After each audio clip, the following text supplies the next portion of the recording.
All right, and we are on live stream number 5 for building the UCS Millennium Falcon. And with that, last night I didn't really do much after the stream. I said I'd do a couple bits here and there just to, get the progress going a little bit. And what did I do? Well, you have these details here in the mandibles. You can see when the kind of the hole covers are there. There's these big block bits that go underneath. We have those installed. So really, I'm not too sure where we're going on from here. But if I had to make an educated guess, it'll be kind of underneath. Like, you're bound to finish all the underneath paneling stuff before you really do anything else. So just get the boxes ready for our stream. But yeah, should be a good one. So that's just kind of what we're at, what we're building. That's where we stopped there. So I've been wondering this because I've obviously been really busy today. I've not had the opportunity to go live until now, but I'm kind of wondering what this actually is.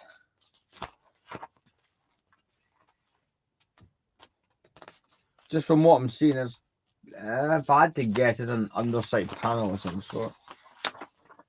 Yeah, quite literally the under panel for there. And then you build the all right, okay. Suppose yeah, we would need to finish the underside parts of this build. So all the instructions there, as we have been doing. And now for the fun, but also tedious process of, of getting all of the trays out of the boxes. And if you've been watching these lives, you'll know what I mean by trays out of boxes. So I'm just going to start pulling these out. We're not going to get it done in this live stream. That's just not a realistic possibility. But hey, listen, if I can put us at least a couple hundred pieces closer, granted this is an over 5,000 piece set, then I'm happy.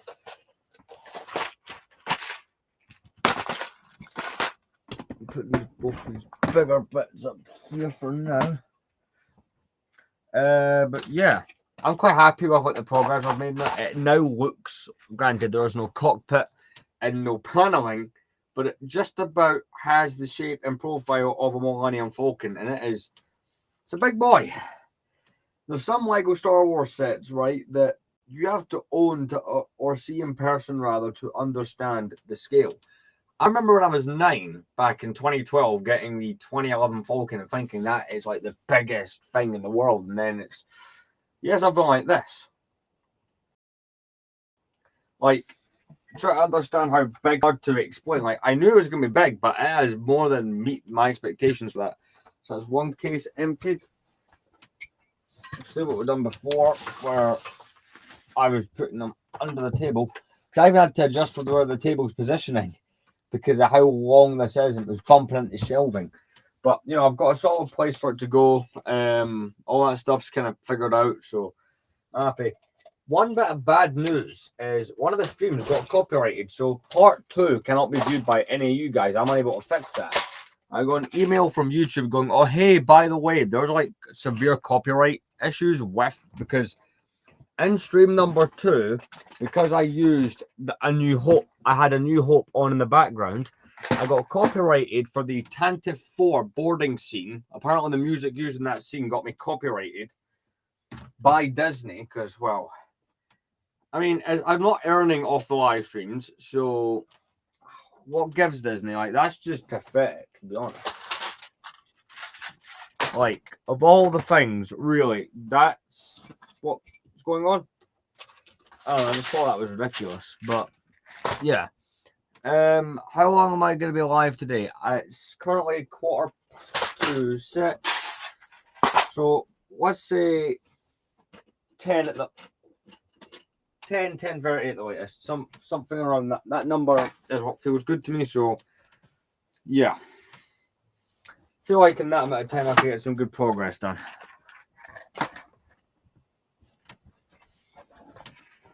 We're still not to the point where I have any completely empty tubs. Oh, who knows when we'll get there. But unlike the last few lives where it took us a while to get into the building, I'm planning to get into the building quick. I was going to shove Return of the Jedi on, but I'm really worried. Wait, I already did put Return of the Jedi on. Oh, well. There'll be YouTube backgrounds for the rest of the lives, but I was mega worried that they were going to copyright me. It took them a couple of days to basically. The way what's happened is they've blocked stream number 2 because it contains A New Hope. So you guys, as far as I'm aware, cannot view it. I mean, stream number 2, will they be realistically doing that? Put its feet on? No, it was the end of stream number 2 or something like that. Where basically got to the point where you're meant to assemble the feet, and I did that off camera. But like, I'm gonna have to be really cautious going forward. I was really pissed off, if I'm being honest.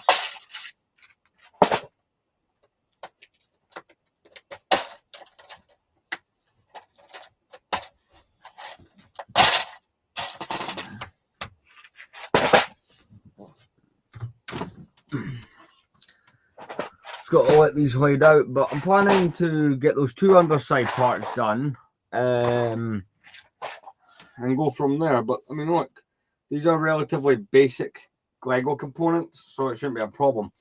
But yeah, this thing, the size is not. So I am working right 7 a.m. till 9:30 p.m. tomorrow.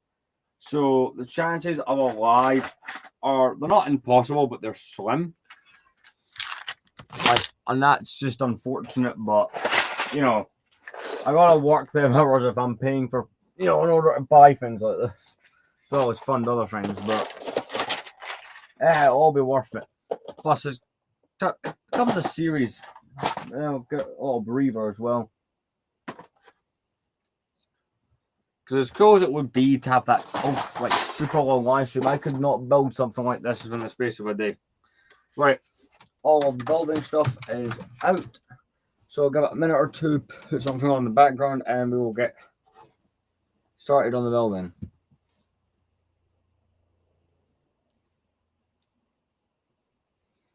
We'll go from there.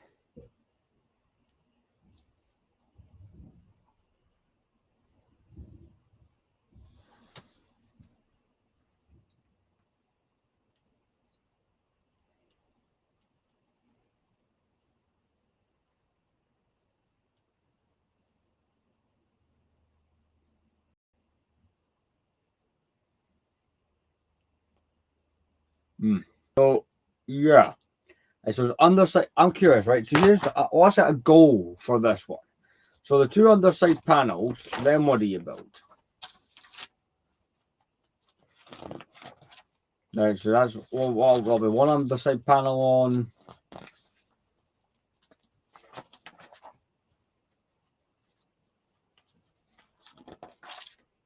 Oh, one of these is more complex because it has that boarding ramp. Oh yeah.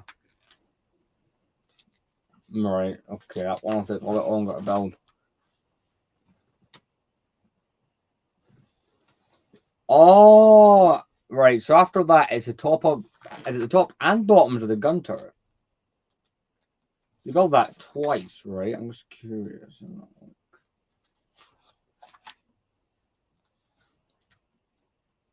Yeah, it tells you to do all that twice.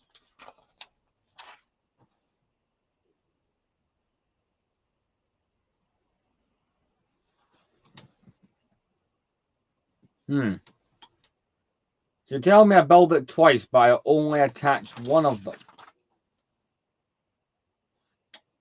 So the turret windows, and then after that, you're basically building. You start on like the back paneling. See, I would have thought some of the infrastructure for the cockpit would have been the next thing we built, but apparently not. All right, that's fair enough. Try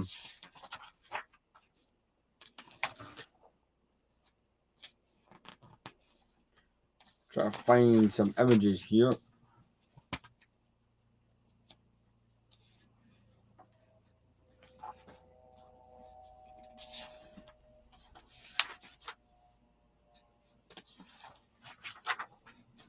So one of these under panels is really easy to build. The other one is not easy to build. That is what we have gathered. So I'm going to get a drink and then we are going to get started building. But not bad. We're 10 minutes in. We're about to start building more or less. So that is a result that I can be happy with. come back, pick something to watch. That'll be great. Don't know if I'm going to get any guests in this one, to be fair, but yeah.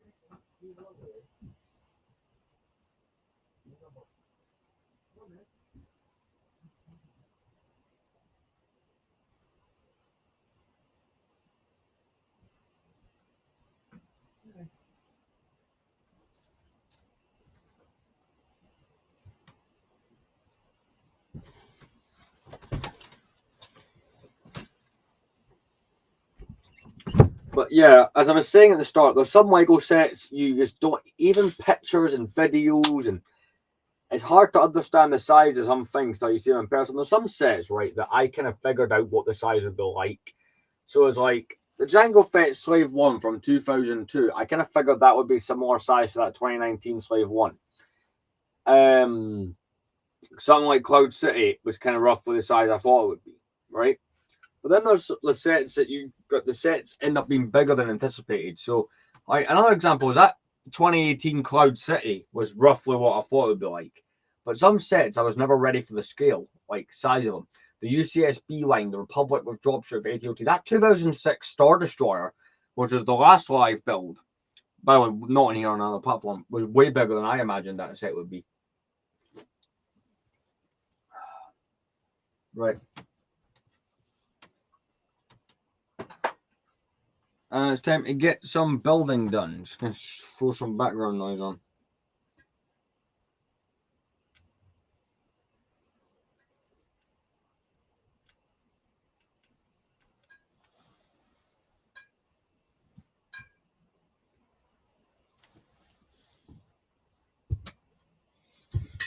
So I'm thinking.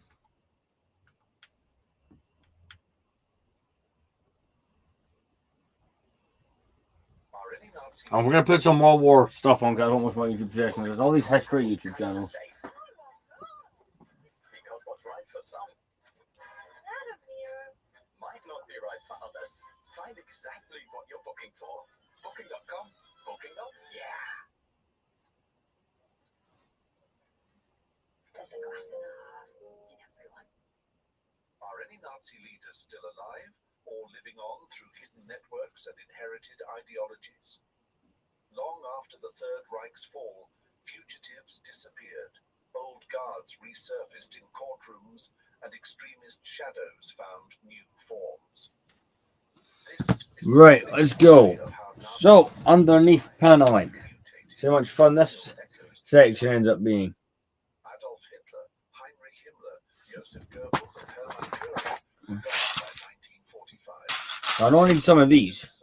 Or sentenced in post-war trials. But the legacy of the Third Reich didn't die with them. The decades that followed, its dark influence slipped through borders, bloodlines, and belief systems. Some former Nazi personnel simply disappeared, vanishing into quiet retirements or slipping through Vatican escape routes to South America. Others, like former camp guards, are only now facing justice in the twilight of their lives. Berngard Fürchner, a 97-year-old who once typed orders at Stutthof, stood trial in 2021, proving the reckoning isn't over. But there's a third layer, perhaps the most unsettling. The ideology itself, unburied by time, still breathes through modern extremist networks, revisionist movements, and even within families of former Nazi elites. There we go. That's just what we need. But I've got a goal. It's to do the two undersides, the two underside paneling, and the two gun turrets. Anything additional to that, that's cool. So must remembrance, and the past, left unchallenged, has a dangerous way of repeating itself. Fall of the Ruler's Inner Circle. April 30th, 1945. of Berlin was reduced to rubble. Soviet artillery roared in the distance as chaos unfolded above ground. The Reich Chancellery, in a dim, claustrophobic underground bunker. Right, I will actually need the big thing of plates. So I don't know why I didn't consider that.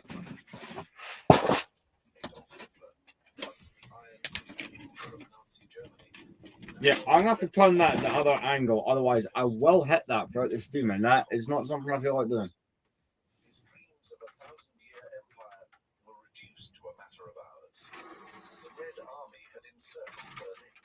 His closest allies had either fled, turned against him, or waited like ghosts for the inevitable.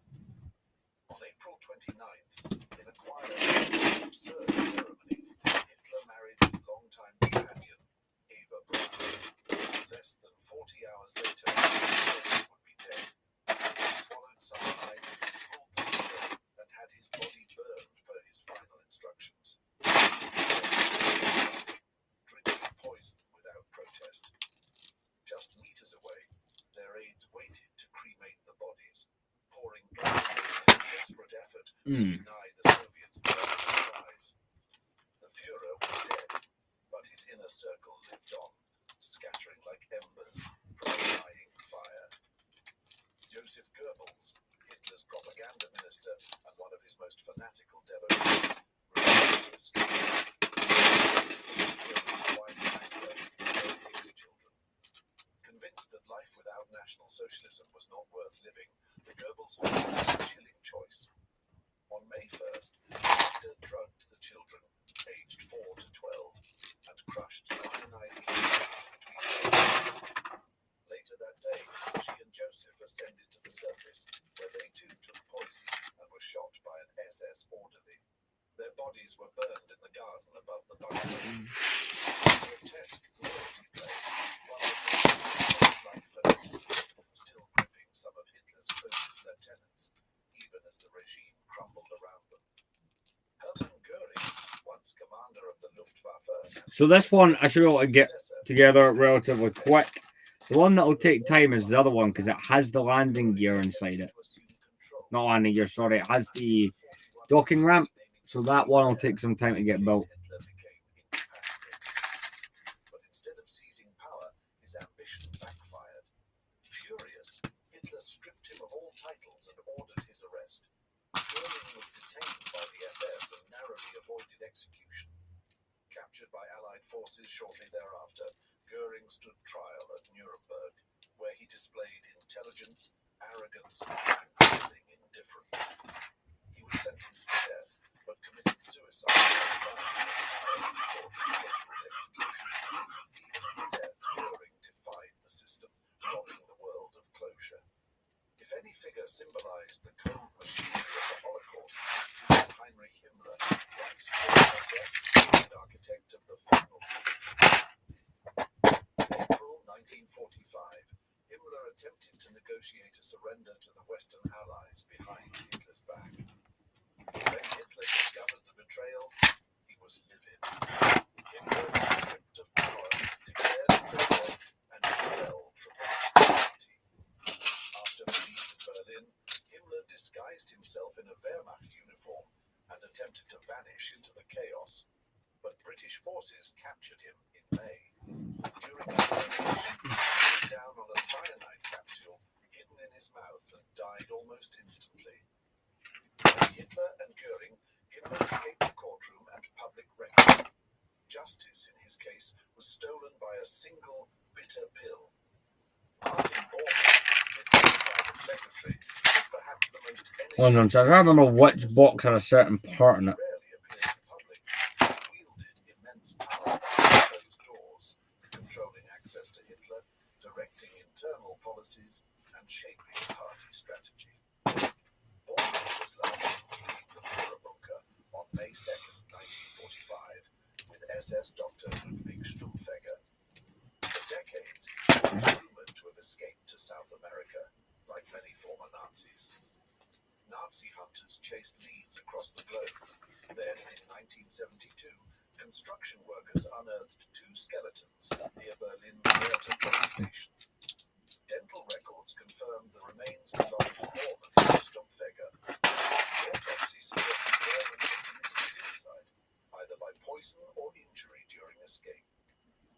mystery surrounding his disappearance persisted, fueling decades of conspiracy theories, distrust around the fate of Nazi elites.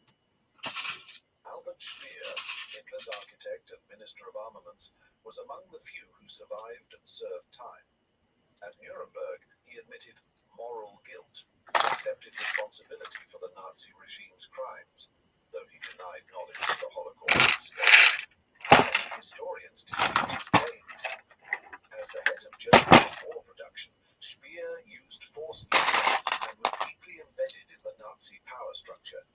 Still, his courtroom demeanor, intelligence, and apparent remorse led to a 20-year sentence, far less than many of his colleagues.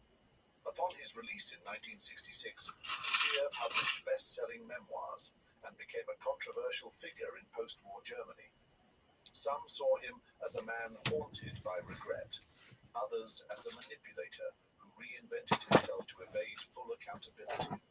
His survival and public rehabilitation reflect a broader truth, that some architects of atrocity can rebrand themselves, and history often struggles with absolution. Adolf Hess, Hitler's longtime deputy, made one of the war's most bizarre moves. In 1941, without Hitler's approval, Hess flew solo to Scotland in an attempt to broker peace with Britain. The mission failed, and he was captured. Hess remained imprisoned for the rest of his life, first in Britain, then at the Nuremberg trials, and finally in Spandau prison in Berlin. He One served a second. life sentence and became the sole inmate of the prison after 1966. In 1987, at age 93, Hess died under suspicious circumstances. Officially, he committed suicide by hanging.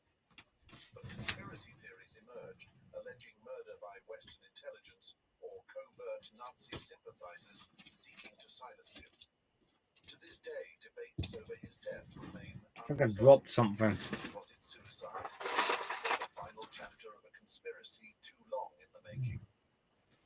Beyond the inner circle, dozens of high-ranking Nazis met varying fates. Some, like Ernst Kaltenbrunner, head of the RSHA and one of the highest-ranking SS officials captured, were executed at Nuremberg. Others died in combat, committed suicide, or vanished. But many managed to blend back into post-war society. SS officers, generals, and bureaucrats slipped through the cracks. The chaos of Germany's surrender, divided occupation zones, and Cold War priorities made accountability a logistical nightmare. Some changed names, others claimed ignorance, a few simply weren't recognized.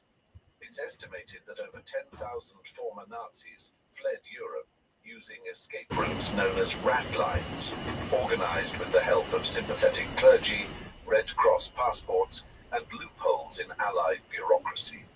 Many settled in South America, living under aliases and raising families far from the ashes of Berlin. The inner circle may have fallen, but the web they spun stretched much further. The story of Hitler's inner circle is not one of absolute endings.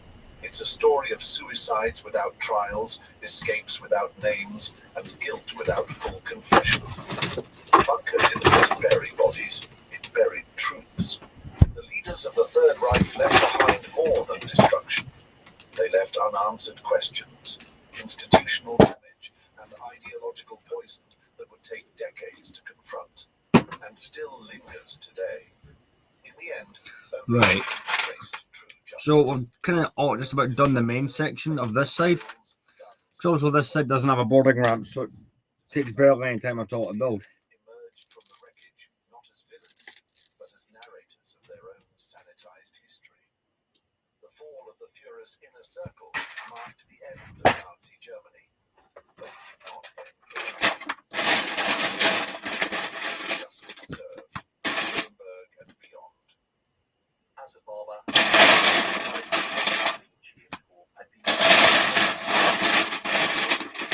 best in most advanced. Are they all one size?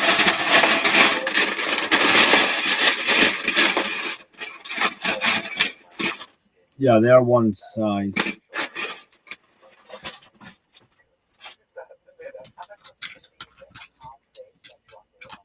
We bagel will you build? Philadelphia, New York bakery partnered to make the ultimate. Nice, that's maybe shorter. This is the rainbow one, inspired by those colourful festivals that we know and love. This is the coastal one. Balance is smooth, smoky, sharp. Build the perfect brunch bagel. The Philly Deli, brought to you by Philadelphia and New York Bakery. Collaborate on the trip.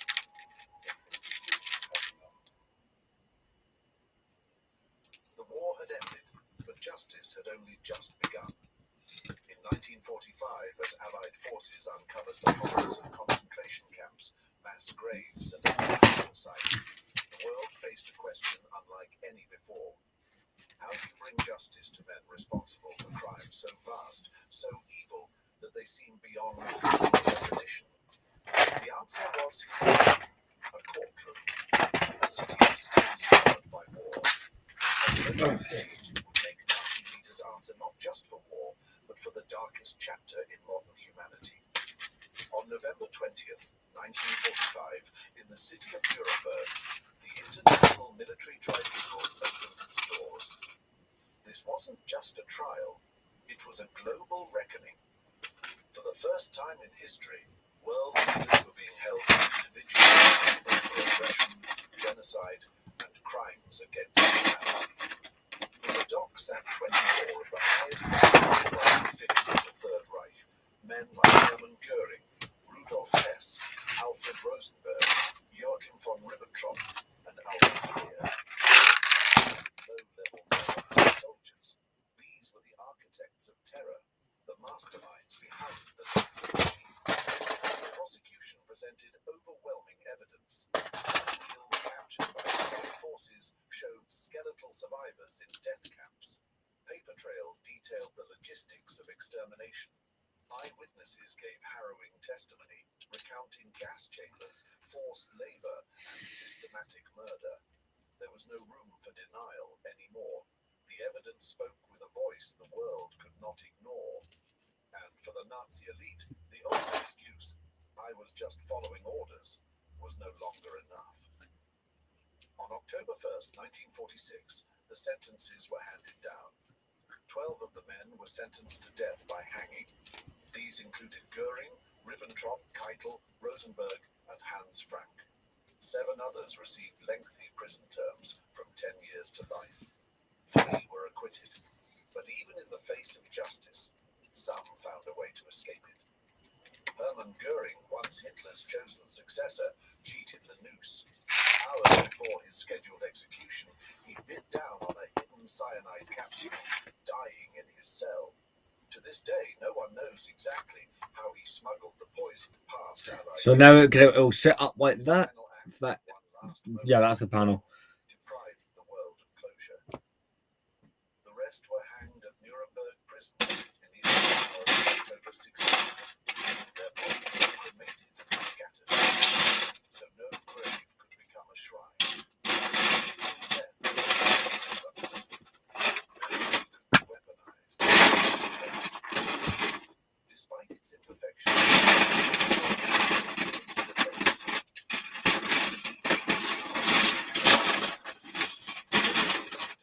though slow, but this was just the first act. After the main trials, 12 additional proceedings followed in Nuremberg between 1946 and 1949. These were lesser known, but no less important. They focused not on generals, but on the machinery of Nazism, the people who made genocide possible from behind desks, in hospitals, and in boardrooms. One of the most chilling was the doctor's trial, where 23 Nazi physicians and administrators were charged for conducting gruesome medical experiments on prisoners. These included freezing people to death, testing poisons, and performing amputations without anesthesia. Some of these so-called experiments were simply torture dressed up as science. Several were sentenced to death. Others received long prison terms. Then came the judge's trial, a confrontation with the legal system itself. Here, Nazi judges and Ministry of Justice officials were tried for turning courts into tools of tyranny. These were the men who enforced racial laws, sentenced dissidents, and used the rule of law to strangle freedom. It was a reminder that fascism doesn't just march, it legislates. Another critical proceeding was the IG Farben trial, which exposed how German corporations became complicit in genocide. IG Farben, a chemical conglomerate, not only used slave labor, but also manufactured Zyklon B, the gas used in extermination camps.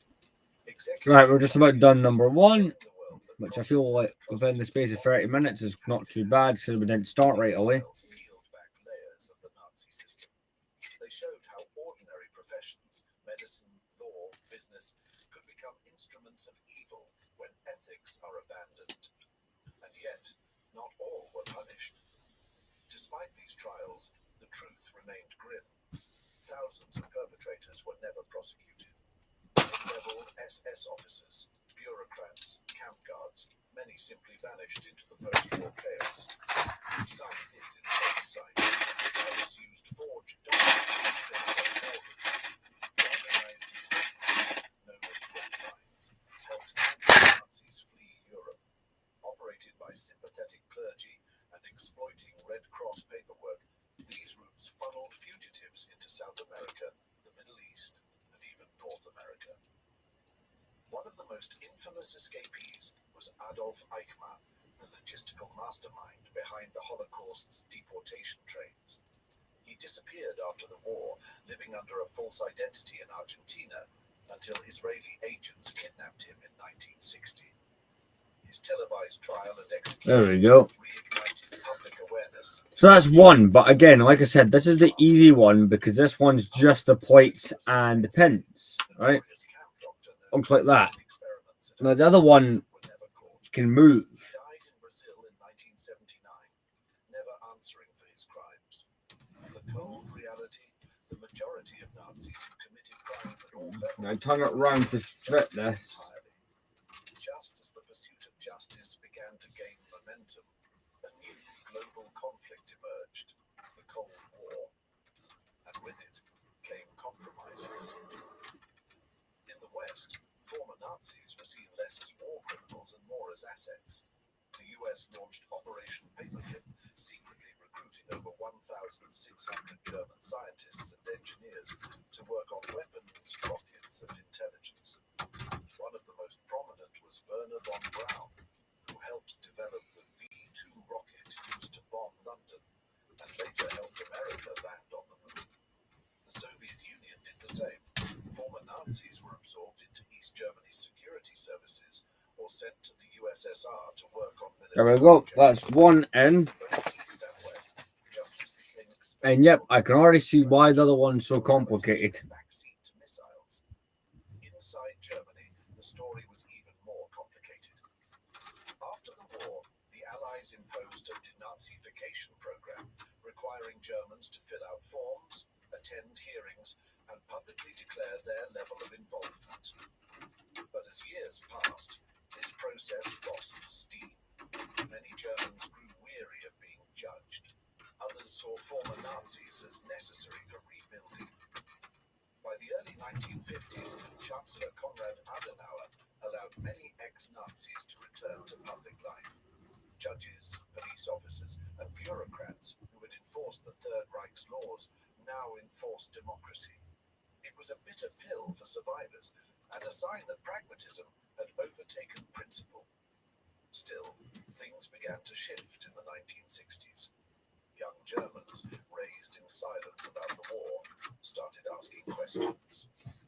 The Frankfurt Auschwitz trials from 1963 It doesn't to look 1965 quite marked a turning well. point. For the first Yeah, one of time, those German clips isn't prosecutors in all the way. guards on trial on German soil. The trials shocked the nation. Many had never heard the word Auschwitz spoken aloud in their homes. A new generation demanded truth and accountability.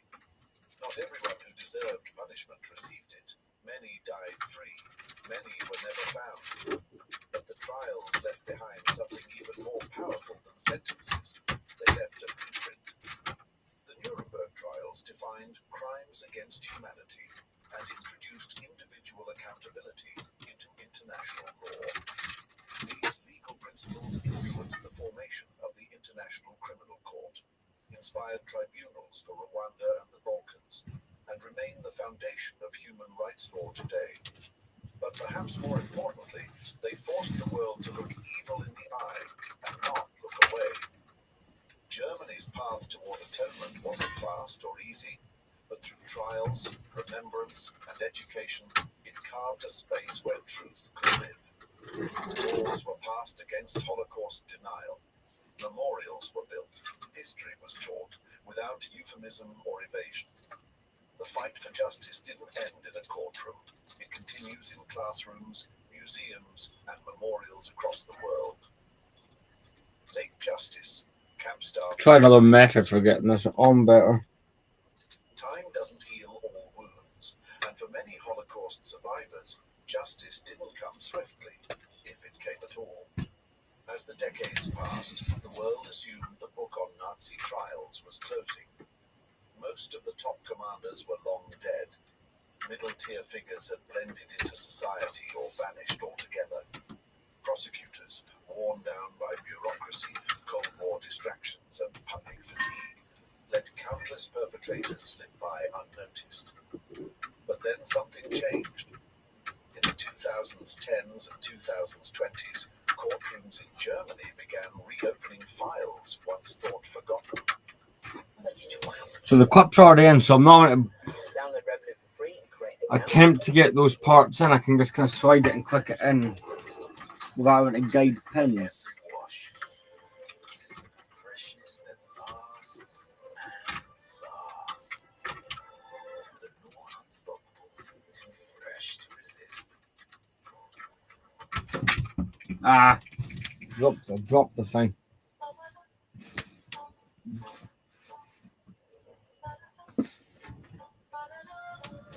I don't know, I was trying another method for getting it on. Right.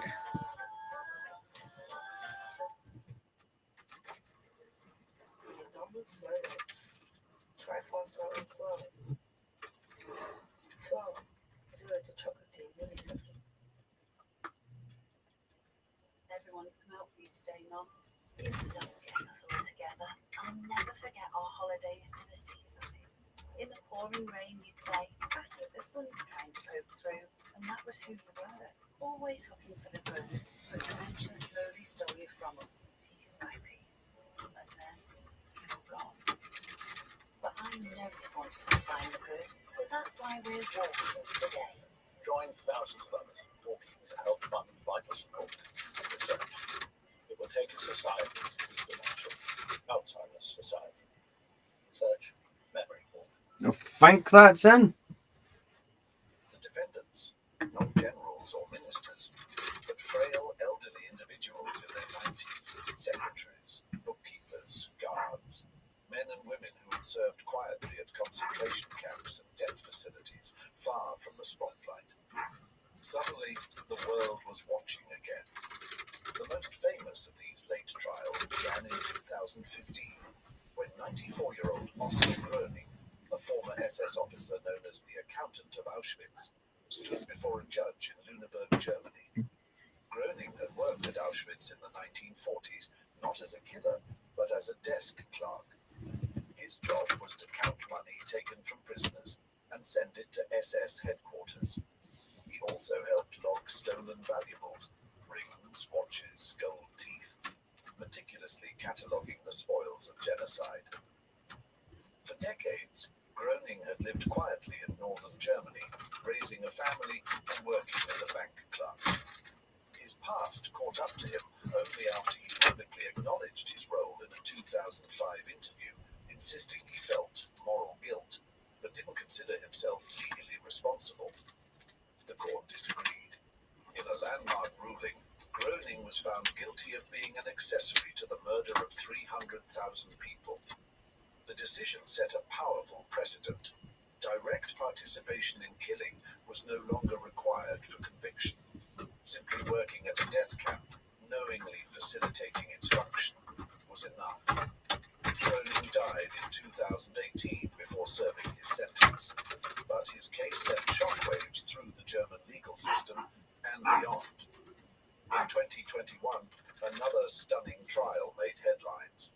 This time, not for brutality, but for bureaucracy. Irmgard Fürchner, a 96-year-old woman, was brought before a German court. Her crime?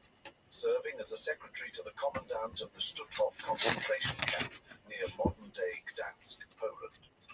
Between 1943 and 1945, over 60,000 people died at Stutthof, gassed, starved, or shot.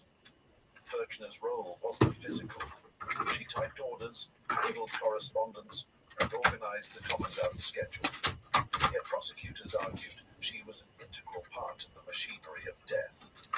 Her keystrokes, they said, enabled killing.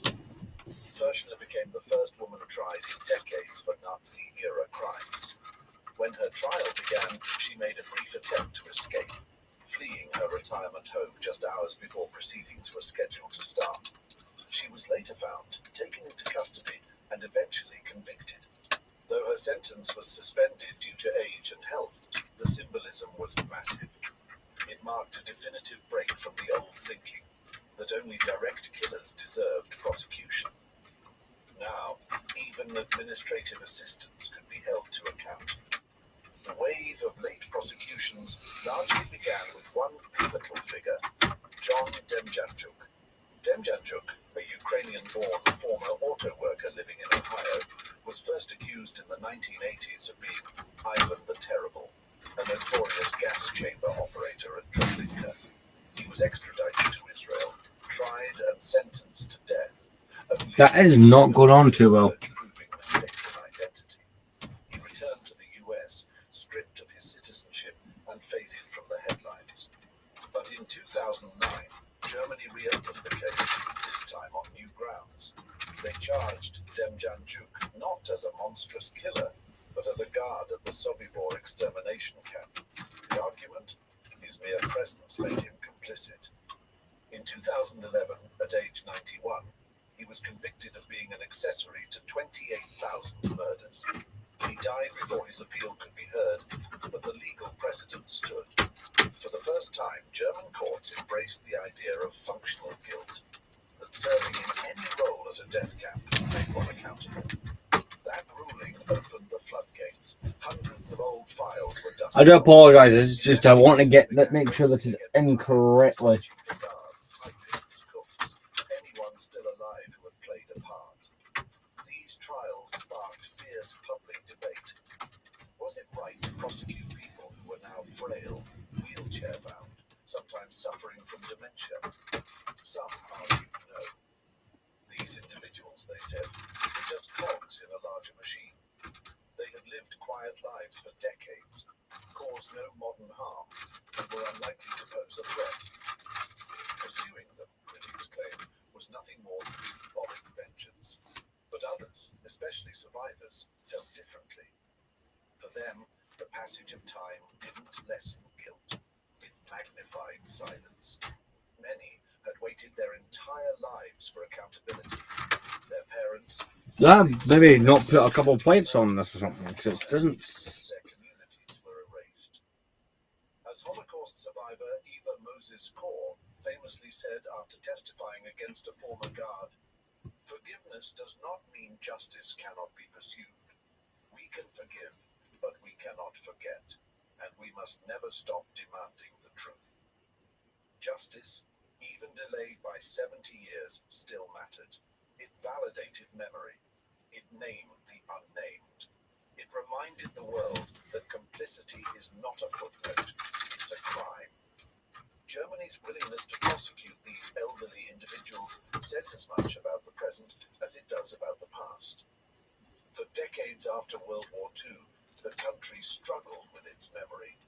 Early post-war generations often looked away, clinging to the idea that only monsters committed atrocities. But these late trials shattered that illusion. They showed that ordinary people, clerks, nurses, guards, had participated.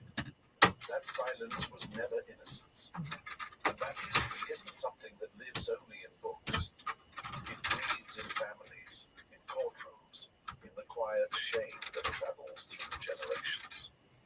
These trials also reflect a changing legal and cultural landscape in Germany. In schools, Holocaust education is mandatory. Denying the genocide is a criminal offense.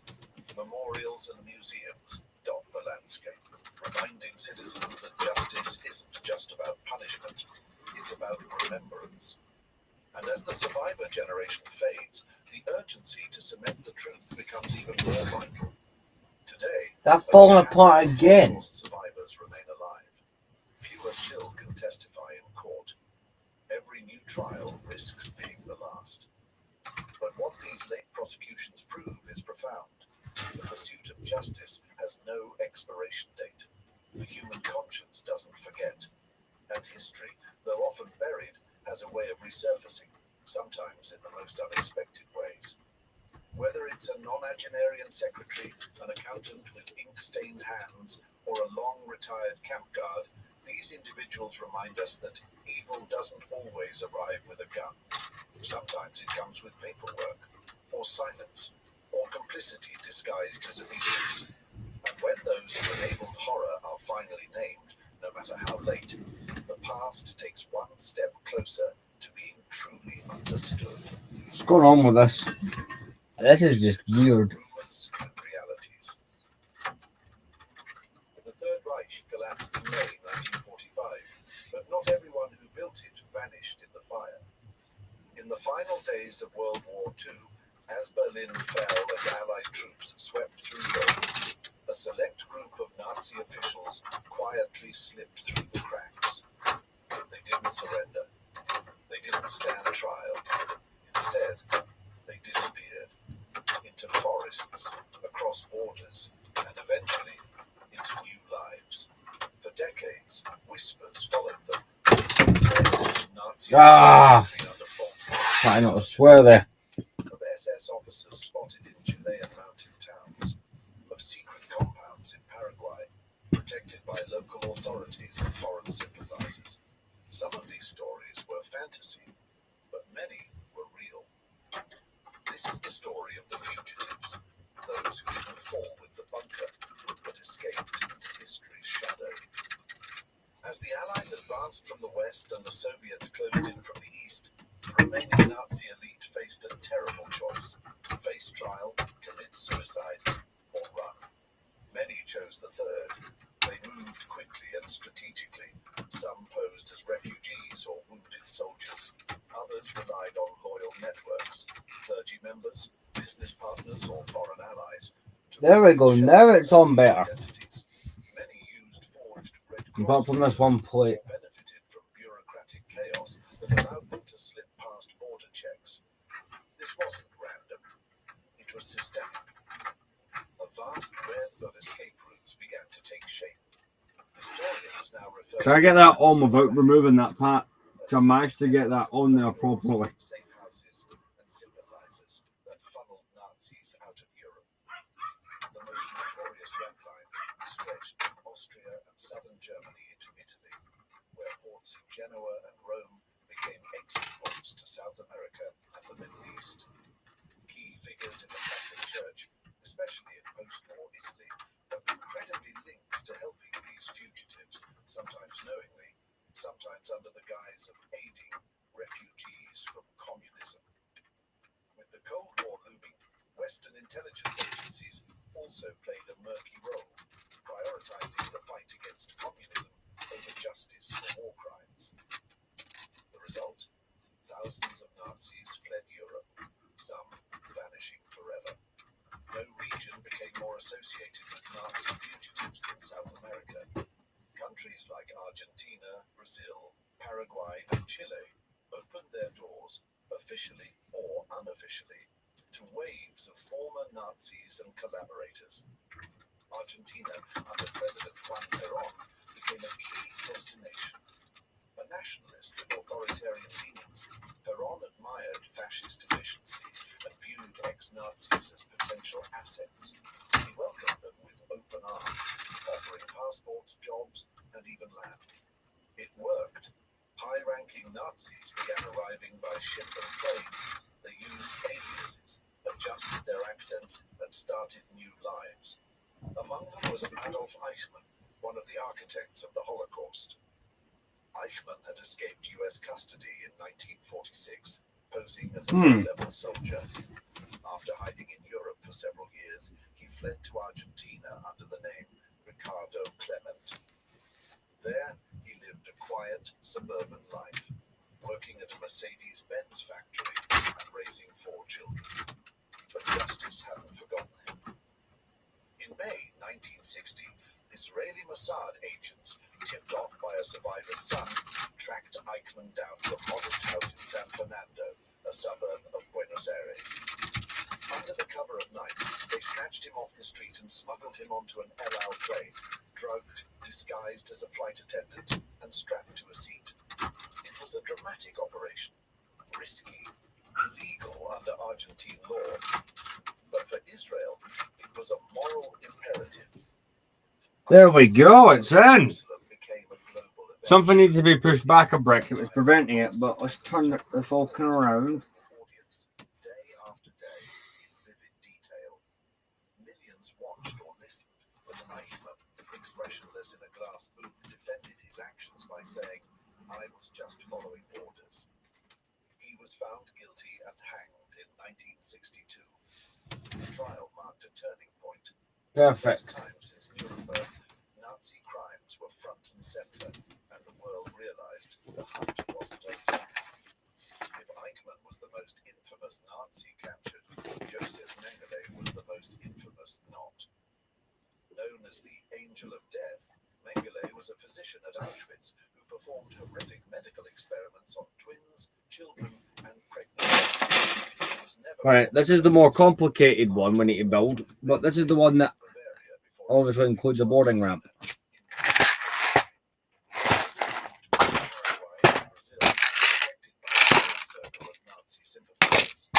Despite repeated sightings and international pressure, Mengele was never captured. The Mossad came close in the 1960s, but prioritized Eichmann instead. Mengele died in 1979, reportedly of a stroke while swimming in Brazil. He was buried under a false name. His remains were later exhumed and identified through forensic testing in the 1980s. His life in hiding, and the failure to capture him, haunted Nazi hunters and survivors for decades. In the decades of World War II, a small group of investigators... Yep, that is on perfect. So dedicated their it's not the biggest change, but overall it helps look good. The set look good. often underfunded and occasionally politically unpopular. Among the most famous was Simon Wiesenthal, a Holocaust survivor who helped rescue 1,000 Germans. Out of Vienna, Wiesenthal combined detective work with public pressure, publishing names, issuing press releases, and refusing to let the world forget. His work inspired the Office of Special Investigations, OSI, in the United States, which began tracking down suspected Nazis who had immigrated under false pretenses. But I did get a few messages, right, on other places after I had watched this, asking if I would do the 2017 one. That, who knows, maybe in 5-10 years I'll grab one of those. One of the most dramatic pursuits came in the 1980s and 1990s as newly opened Soviet archives revealed fresh evidence of millions of war criminals who had escaped Europe. Suddenly, dormant investigations reignited, and names once forgotten returned to the headlines. The hunt for fugitives also birthed a cottage industry of myths and conspiracy theories. One persistent rumor claimed Adolf Hitler himself had escaped Berlin and fled to Argentina, living out his days in Patagonia under an assumed identity. Books and even TV specials entertained the idea, fueled by questionable witnesses and blurry photos. Historians dismiss these claims. All credible evidence points to Hitler's death in the Berlin bunker.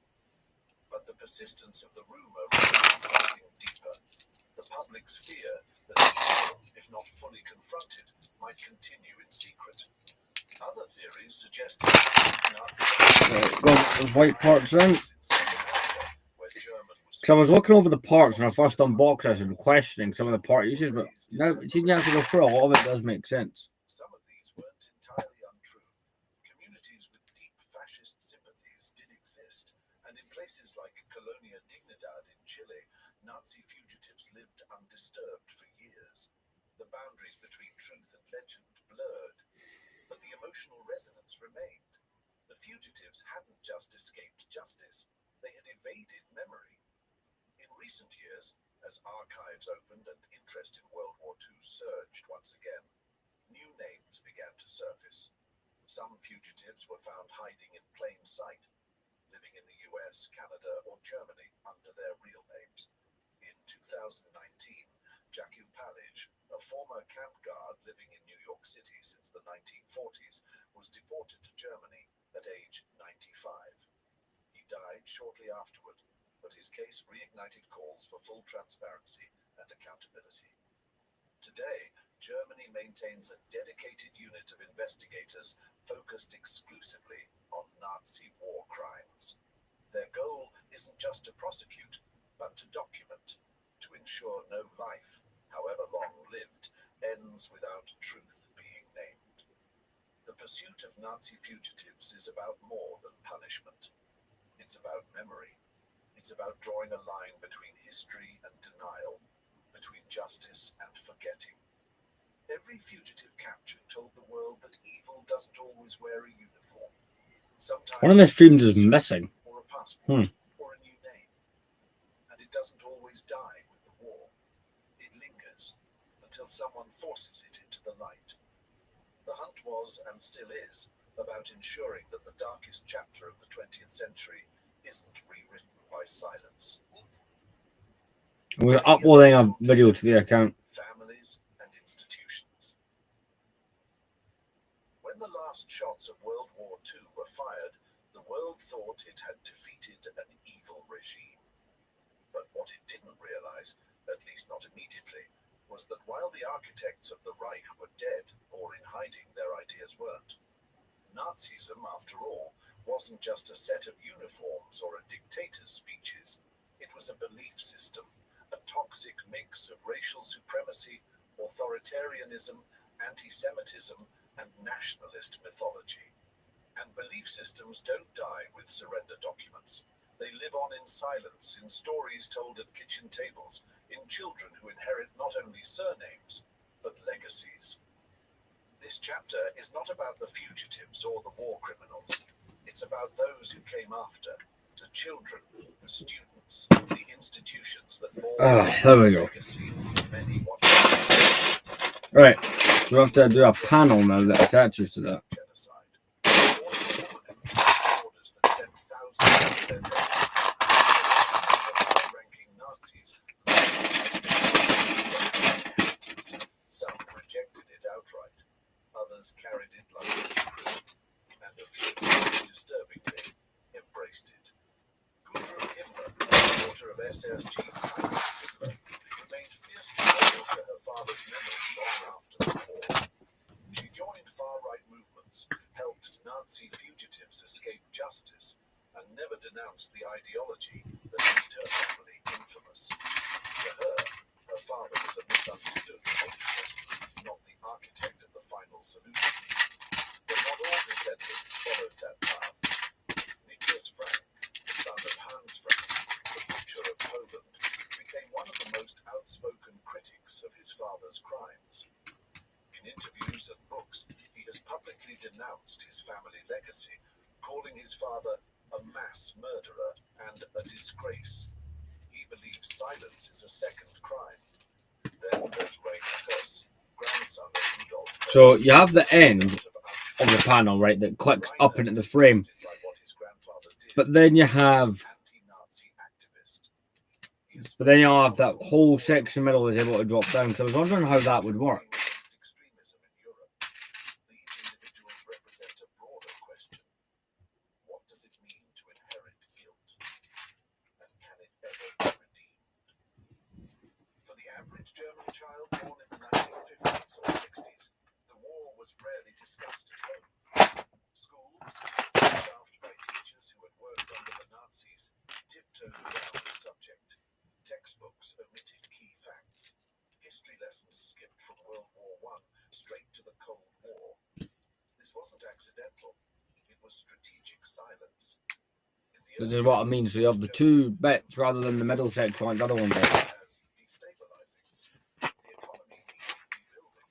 The Cold War was intensifying. Dwelling on past atrocities, some argued, would only reopen wounds. So instead of addressing the Holocaust and the war head-on, many schools embraced what scholars call the myth of ignorance. Students were suddenly taught that ordinary Germans didn't know what was happening in the camps, that the real blame lay only with a few evil men at the top. But silence has consequences. For decades, generations of Germans grew up without fully understanding the crimes of their grandparents.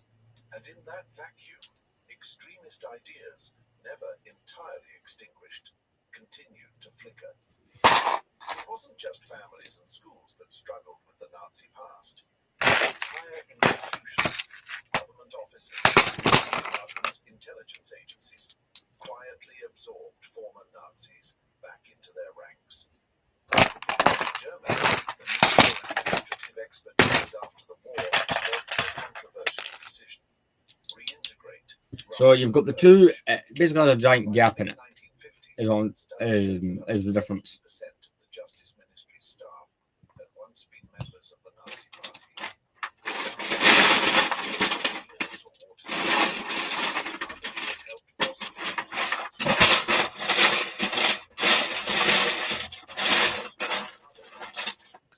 Police departments were filled with officers who were Gestapo or SS. The Bundesnachrichtendienst, BND, West Germany's foreign intelligence agency, was created by Reinhard Gehlen, a former Wehrmacht general who had collaborated with the Nazis. His organization recruited dozens of ex-SS men for Cold War espionage. Even the military, reborn as the Bundeswehr, quietly reinstated officers from wartime. So this is a part of this panel that's going to be easy. And then there's what we're going to build in a moment. Which I'll have like absolutely little arms and everything that come down. It's a really nice bit of LEGO engineering. It wasn't until the 1960s that a cultural shift began. Younger Germans, raised in the shadow of silence, started asking uncomfortable questions. "What did you do during the war, father?" became the most painful sentence in German households. The student movement of 1968, partly inspired by global protests, turned its rage inward against its own history, its own elders, its own state. West German schools began reforming their curricula. Holocaust education was mandatory. Memorials were erected. Public commemorations replaced quiet shame with open reflection. Institutions followed. By the 1990s and 2000s, German agencies began conducting internal investigations, publishing reports about Nazi ties in their history. They didn't always come voluntarily, but they came. The German government also began funding. Right, let's start building this mechanism. Supporting Jewish communities and participating actively. The result? Today, Germany is one of the world's leading voices in confronting historical atrocity. But the ideological descendants of Nazism don't only live in guilt and apology, some still live in resistance. Despite Germany's efforts, the ideology of the Third Reich never fully died. It mutated, found new voices, new symbols, new platforms.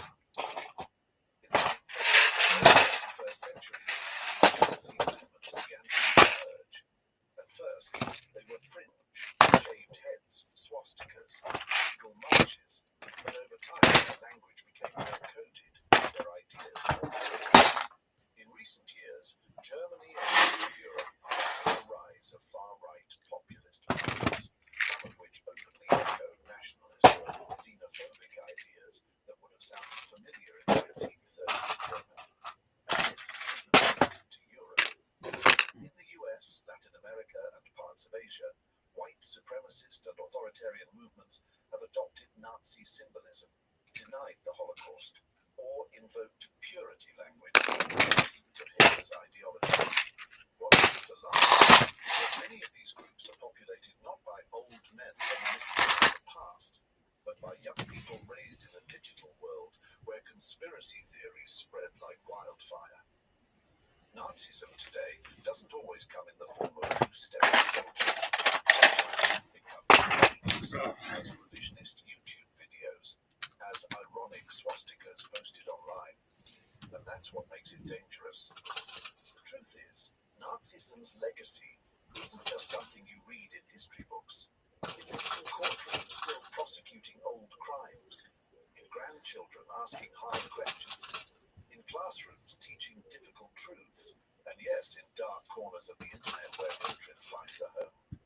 But it also lives in resistance, in descendants who broke with their past, in Germans who teach Holocaust education with honesty, and in nations who use history not to bury the past, but to illuminate the future. What we inherit is not always a choice, but what we do with that inheritance is. Right, gotta find the special looking piece. The swastika may be banned in Germany. The Reich's flag may no longer fly. But the ideology it represents, racial supremacy, authoritarianism, violent nationalism, never fully died. It simply changed form. In recent decades, as democracies grapple with economic anxiety, immigration debates, and disinformation, extremist ideas have found new ground. They no longer march in power, but they speak nationalism into their means. The rhetoric is familiar. Across Europe, far-right parties have surged. In Germany, the Alternative for Deutschland, AfD, rapidly after 2013, shifting from anti-Euro rhetoric to anti-immigrant and anti-Islam positions. Some members have minimized the Holocaust, praised Wehrmacht soldiers, and criticized Germany's memorial culture. In France, Marine Le Pen's national rally reshaped her father's extremist party into a populist platform that promotes national identity and opposes immigration. Overt Nazi rhetoric is avoided, but the undertones remain, warning of a France threatened by outsiders. In Hungary, Prime Minister Viktor Orban uses nationalist and revisionist narratives to consolidate power. He's praised Hungary's wartime leader, Miklos Horthy, an ally of Hitler, and shifted blame away from Hungary's role in the Holocaust. Similar patterns appear in Austria, Italy, Poland, and the Netherlands. The far right is no longer fringe. It is reshaping national conversations and gaining real power. In the United States, far-right extremism has taken on distinctly American forms, but Nazi ideology lingers. Groups like Atomwaffen Division, the Base, and the National Socialist Movement openly admire Right. Hitler, What's spread left? Nazi So, propaganda, the big panel that goes there. just echo the ideology. Darkest example in Charlottesville, Virginia, in 2017. White nationalists marched with torches chanting, "Jews will be Nazis." Swastikas were visible. A white supremacist later merged into a group of counter-protesters, killing Heather Heyer.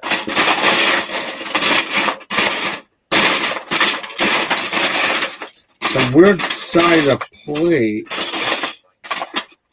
That's it. Muslims at two mosques. His manifesto cited Hitler and fascist ideologies. He called his massacre a defense of Western civilization. Because look, you've got all this paneling, right?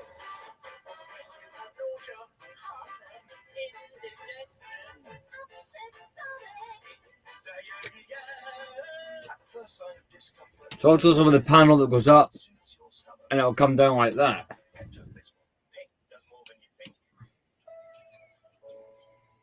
Obviously the whole thing is really just for looks. It doesn't actually function. Like it functions, but you couldn't, put the minifigures up and down in the ramp. That's not optional.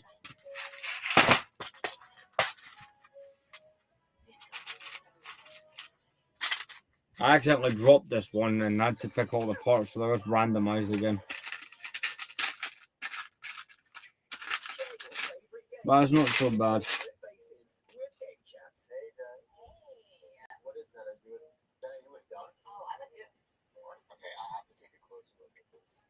1, 2, 3. Those.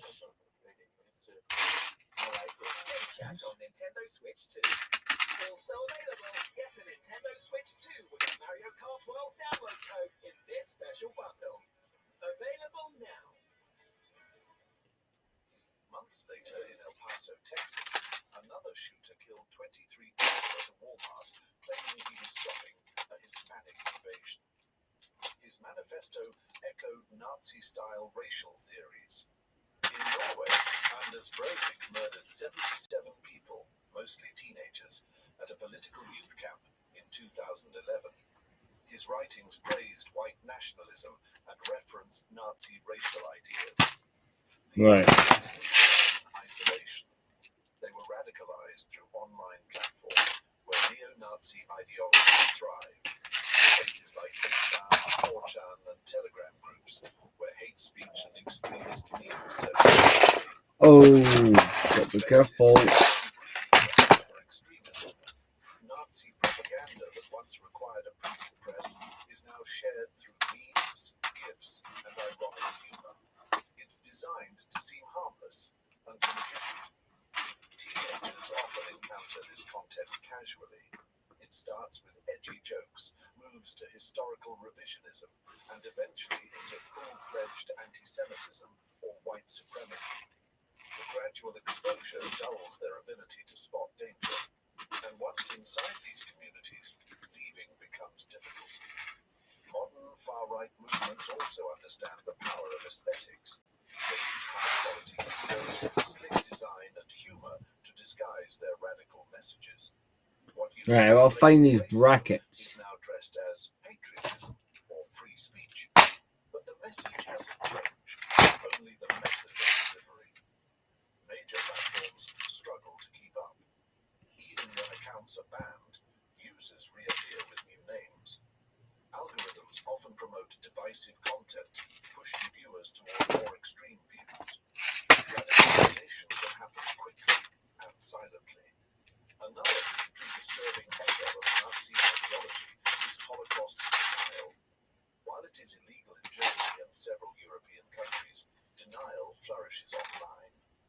Conspiracy theories claim gas chambers didn't exist, death tolls were inflated, and survivor testimonies were fabricated. These lies aren't new. They were circulated by the Nazis themselves. But now, they spread faster and reach wider audiences. What's more worrying is how denial has reached younger generations. With fewer living survivors and gaps in education, some youths learn about the Holocaust through memes or not taught. Some have textbooks memorized or omit evidence role in World War II. Oh, I can't be good on. I think I'm missing something. This is not just ignorance, it's erasure. And erasure allows all ideologies to be emerged unchecked. It's resistance. For every hate-filled rally, there's a candlelit vigil. Oh, hello, there's a few in here. There's a museum, a classroom, a teacher fighting back. Institutions like Yad Vashem, the U.S. Holocaust Memorial Museum, 3, Germany's Memorial 4, to Murdered Jews 5, and remind 6. us of what Perfect. happened and why it matters. Survivors continue to tell their stories.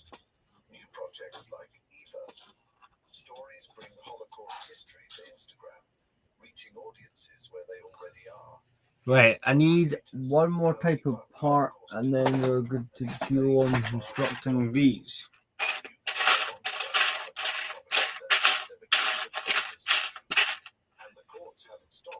I just need to find the part. Prosecuting the last living Nazi collaborators. These cases send a clear message. Complicity has consequences, even decades later. Why does this matter now? Because history doesn't repeat, it evolves. History comes under new names. Change, language shifts, but the core danger remains. Recognizing the echoes of Nazism in today's world isn't about dwelling on the past, it's about protecting the future. Knowing the secrets, calling out, teaching others, and refusing to stay silent. Legacy is sustaining. It must be defended, actively and together. When we hear the echoes of the right,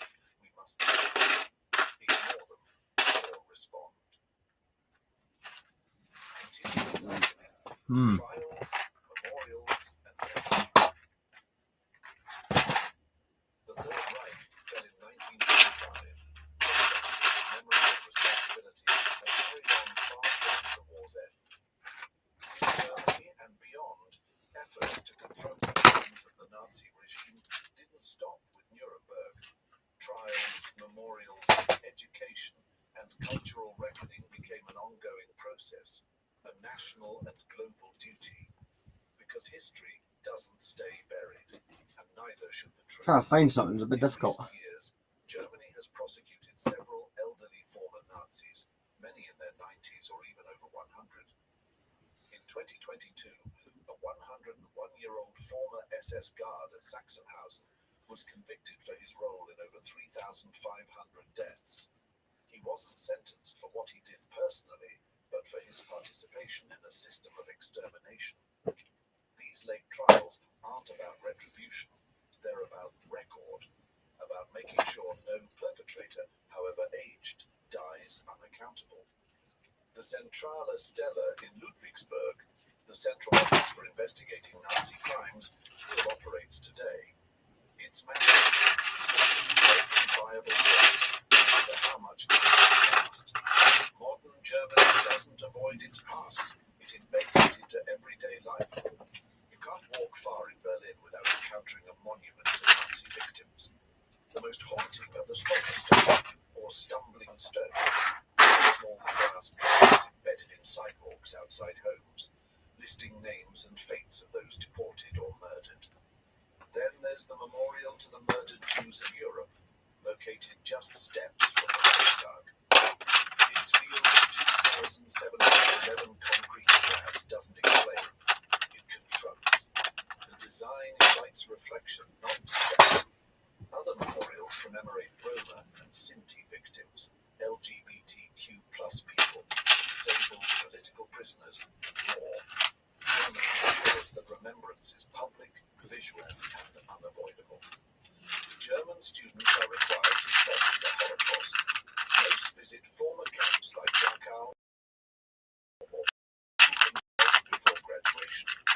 Museum Terror, built on the Gestapo HQ site, and the House of the Wannsee Conference confront visitors with documents, photos, and testimony, not to shock, but to educate. University research into Nazi crimes continues, including the complicity of doctors, teachers, judges, and ordinary. I got to the point where I've actually started to remove some of these. Holocaust remembrance projects internationally. We're building the. I'll lift it up, even though it now weighs a ton. Oh God! 2007 UCS Falcon.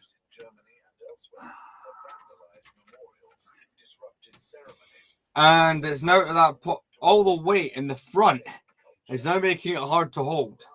I'm questioning where the hell I'm going to, like, I've been building, I'm trying to figure out, like, but then again, I can't hold it this way because it'll be a gun. I'm wondering how the hell you pick this up. It's not a set I'm going to swoosh around or do anything with, but other than display, but yeah, that's an interesting one to try and lift up. Germany's post-war reparations began in the 1950s and continue today, with billions paid to survivors, Jewish communities, and the State of Israel. More recently, symbolic acts have complemented financial ones. German presidents have stood at Yad Vashem and Auschwitz and acknowledged national guilt unambiguously. German schools and community groups increasingly organize exchanges with Jewish communities and survivor families, encouraging honest dialogue across generations. The goal is not to erase guilt, but to use it to teach. Once it's on the shelf, it shouldn't be too much of a bother. Survivors and perpetrators pass away, memory becomes responsibility. Germany has embraced this reality. Its model, memorials, education, open archives, late trials, offers a roadmap for how nations can confront atrocity without defensiveness. Still, this reckoning is far from over.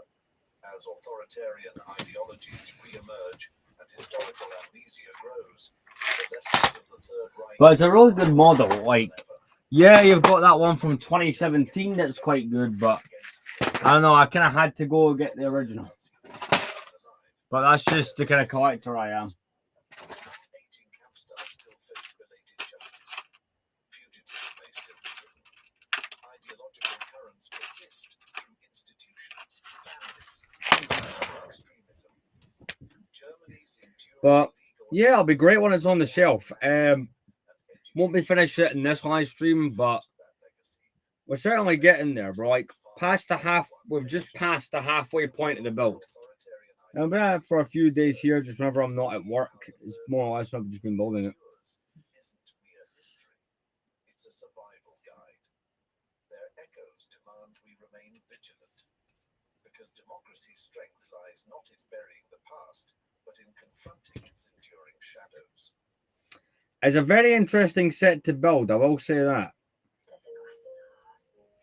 Because I, for years, wondered what this build would be like. And it's meeting expectations. So this is like the boarding ramp. This set doesn't have much in the way of interior, but it does have a few functions like this.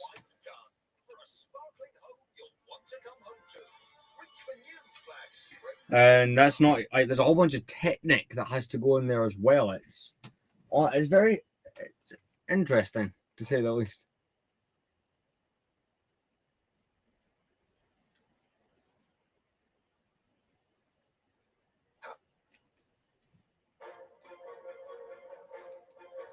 So about another one of these components. So these are just like the little struts that you see in the movie that come down, but that build behind me is unreal how big it is. It shocks. It still shocked me like how far out that comes. It's crazy. First, the dead were located and buried. Then, small arms, ammunition, grenades, and such were collected up, taken away. Then, perhaps the bigger armored vehicles that had been knocked out or abandoned were cleared to open roads, often being pushed aside to be scrapped at some later date, often months or even years after the conflict.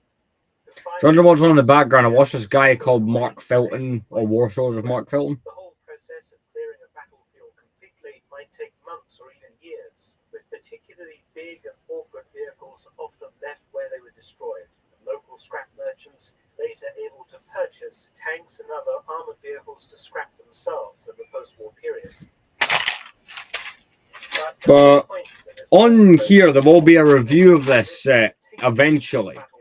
I'm kind of saving it for the next 2 years review-wise, because this is like one of the most iconic UCS sets, and I want to review it on its 20th anniversary, which, crazy to say, that's in about a year and a half. That set turns 20. Artillery guns or other impractical vehicles. Though farmers in particular look for Kugelwagens, the handy little German field car that had excellent off-road capabilities. If one could be found in undamaged or slightly damaged condition, or even abandoned for some reason by retreating German troops, such vehicles, along with its amphibious cousin, the Volkswagen Schwimmwagen, or swimming car, often disappeared into barns, only to re-emerge in the post-war period as farm vehicles. So we've got both the struts added there. The motorcycle and a half tread, really excellent for agricultural. Many Captain Crads ended up working long lines on French farms and elsewhere in Europe. Trucks were also, of course, of great use. Many of the ended up as a furniture unit in general cargo order. German motorcycles were also highly prized, likewise salvaged as one of many staff vehicles used by German forces. But yeah, I'm enjoying this build quite a bit. It meets the after years of wanting one. It's definitely it's meeting expectations. Quietly hidden in former German-occupied nations to emerge later as family cars, or sometimes left in barns to rot for various reasons. The many and varied ways that people obtain German army and Waffen-SS vehicles are too numerous to discuss, but over the course of the intervening 8 decades since the end of the war, most have long since been scrapped, or a fortunate few bought by museums. But people still search for such relics, and the modern phenomenon of the barn find has been a steady source of such vehicles since the 1970s. Every so often, some old and neglected barn is found to contain some relic of the Third Reich So as you can see, we're now getting the Technic bot. That shouldn't work like that, but yeah, basically. And I give the country of discovery in the vehicle's caption. It is not an exhaustive list, as every few months another one is found. Also mixed in with the photographs, I give you some footage of the stored versions of the vehicles running around today.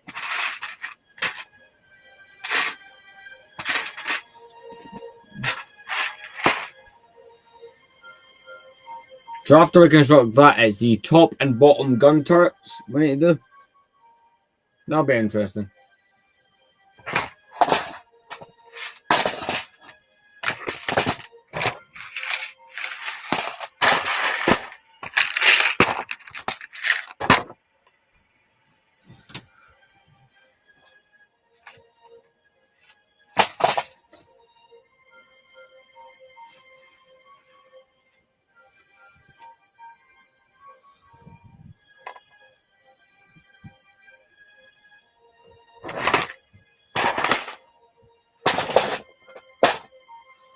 Gotta find a particular part type.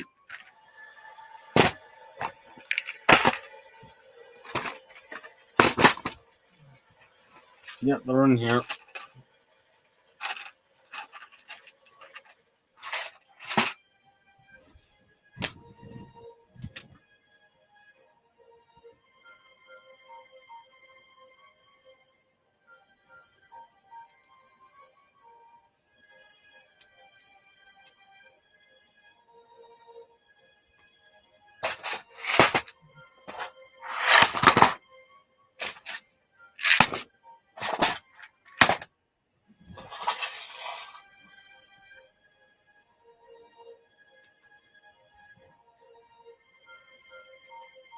But yeah, this is a lot of fun. I still won't believe that I'm building one of these.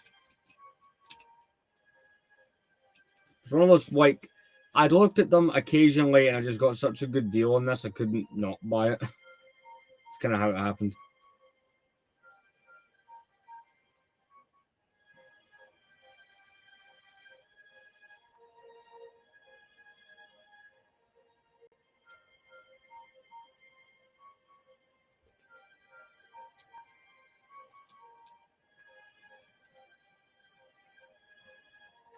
That's not much fun. He's not actually talking in this one.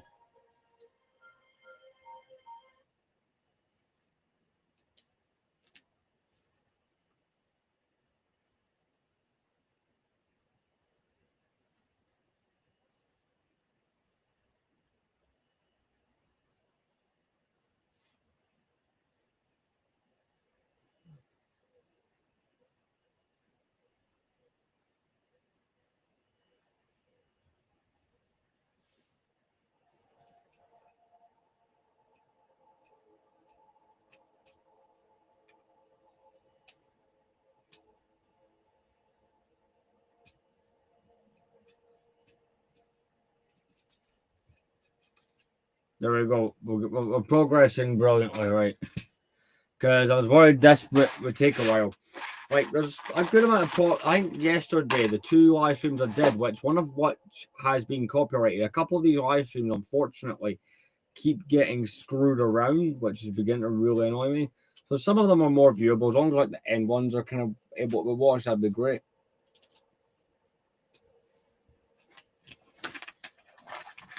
Right, let's get this mechanism in.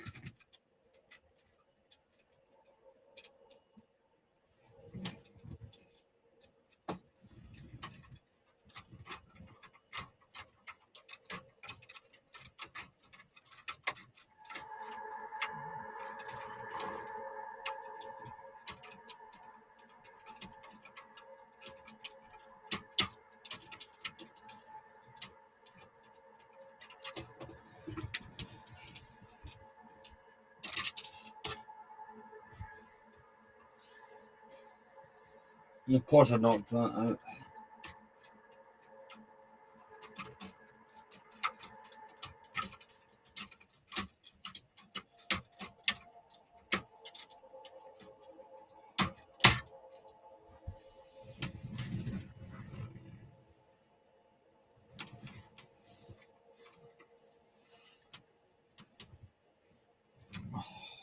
Right, I'm gonna have to look out for that.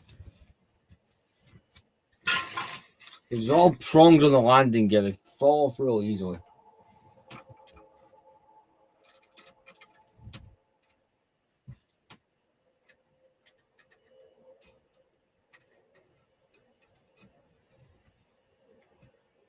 Alright.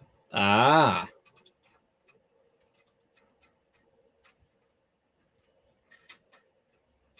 It's cool they give you a ramp, even though the ramp literally leads to nothing.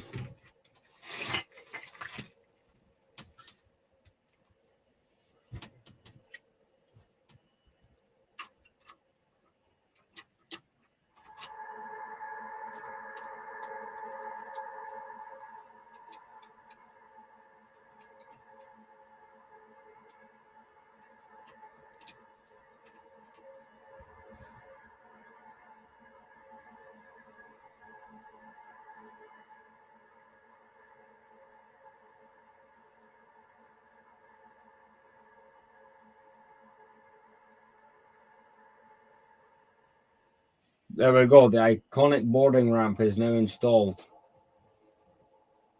And the Falcon is just that bit more now complete looking.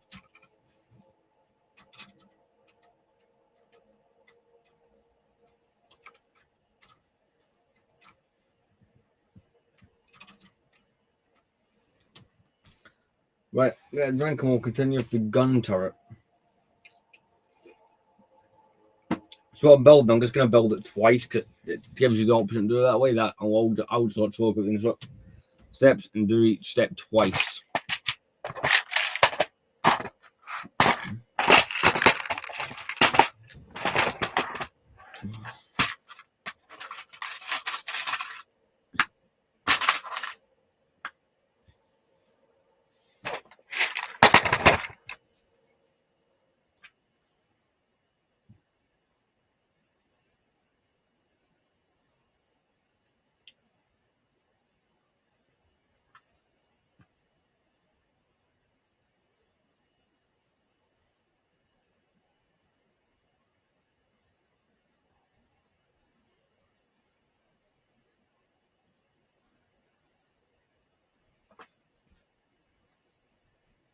Right.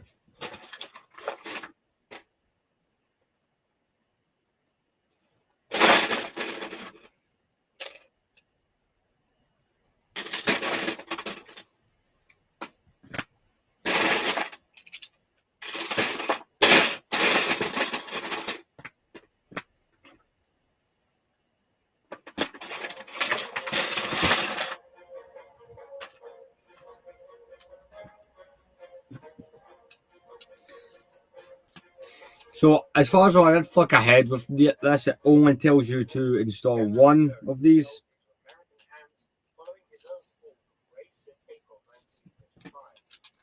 I've already made a detailed video about the operation to grab the right smasher, aimed to meet any week. But to briefly recap, after seeing Hitler for the last time on the Führer's birthday, 20th of April 1945, during, after packing up his vast collection of art treasures and personal baggage, his main residence in Currenhau, headed south to the comparative safety of the Obersalzberg. So my goal in this life was to get both bottom sides done, including that boarding ramp and both gun turrets. So anything we do after that is a cool bonus, and it looks like we may actually get to do some boat building I wasn't planning on doing. But so far, it's looking good.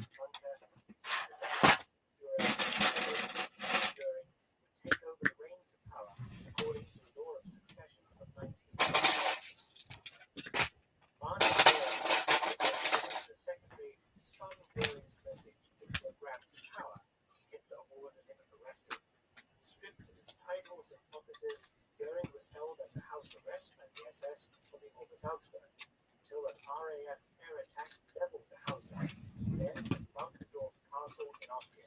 There we go. I'll move these away so you can actually kind of see what I'm doing at least.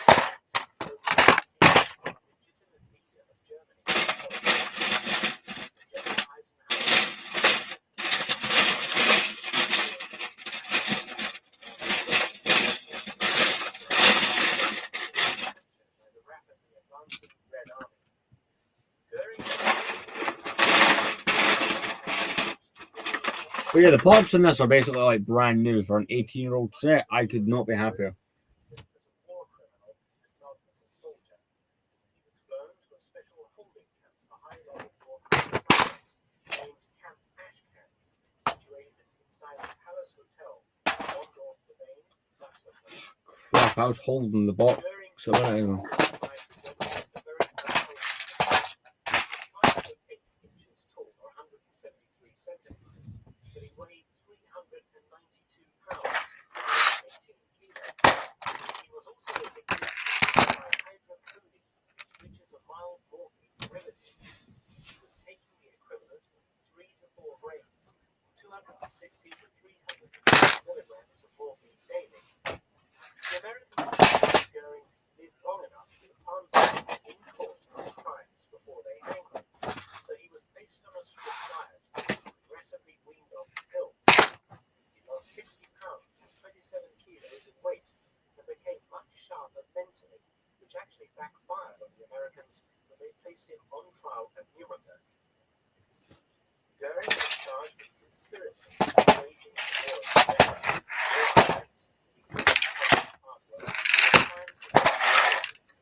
I hate when I'm holding the right box and then I put it down and I can't find it. There it is.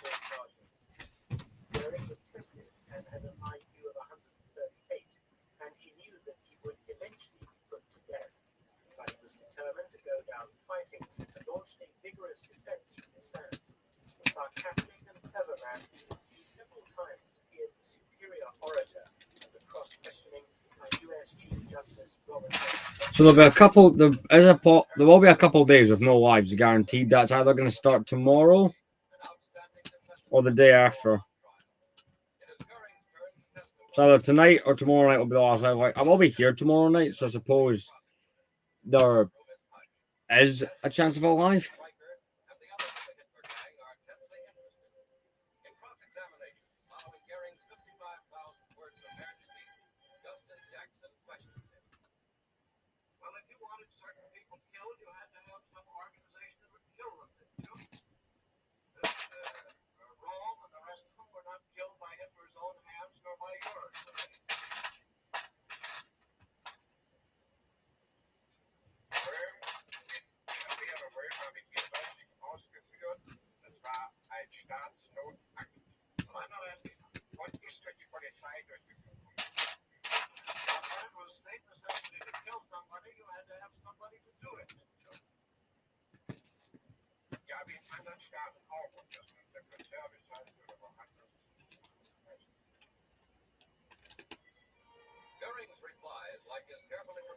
So there we go. We're building two of them. That way, I don't have to go back and build the second one.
So now they're resembling the circles. So that's good.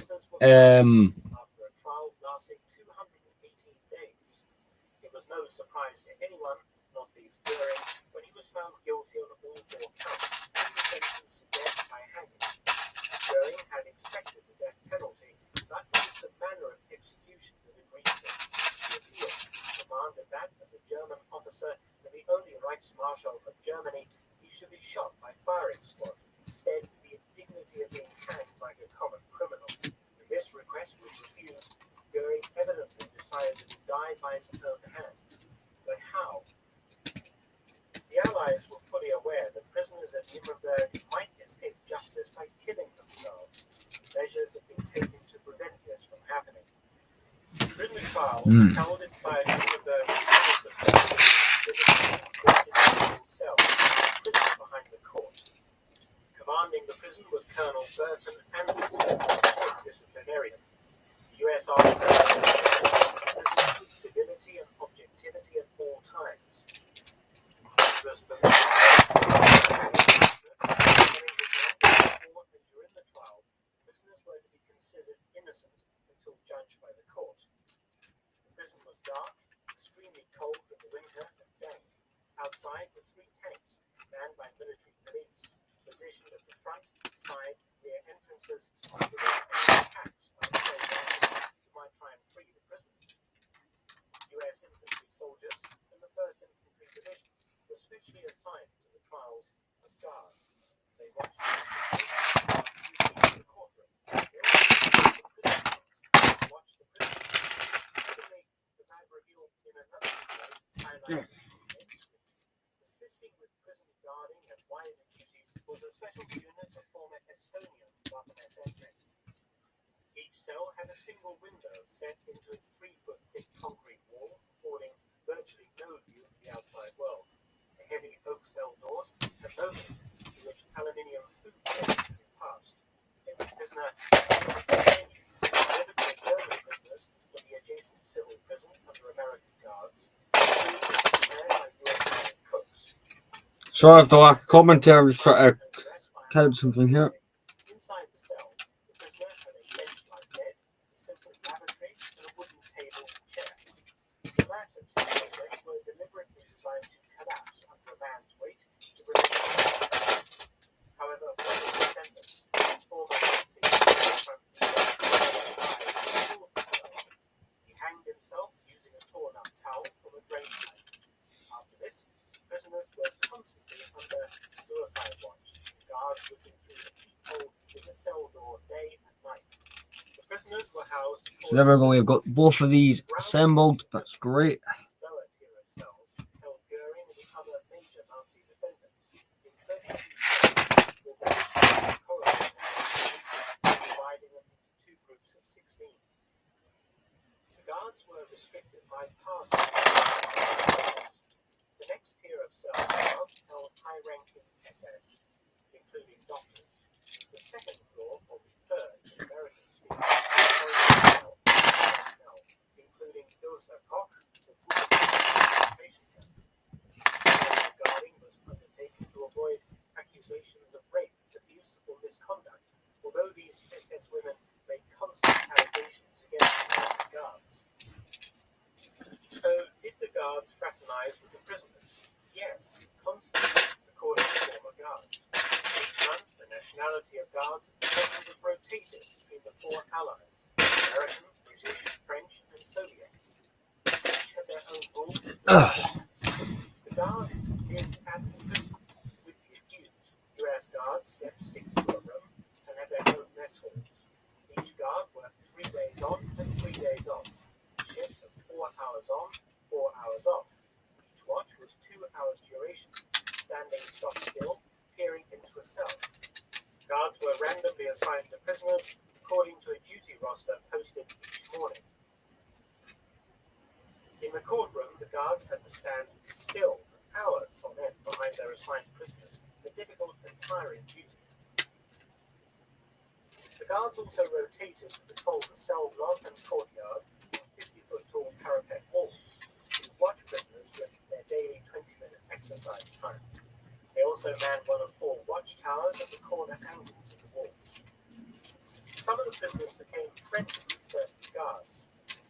This should get good though. After that, I'm curious. I think we will get on. What time is it? I think the way this is going, I'll get to build the thing after these 2. Because I'm trying to pace myself with this. Not to mention I am tired. I was at work pretty much all day.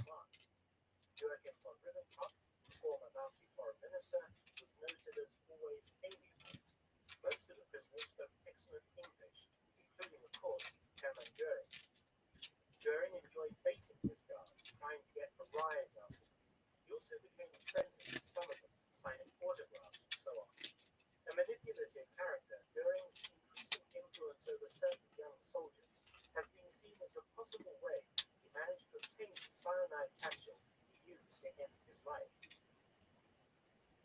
So let's examine the theories surrounding Goering's death. In a letter he left for prison governor Colonel Andrus following his death, Goering noted that whenever he had entered the courtroom, he had had a cyanide capsule concealed in his boot, and he had a second capsule. So now we're doing the detail parts. So whatever part I'm grabbing, I was grabbing like 2 of the quantity just for this. Or had he obtained it from some third party after arriving at the traveling in a convoy of vehicles, his large amount of baggage was left intact until he was moved to U.S. custody and formally surrendered. His baggage was searched for firearms and clothing. When willing 1, 2, 3, 4, 5, and 6. was kept under lock and key at the prison inside a special room. No prisoners were permitted some clothes, toiletries, photographs, and other items in their cells. The cream has been variously described as hair cream, hand cream, or ointment, and came to the prison in Goering's baggage. It seems unlikely that someone would not have prodded a finger into the jar to inspect the contents. The glass cyanide ampoule is concealed in Right. glass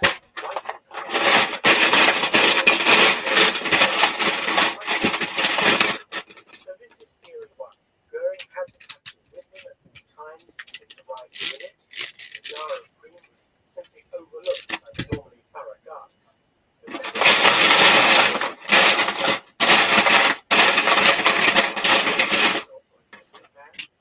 The second smuggled poison to Goering in return for valuable personal property, or perhaps less general was kept in the control. A persistent and popular theory concerns the U.S. officer, Lieutenant Jack G. Wheeler's former American football player. He certainly gave him various friendship, including his expensive gold watch. Wheeler's being photographed wearing it after Goering's death. Wheeler's had been under Goering's spell so much that he was prepared for this serious punishment. He was caught giving Now we're adding the dark red pieces, and some of you guys will know the anxiety of the old Lego dark red, but this stuff seems brand new. So I'm curious to know if this set, right, was just built once and then immediately taken apart and put into all these bins. If these from brand new, or I want to know what the seller didn't really list what it was, but like the condition. It came in all these pre-packed drawers and stuff like that, and it came in like 4 of these cases when I unboxed it. Obviously, I didn't get the original box, but I wonder how big that would have been. I did look at another one with the box, but it cost quite a bit more. I was like, well, that's just another box I then need to store. Herbert B. Smithers was a guard in prison. He said he had kept quiet for 60 years, fearing punishment. Some historians believe Smithers' story to be plausible. Smithers, a 19-year-old private in 1946, met an attractive local girl in his off-duty hours in Europe. She had eventually suggested that he take some special medicine to the prison for Goering. Technic. Under Goering's spell, chatting about sports and flying. He collected Goering's autograph as well as the autographs of other major prisoners. He found the guard duty boring, and the only diversion was the company clubs and local girls. His regular girlfriend, Hildegard Brunner, was happy to receive chocolate bars, cigarettes, and peanuts from Smithers, which he passed to her mother to sell on the black market. However, one day, Smithers was approached by a flirtatious brunette named Mona, who was interested in his job at the courthouse. She playfully refused to believe him until he produced Balder von Schirach's autograph, the former leader of the Hitler Youth. The next day, he obtained Goering's autograph from Mona. She introduced Smithers to her male friends, Eric and Matthias. They told Smithers that Goering was very sick. These are actually quite fun to build. These parts, the gun turret kind of parts. Smithers says he smuggled notes from these men to Goering, hidden in a fountain pen. The third time, Eric put capsules in Smithers to Goering. After he returned the Mona, never saw her or the 2 German men again. Smithers maintained that Goering was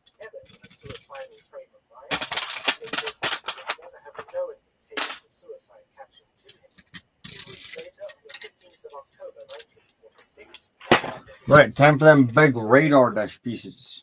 After a thorough search of Goering's belongings, the storeroom The printed radar dish element in this set is pretty cool. Goering's luggage, reinforcing the notion that Goering managed to smuggle 2 capsules into the prison. Whether Stivers was telling the truth 60 years later is impossible to prove, but it's a plausible scenario, though who the Germans actually were and what their relationship was to Goering has never been established.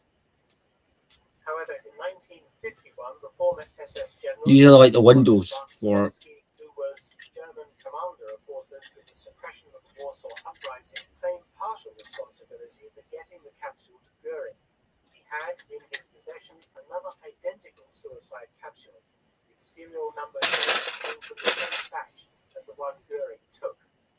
Von der Bach-Solowski appeared at Nuremberg as a witness for the prosecution. He also never explained how he got the poison to Goering, and he died in 1973 keeping his silence. The U.S. Army... Guys, there's something more than that holding that in, surely. They said Goering secreted it in various places on his person, including in his rectum, and also behind the rim of the cell lavatory. This was pure speculation. If he had had the capsule for any length of time, it appears to have been hidden in hand cream, as Goering himself admitted in his note to Colonel Andrus. There is yet another suspect who came 4 decades after Goering's death. Yeah, soon. Putzel was a member of the OSS, the Boston Institute. Try to actually get down and get some of the building done. Organization and direct forerunner to the CIA. He was in fact an aide to OSS William Donovan. Putzel claims to have given the cyanide to Goering. The OSS grateful for Goering's cooperation in aiding the organization in the forthcoming Cold War. Donovan, with tacit British agreement, ordered So can that fall out? Nope, that is in there solid. mercy. As Putzel said, quote, "He was glad to have it. It's better than being hanged." Putzel stated in 2003 that the cyanide pill was his own, issued to all OSS agents in case of capture. He stated that he simply handed it to Goering in a meeting. The only problem with Putzel's story... So we've got the two of them built up pretty well so far. crushed glass capsule found in Goering's mouth after the suicide. So you are probably expecting me to give you an answer to Goering's suicide, but I won't, because I can't. No one can definitively answer the case.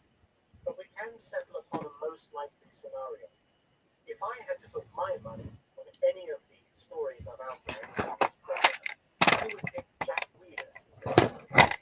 Why? For several reasons. Firstly, Wheeler's was an officer, giving him freer access to moving around the prison without drawing too much attention. He had a key to the baggage room. Due to his evident friendship with Goering, especially their shared interest in hunting, he easily fetched a jar of cream from Goering's effects and brought it to his cell without any knowledge of its contents. Goering was pleased. But yeah, basically just building these at the same time to try and go quicker with the build. I believe that Goering had secreted the cyanide capsule in the cream and another in his luggage before capture. Both were overlooked in searches because the guards were soldiers and not policemen. Once Goering had had his day in court, he knew the outcome and moved quickly to ensure he had the poison at hand, noted where it was hidden in his gloating letter to Colonel Andrus. The Wheeler scenario is the simplest and most obvious way to use the poison in Goering's cell. It doesn't involve any more subterfuge or outside parties or elaborate plots. We'll never know the absolute truth. We are left with the imprisonment of Goering having had the last laugh.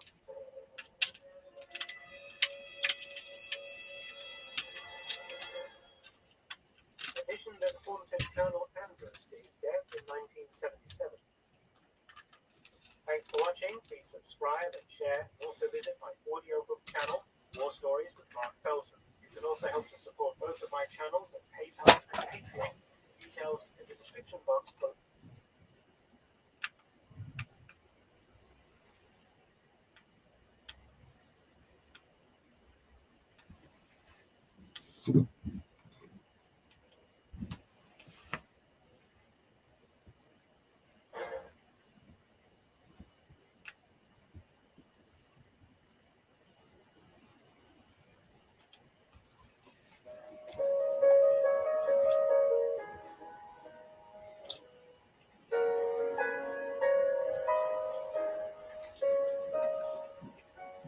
a little bit. We've been live for what?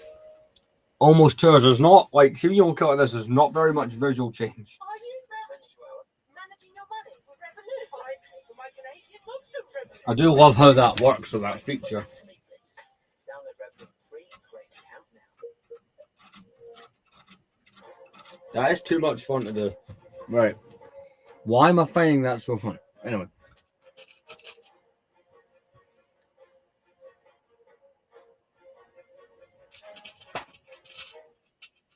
World War II may have ended over 78 years ago, but a number of veterans who went on to become famous celebrities remain alive as of 2023.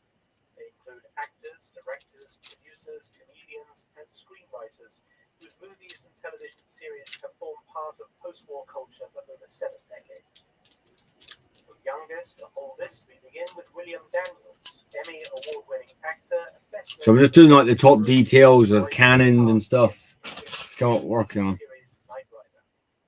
His film credits include Graduate, Parallax View, and Reds, but is best known for his TV roles, medical drama St. Elsewhere and Boy Meets World. Born in 1927, Daniels enlisted in the U.S. Army in 1945 and was stationed in Italy just after the war, working as a DJ in an Army radio station. William Daniels is currently 96 years old.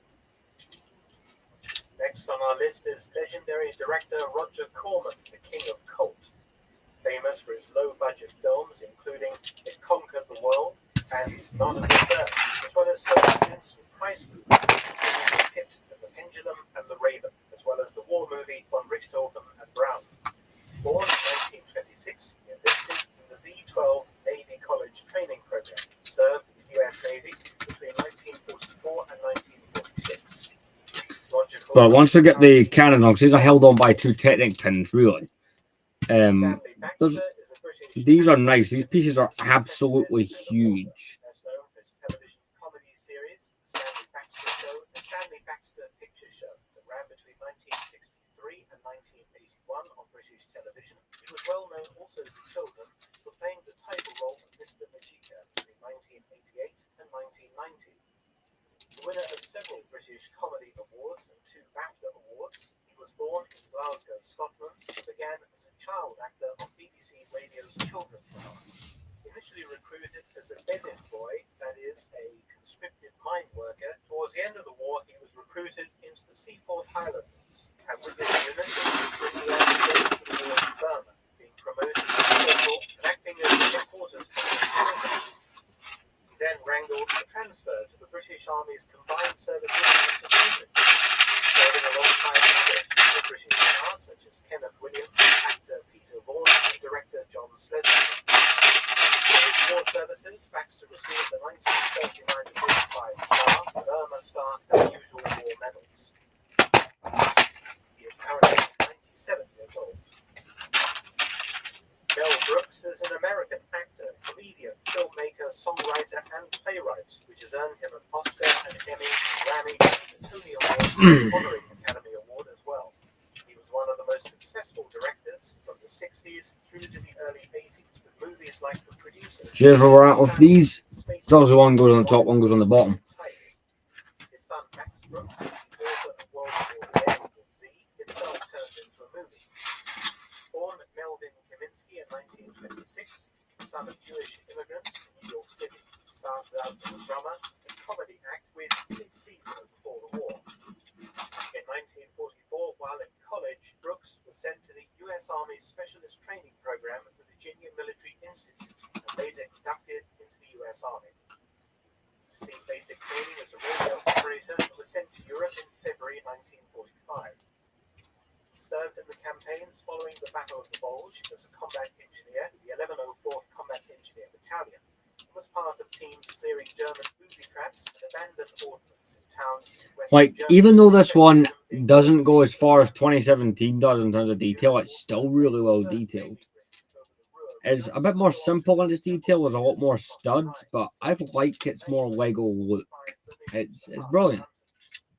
Following the end of World War II, Brooks joined Special Services as a comic, being promoted to corporal and ran the U.S. Army's entertainments in Wiesbaden in Germany. Brooks was himself honorably discharged discharged in June 1946 as a corporal. Mel Brooks is currently 97 years old. Norman Jewison is the Canadian director of such famous films as In the Heat of the Night, Fiddler on the Roof, and Moonstruck. Nominated 3 times for the Academy Award for Best Director, he has received a special Oscar and won a BAFTA Award, as well as numerous Golden Globe nominations. Born in 1926 in Toronto, a British immigrant parent. One thing I will say is it is not in any way, shape, or form fun to flip it upside down, especially with all that weight. So hopefully we're coming to the end of me having to do stuff like that. From where the freighters and tankers were gathered across the Atlantic to Britain. Though German U-boats remained a serious threat until war's end, he never saw any action. His only contact with the enemy being escorting German U-boatmen who had surrendered in May 1945. For his war service, Jewison received the 1939-45 Star, the Defense Medal, the Canadian Volunteer Service Medal, and the War Medal. Norman Jewison is currently 97 years old. Introducing Olay Super Serum Magnifier. It renews surface skin cells, corrects fine lines, thickly firms, improves complexion, and intensely hydrates. Packed with 5 potent ingredients: provitamin B5, glycerin, niacinamide, lactic acid, and peptide. Try it now. People say they're attracted to London, and that's part of the reason why they want to come to the London Business School. I think they're attracted to the diversity here, lifestyle, culture, art, business. That's at the heart of why we all chose to come to LBS. Right, cool. Van Dyke is an American actor, entertainer, and comedian who has worked in the industry for over 7 decades. He has also won a Golden Globe, a Tony Award, a Grammy, a Daytime. So here's where we're at on these. I'm flipping them over again because it's time to start getting some technic in them. Bang Bang, more recently Night at the Museum and its sequel, and 2018's Mary Poppins Returns.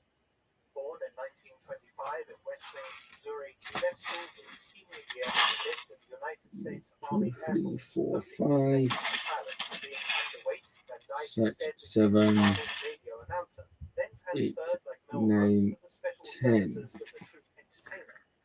Van Dyke did not serve overseas. He was discharged with the rank of Staff Sergeant in 1946, receiving the Army Good Conduct Medal. Van Dyke is currently 97 years old. Mike Nussbaum is an American actor and director. His credits as an actor include Fatal Attraction, Field of Dreams, and Men in Black, and he is very well known on and off Broadway. Born to a Jewish family in Chicago in 1923, he served in the U.S. Army in Europe in World War II. Assigned to General Dwight D. Eisenhower's Message Center, which he headed, famously dispatched the official notification of Germany's surrender in May 1945. Mike Nussbaum is 99 years old. The oldest veteran on our list is screenwriter and producer Norman Lear. He is most famous for creating a series of hit U.S. sitcoms, including All in the Family, Sanford and Son, The Jeffersons, and Good Times, earning him 6 Primetime Emmy Awards and the National Medal of Arts, among other honors. Born in New Haven, Connecticut, to Russian and Ukrainian Jewish parents, he enlisted in the United States Army Air Force in September 1942. He served in the 15th Air Force in the Mediterranean Theater as a radio operator and air gunner aboard Boeing B-17 Flying Fortresses, completing 52 combat missions, reaching the rank of Technical Sergeant. His service earned him, amongst other honors, the Air Medal with 4 oak leaf clusters, and he was discharged in 1945. Norman Lear is currently 101 years old. Many thanks for watching. Please subscribe and share. Also visit my audiobook channel, War Stories with Mark Felton. You can also help to support both of my channels at PayPal and Patreon. Details in the description box below.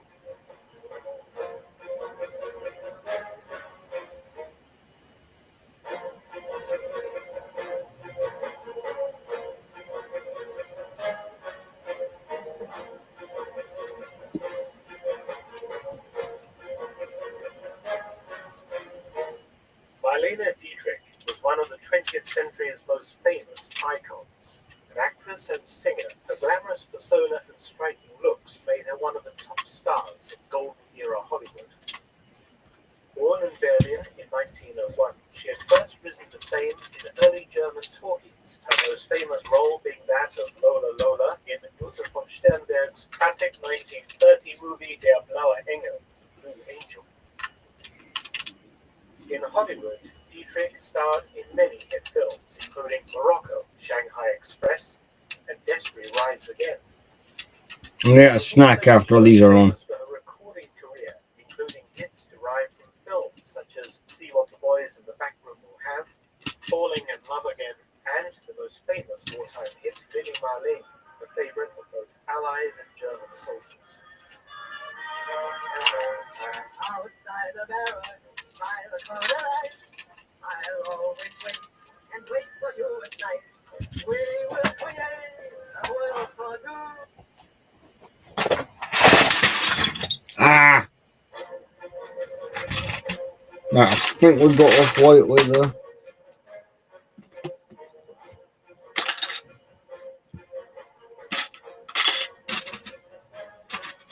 The entire thing didn't go. World War II may have ended over 78 years ago, but a number of veterans who went on to become famous.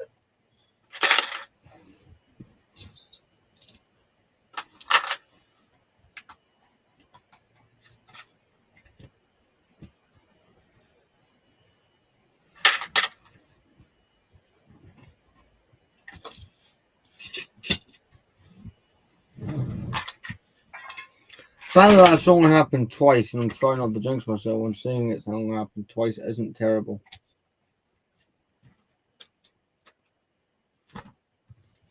I think we got off white like that. Right. I'm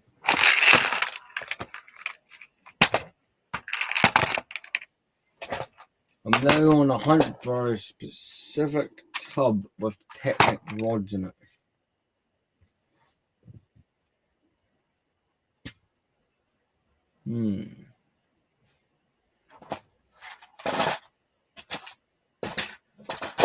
No, these aren't it. What about one of these? This is the one.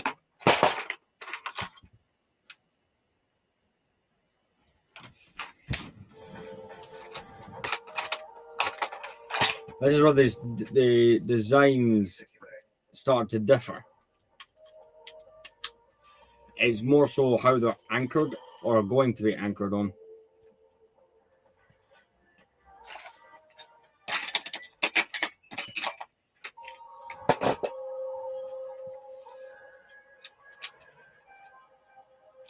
One will be more anchored in than the other because one's not designed to be popped off, but the other one is. You know, if I want to put a minifigure in the gunner's turret.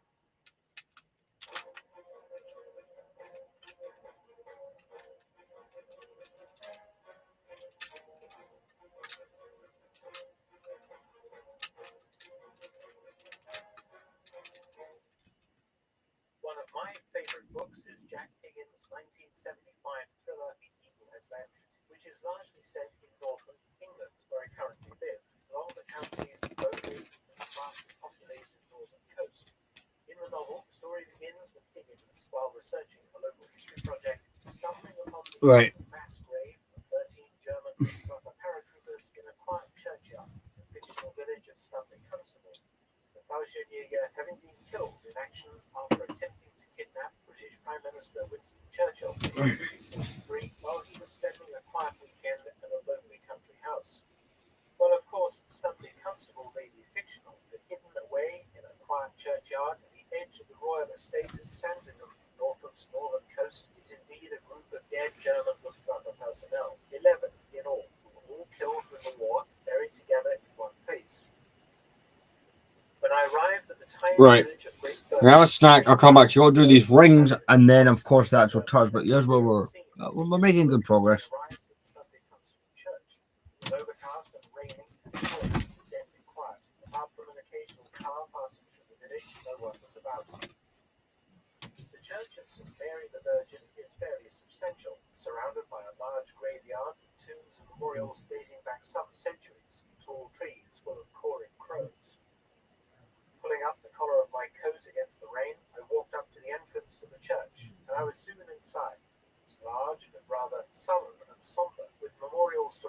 benefactors and local worthies. The village, partly owned by the royal family to this day, forming part of the huge 21,000-acre Sandringham estate, one of King Charles III's private homes. Intriguingly, the church contained no overt clues to the German burials outside. Leaving the church, I walked to a corner of the graveyard that is separated by a neat hedge and gate, and dominated by a fine stone memorial cross indicative of British war cemeteries all over the world. And there they were, rows of German graves facing Allied graves. The Allied casualties, airmen from the local airfield in the war, including several Australians, New Zealanders, Canadians, and South Africans. But facing them in eternity, 10 Germans in 2 neat rows, with an 11th tagged on to the first row on the Allied side. Germans' headstones the same standard design as the British Commonwealth ones, but each marked at the top with a carved iron cross. So why are 11 German soldiers still lying in a British country churchyard 78 years after the war ended? It is a bit unusual. In 1959, the British government decided to gather up all the German wartime graves in Britain, and with the cooperation of the West German government, to rebury them all in one place, the German cemetery at Cannock Chase in Staffordshire. Cannock Chase currently holds over 5,000 German military graves and was completed by 1967. But many Germans were overlooked and left in churchyards and public cemeteries for the length of Britain, where they were buried through the war. And today, around 1,000 German servicemen remain buried in this way. The Great Bircham Village Cemetery in North Norfolk, with 11 graves, is an interesting one, and one of the largest outside Cannock Chase, and all the burials are Luftwaffe aircrew. They include one of the very earliest German casualties in Britain, the grave of Oberfeldwebel Emil Rödel, the observer on a Heinkel HE-115 seaplane that crashed on the beach at Sheringham in Norfolk on the 5th of December 1939. The crew had been laying mines offshore when the aircraft clipped the radar pylon at West Beckham, causing it to crash. All 3 crew were killed. Oberfeldwebel Rödel was found dead at the scene. He was buried by the RAF with full military honours at Great Bircham. The pilot washed ashore later and was buried at Sheringham. The 21st of August 1940, the Dornier DO-17Z was shot down over Burnham Market and crashed into the sea off Brancaster in Norfolk. The 4 crew members all perished and all eventually washed ashore. Unteroffizier Kaschner's body coming ashore at Brancaster and was subsequently buried at Great Bircham. That same day, another Dornier 17 was shot down into the sea off Skegness in Lincolnshire. On the 9th of September 1940, the badly decomposed body of Unteroffizier Bruno Skiditsky was washed up at Brancaster and was likewise buried at Great Bircham. Both of these Dornier 17s were of course destroyed in the famous Battle of Britain. On the 9th of March 1941, 23-year-old Karl Desburman was killed when the Junkers 88A5, in which he was one of 4 crewmen, was shot down by another 2 Right, let's go. Spitfire off the coast of Skegness. Because you got to go do these 2 rings, and it's just like for detail and stuff. And that, oh wow, these are nowhere near done. 27th of April 1941 was buried in Great Bircham. The other crewmen were never found. Guy Gibson would achieve everlasting fame for leading the 1943 Dambusters raid, but earlier in the war he briefly served as a night fighter pilot and made a kill on the night of the 14th of March 1941 when flying a Bristol Beaufighter. Gibson shot down a Heinkel HE-111H3 off Skegness Pier.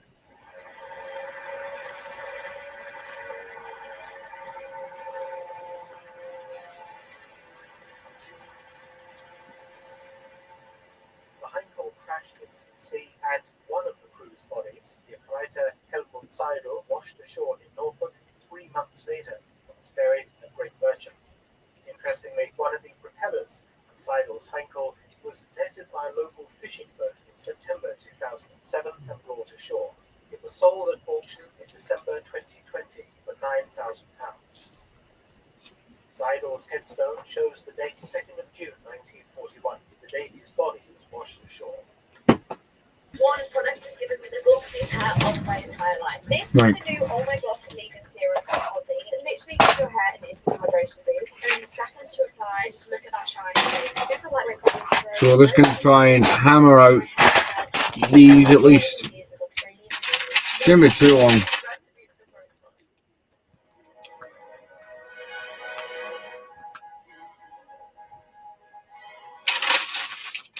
Unteroffizier Heinz ist radio operator on a Junkers 88 that crashed under unknown circumstances on the 1941 going into the Sea of Norfolk. Liesterfeld's body was the only member of the crew to be washed ashore. Part of a raid on Castle Bromwich near Birmingham on the 5th of June 1941, a Heinkel HE-111H5 of Kampfgeschwader 4 was attacked over the Wash by a British night fighter. The aircraft went down, Oberleutnant Gunther Truckenbrot bailing out into the sea, while the rest of the crew stayed with the plane, the pilot making a forced landing, through which they all perished. Oberleutnant Truckenbrot's body was recovered on the 3rd of July 1941, while Unteroffizier Horst Bauer and wireless operator Paul Weber were also recovered dead from the sea and all buried at Great Bircham. Let's get on the bits out for this. Pilot and other crew member never found.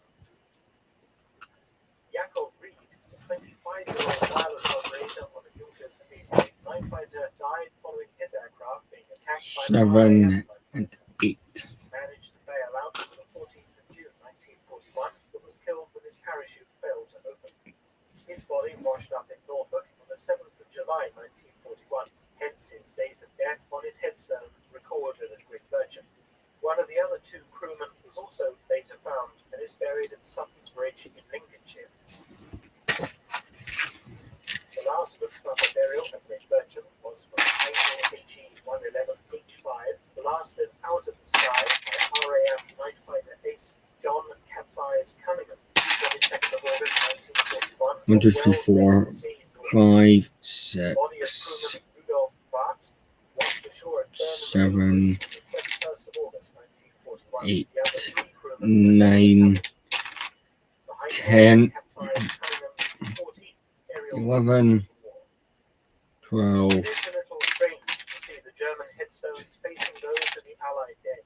In death, they have all been accorded dignified burial, and everyone's graves are neatly maintained by locals. It is a place of peace and contemplation, a reminder of how so many young men's lives on both sides were cut tragically short by the horrors of war. Many thanks for watching. Please subscribe and share. Also visit my audio. So after these rings, you have to do a couple more like of the technical bits to hold it together. Then after that, it's the guns, and then you only put one on the ship, which is the one at the bottom. I'm gonna make the assumption the one that goes at the top goes on later on after more paneling around it is built up.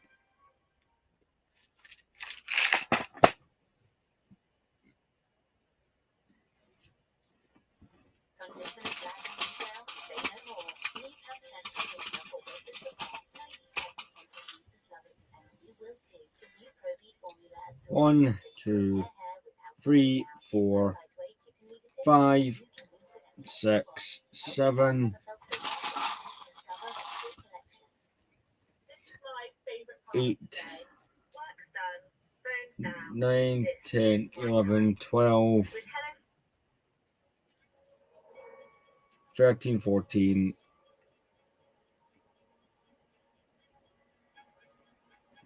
Nah, we've got enough. I counted a couple too many, but that's not exactly a problem. Got to make a whole bunch of these components.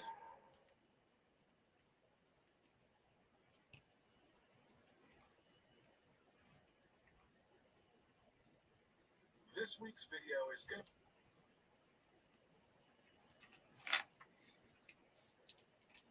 Just try and get these built as quick as can be.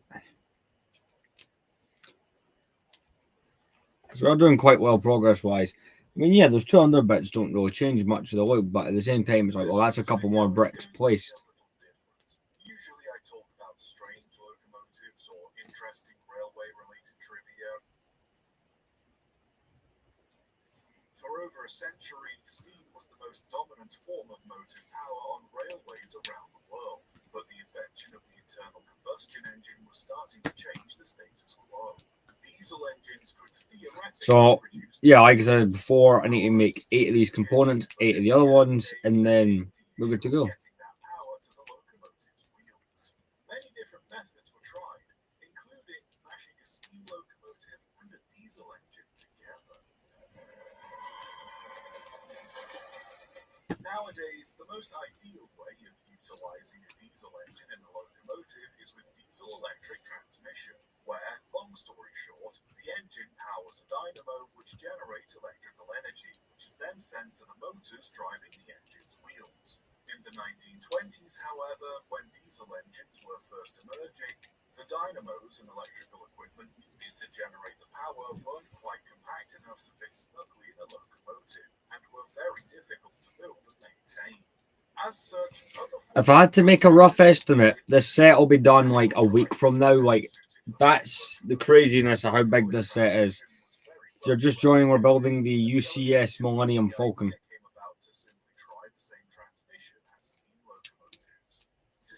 Well, that's half of them done.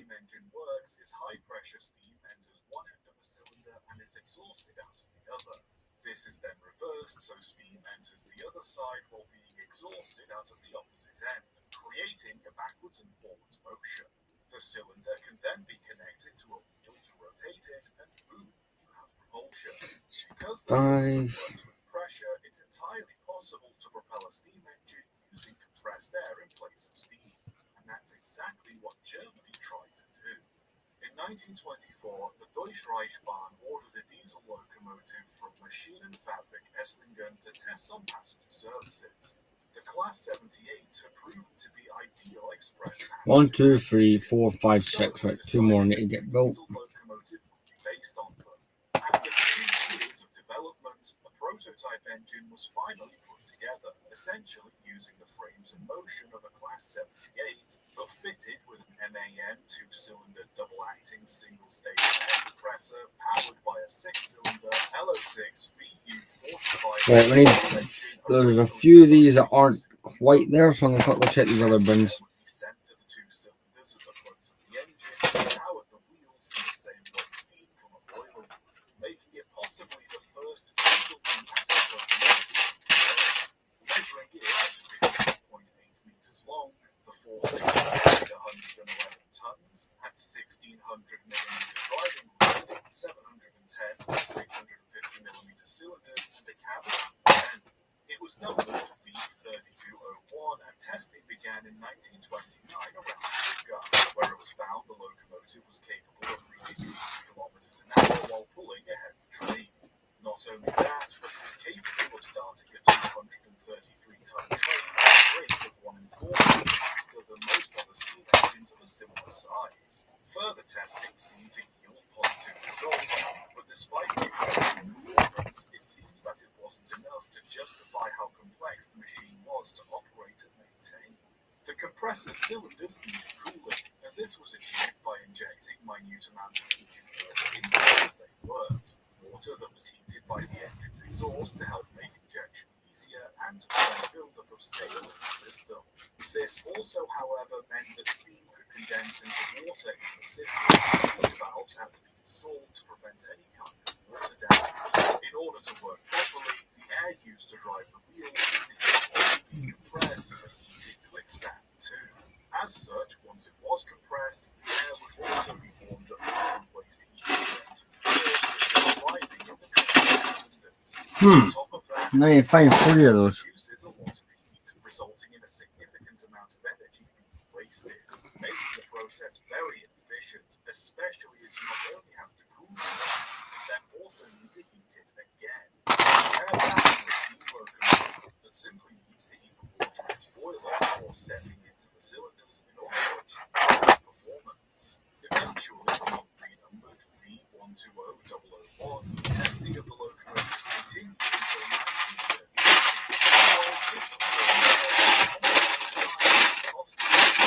And despite the addition of radiators and water injection, the air compressor was prone to overheating. By the end of that year, it was withdrawn, being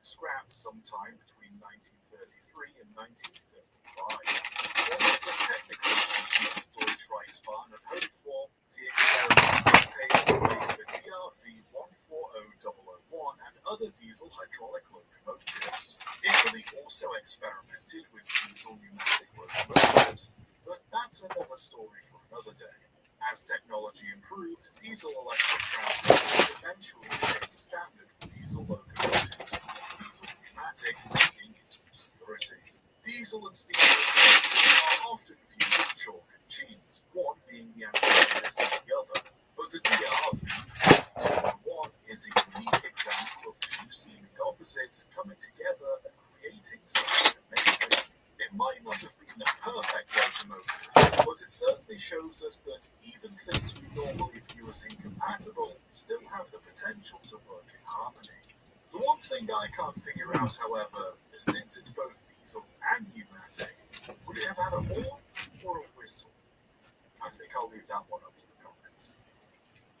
Subscribe for me. Oh my god, they were there the whole time, and it's about grey pieces in here. And they're all very similar. That's for your sister. That's your dad's favourite. That's one. That's two. That's three. That's good. That's that stuff.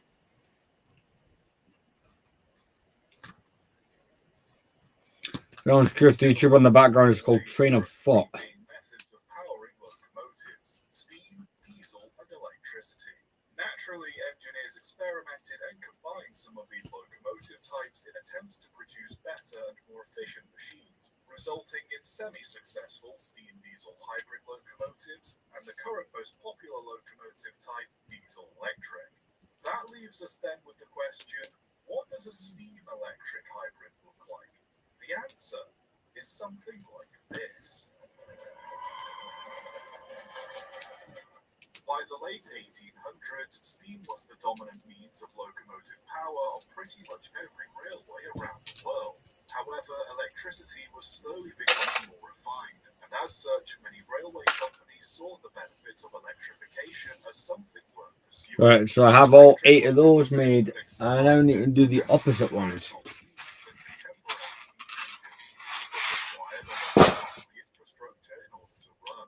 Another advantage electric locomotives had over steam was they didn't use hammer ball, a force produced by the engine's cylinders that caused the driving wheels to effectively hammer the rails of locomotive, causing damage, especially when traveling at high speeds. Wanting to try and alleviate the effects of hammer ball, Jean-Jacques Heilmann decided to experiment by giving steam locomotives electric transmission, this having the added benefit of giving the locomotive the same high-speed performance as an electric locomotive while not requiring any of the expensive infrastructure. 1, 2, 3, 4, 5, 6, 7, and 8.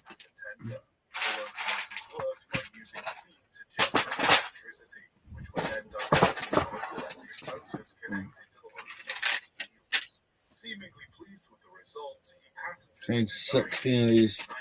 and founded his own company, Société Industrielle des Moteurs Électriques et Vapeur, intent on building a proper prototype locomotive.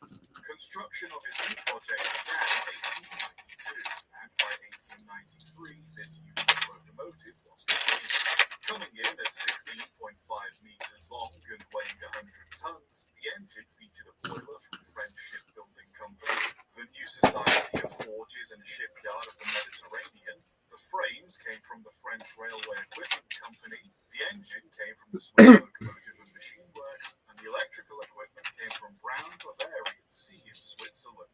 The cab was positioned at the front of the engine, with the smoke box and funnel positioned at the rear, making it appear as if it was driving backwards. Water was stored in side tanks and the coal in bunkers at either side of the firebox. The engine was equipped with 2 cylinders, one high pressure and one low pressure, and were directly powered dynamo. That's some of the wrapping it was in. The dynamo powered the 8 traction motors used to drive the locomotive, with each axle having its own motor. The motors were connected in parallel, and at low speeds the motors would be halved to 2 sets of 4. There was also another less powerful 3, dynamo 4, generated electricity for carriage lighting. 5, 6, 7. The locomotive was also fitted with disc brakes too, something quite unusual for a railway locomotive of the time. The end result scarcely looked like a steam locomotive at all, and functionally is more comparable to a modern diesel electric locomotive. Because of its 1, transmission, 2, 3, 4, 5, 6, 7, and 8. Testing began in 1894, with Fusy tackling the tricky line from Museville-la-Grenière to Le Havre, a route containing a 10-kilometer climb with grades averaging 1 in 125. An average speed of 51.5 kilometers an hour was achieved on the first run, with consecutive trips progressively. My goal was by 9, By the fourth trip, Fusy because it's was currently averaging 8:15, to have 59.4 achieving 70 kilometers these an on, hour or the one that does go on. top speed of That's more than 107 realistic, unless kilometers it's an hour was achieved there's some giant later technic tests. thing I'm not aware of. The locomotive was used to pull a regular service to Paris. It wasn't just the engine speed that was impressive either. It was said to ride as smoothly as a Pullman carriage and used 15% less coal than a conventional locomotive. As such, once the trials were over, the Chemin de Fer du West put in an order for 2 of Heilmann's engines to test on their line. Fusy was broken up in 1897, but in its place came numbers 8001 and 8002. These were essentially the same design as their predecessor, but bigger, measuring in at 28.3 meters. The lens firebox was 3, swapped out for Belpaire, and the dynamos and engine blocks were working on replaced with 4. fuel units. Unlike the prototype, these two were fitted with reversing mechanisms, allowing them to work comfortably in either direction. The first test run was conducted in November 1897 with great success, but with the engine speed limited to 30 kilometers an hour. The speed restriction was removed for later tests, and the Heilmanns didn't disappoint. One of the engines managed to clock a speed of 100 kilometers an hour while pulling a 250-ton passenger train, with one of them managing to reach 120 kilometers an hour on a later trial. What gave these engines such incredible performance was not only their electric transmission, but also the fact that the weight of the boiler and dynamos rested perfectly on the bogies, greatly improving the locomotive's adhesion. This, combined with their fuel efficiency and smooth, quiet running, made them very popular, with railways in Russia, Germany, and the US showing interest. However, they still came with drawbacks. Firstly was their weight. As much as the engine and dynamos helped with adhesion, they also added a few extra tons to the locomotive's overall weight, making them much heavier on their wheels than contemporary steam locomotives of a similar size. The extra weight didn't seem to improve their power much either, as from what I've gathered, despite their impressive starting traction, their overall power wasn't as great as that of contemporary steam engines. Right, last one, mate, about. Another drawback, unnecessary conversion of energy. In a conventional steam locomotive, the power produced... Now, of course, I need to go find a part that I have not grabbed. Which then power the engine's wheels. Because of this, And there we go. the locomotive's energy goes directly to the wheels with little being lost. Heilmann's design, however, required the energy from the boiler be converted to electrical energy first before being sent to the motors, where it's then converted Get these back constructed. into kinetic energy, resulting in some of that initial power being lost in the conversion process. But the biggest drawback the Heilmanns had was that, for the time, they were too complex to operate and maintain. Operating the engine required a driver, fireman, and an electrician pilot to maintain the electrical components, which meant paying more crew to operate one locomotive. The layout of the engine as well also meant that there was a great big dynamo in between the driver and fireman, making communication between the two significantly more difficult. Because electrical locomotives were still an emerging technology, That's what we're making there. parts were expensive. By extension, so was fitting them. Not to mention, you had to essentially maintain a mini power plant on top of the workings of a regular locomotive. Don't get me wrong, the performance and fuel economy for the time was phenomenal, granting railways many of the benefits of electric operations without the need for the infrastructure. But the simple fact that they cost more for less power compared to a standard steam engine was enough of a drawback for railways to lose interest. With enthusiasm for the Right. design, both local and foreign trials sold So I'll do these two brackets. So 1, 2, hybrid car instead. Double 3, one, and maybe 4.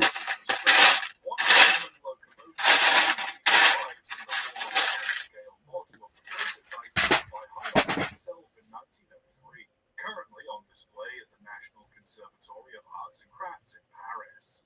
Given that most of the criticisms Heilmann's engines faced were later used to criticize diesel-electric engines, it's hard to say he may have been a little ahead of his time with the design. Might the engines have proved to be more popular if they were built at a later time when such electrical equipment was more common? It's not. One second, I'm quite look at these and then check on them because they keep barking. Another example of an invention being a little too ahead. Yeah, I'll do a Discord call soon. Subscribe for more. Because when I go into Discord calls, I end up getting distracted and not building. So there will be a Discord call within the last like hour of the stream. Once all the annoying infrastructure bits are done. 10 copper for an hour, or even a day. 10 copper to share, or if you just need to get there. And on that day, you pick it up new. Woohoo! You could get a quote in under 2 minutes. Join the 3 million who've got temporary insurance and get on the road. The moment you stop brushing, many toothpaste stop fighting bacteria, and then problems start. But all will be. So yeah, that's what those rims are for at lower building. All will be keep shielding teeth in between brushing. So you start with a healthy clean and end with a healthy clean. All will be the clean that never stops.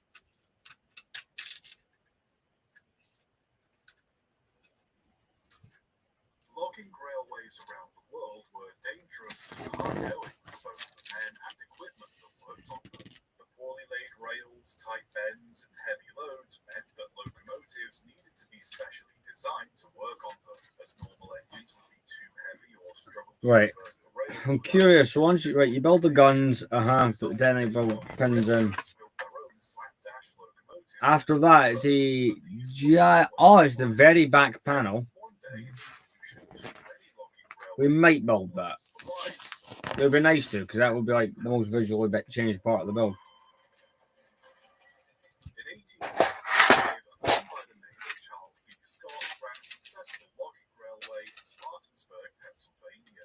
Despite only having a limited education, Scott was quite mechanically gifted and had designed his own locomotive to work on the line around the mill. Despite its relatively scruffy nature, the locomotive was quite effective on the railway, leading Scott to further pursue locomotive design, believing there was a market for machines like his on logging railways all over the country. His finalized design was simple. It was essentially a vertical boiler mounted on a flatbed car with its cylinders set in the middle pointed downwards like a marine engine.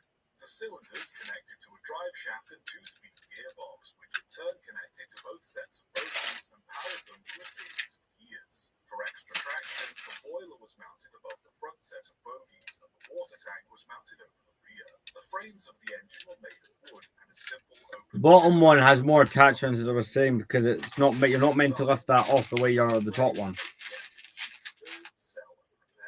Scott approached the Climax Manufacturing Company with the designs, who agreed to build them, and in 1888, the first 4 locomotives were completed.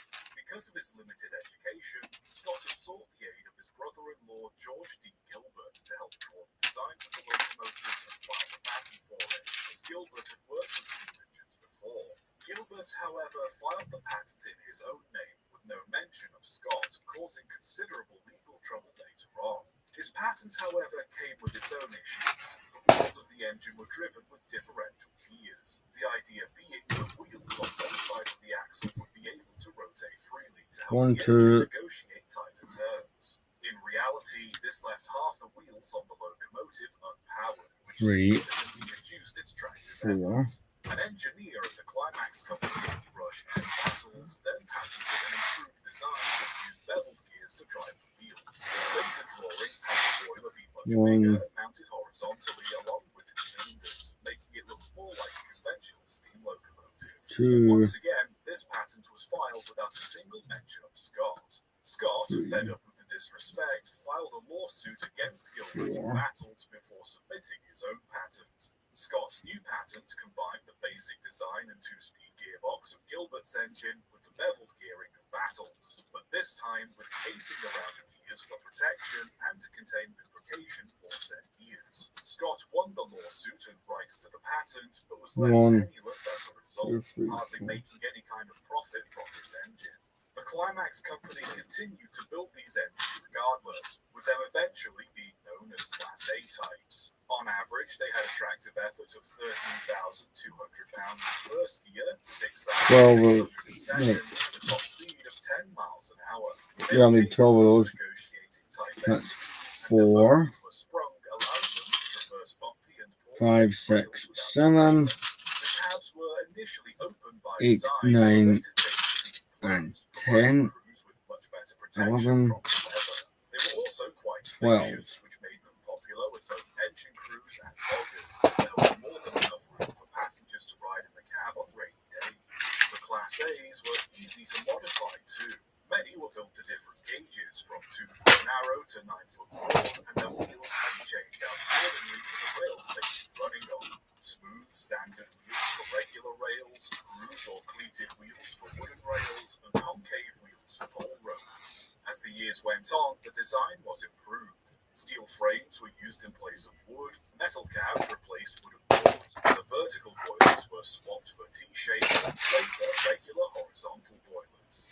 4 Class A's were built with an 040 wheel arrangement for use in Tionesta Valley, but no more were built after they were found to be underpowered. The popularity of the engines led to the Climax manufacturing company ceasing production of their other products and rebranding themselves the Climax Locomotive Works to focus purely on building locomotives. How many of those? Despite their instant success, demand 2 from it, you have 4 of them. So in 1993, the Class B was introduced. 2 Class Bs had been built in 1891, following back to the original pattern. The boiler was larger and horizontal, with cylinders mounted towards the front, driving a transverse shaft and turn out the main drive shaft.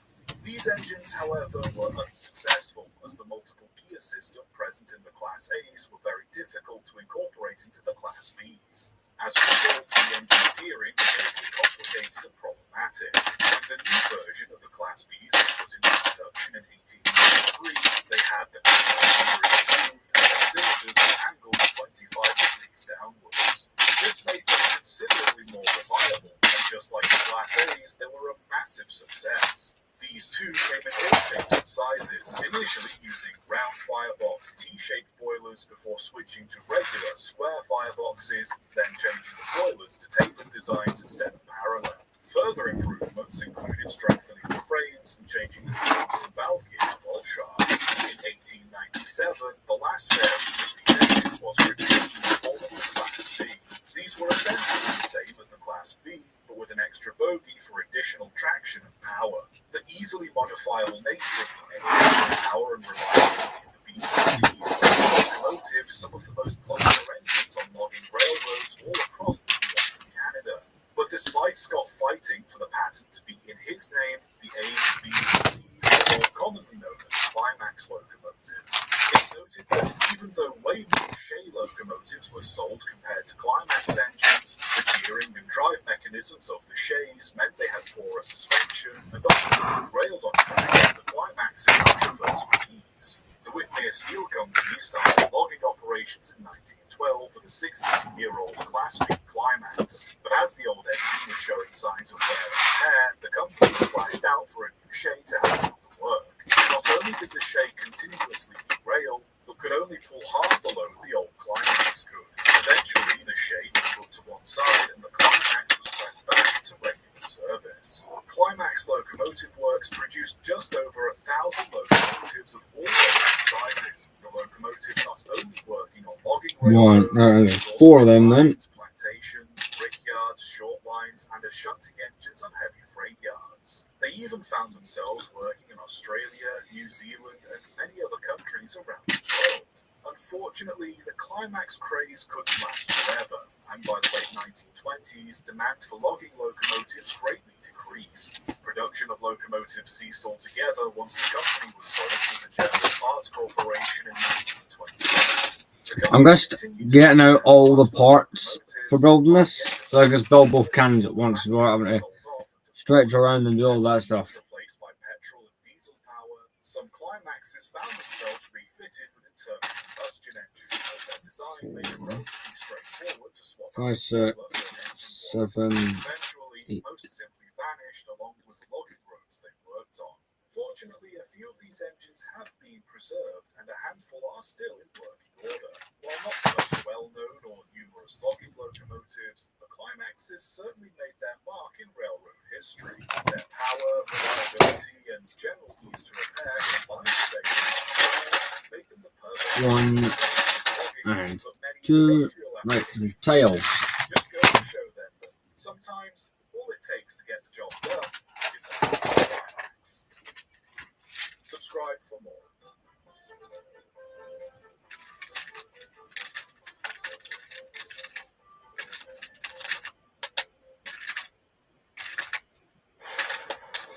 These 2 tails are out. Good to go. Right. Those things.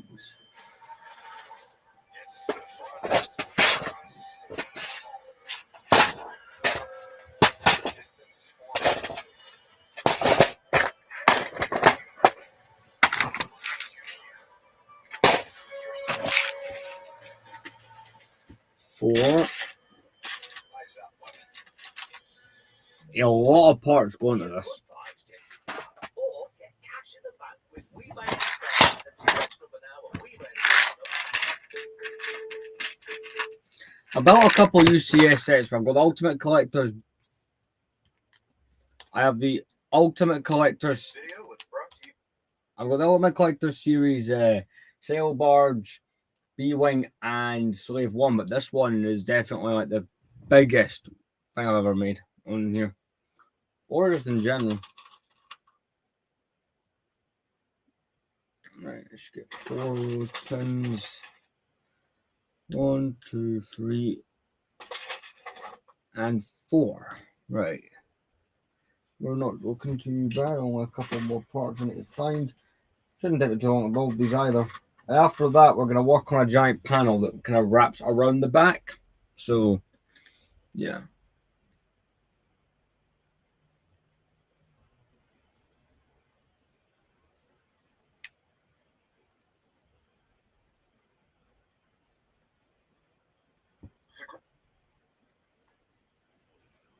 Given that high-pressure boilers need to be able to contain an immense amount of pressure, they need to be as rigid and sturdy as possible to ensure that they don't fail. 1, Adding 2, any kind of bend or flexibility would 3, greatly and compromise the structure 4. of the boiler and generally be a bad idea. This, however, didn't stop locomotive designers from trying it anyway. As American railroads developed, bigger and bigger engines were needed. However, there was only so big you could make a rigid frame locomotive before it was too big to negotiate bends. This problem was solved at the beginning of the 20th century when the US began using Mallet engines. These engines had 2 sets of powered bogies, with the forward set being able to articulate, allowing them to be much bigger and have more driving wheels while still being able to traverse tight bends. A drawback of the Right, let's get started. was that on bigger locomotives especially, the boiler would Let's build them both at the same time. around bends and the awkward weight distribution because of this. We end at 10. Riding rough on curves and unevenly wearing out the rails. In 1910, So I'll call you during the last half hour. Because I want to be able to concentrate on the building a bit more on this one. On paper, this wasn't too crazy of an idea. Having the boiler articulate along with the bogie would not only help prevent issues caused by overhang, but also help keep weight on the engine's driving wheels for better traction and weight distribution. On top of this, he also found that the combustion gases would no longer transfer heat to the water after traveling 22 feet through the boiler tubes, meaning that having a super long boiler was inefficient anyway. Knowing this, Vauclain came up with a solution to solve both problems: a flexible boiler. The premise was fairly simple. The rear segment of the boiler connected to the firebox would produce high pressure and superheated steam to be used by a set of high pressure cylinders. The exhaust steam would then be piped into the front boiler, where it was reheated and used by the low-pressure cylinders. To make the most of the remaining hot gases from the firebox, the front segment also contained a feed water heater too. The two boiler segments sort of slotted together, with a bell-shaped tube protruding from the high-pressure end pointing into the low-pressure boiler. In order to create a seal, a flexible bellow joint was made by tapered steel rings along their outer edges in an alternating pattern, essentially creating a giant metal accordion. At the time, the Atchison, Topeka, and Santa Fe Railway was in need of powerful and flexible passenger engines and took interest in the articulated boiler design. They took a pair of 262 engines and combined them to make a 2662 locomotive at their engine shops in Topeka in 1910, fitting it with large driving wheels, a Jacobs Schubert firebox, and of course, a flexible boiler. Numbered 1157, initial testing and performance seemed to prove satisfactory, and so the 18th SF ordered an additional two from Baldwin. These numbered 1158 and 1159 respectively, but the Santa Fe wasn't fully convinced of the Bentley boiler's benefits. As such, when they put in an order for some more bigger Malays, being the 3300 class, the AT and SF opted for these to have rigid boilers instead. 4 of the Class 3300s, however, were still fitted with articulated boilers, these being numbers 3320 to 3323. While able But to do the yeah, they will not be alive. wasn't long before Like, they'll be alive tomorrow, possibly, but it'll be a short one. themselves apparent. The first Depends how I'm issue feeling was after my nearly 14 hours in work. Cinders, ash, and coal debris would build up in and around the grooves of the bellow, and as such would break the rivets open when the engine rounded a bend. This issue was only present on the first 2 engines, as the rest used a double ball joint to connect the boiler segments, but the joint was far from the only problem with the design. A Damn it. flexible boiler requires flexible steam pipes, and one can imagine how tricky it was to maintain the dozen or so external pipes carrying high-pressure steam along the length of the boiler. Awkward and expensive maintenance seemed to be an issue all of these engines had. It's fair to say it'd be difficult to effectively clean the boiler tubes with an inaccessible gap in the middle of said boiler, and extra flexible parts only add more complexity and points of failure to an already complex locomotive design. But what really undid the articulated boiler's chances of success was simply that they weren't much of an improvement over a standard fixed boiler design. While crews did find the bendy boilered Malays to be smoother running and that they put less wear and tear on the rails as promised, it was only a mild improvement at best. With so much time and money required to maintain them for so little gain in return, the AT and SF didn't bother building any more articulated boiler Malays. Despite their shortcomings, it seems that the engines were reliable enough for the railroad to continue using them until the 1930s, but contempt for the engines seemed to be common. E.D. Worley was quoted as saying, "Pure conjecture is quite insufficient." These are quite well, to even though that visualize YouTube video said the word a bunch of times. machinist and boilermaker The articulation with these is quite good. wasted to keep these mechanical abortions on the road.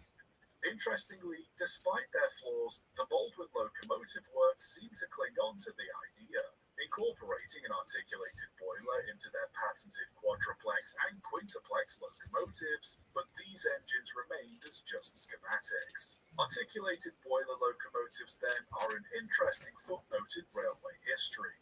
The fact that someone was able to make a high-pressure steam tank in any way flexible is a remarkable achievement, but all the same, let them be a reminder that sometimes the best option isn't always the most flexible one.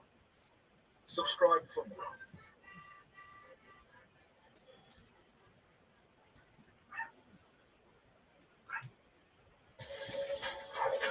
New Ben's original street food. Real flavour, real fast. Are you taking the time to warm up before you work out? Or how about taking the time to choose the right toothpaste? I'm taking my oral health seriously with Colgate Total Active Prevention. It's 15 times more Right, let's get the first cannon in. oral health issues. Choose Total.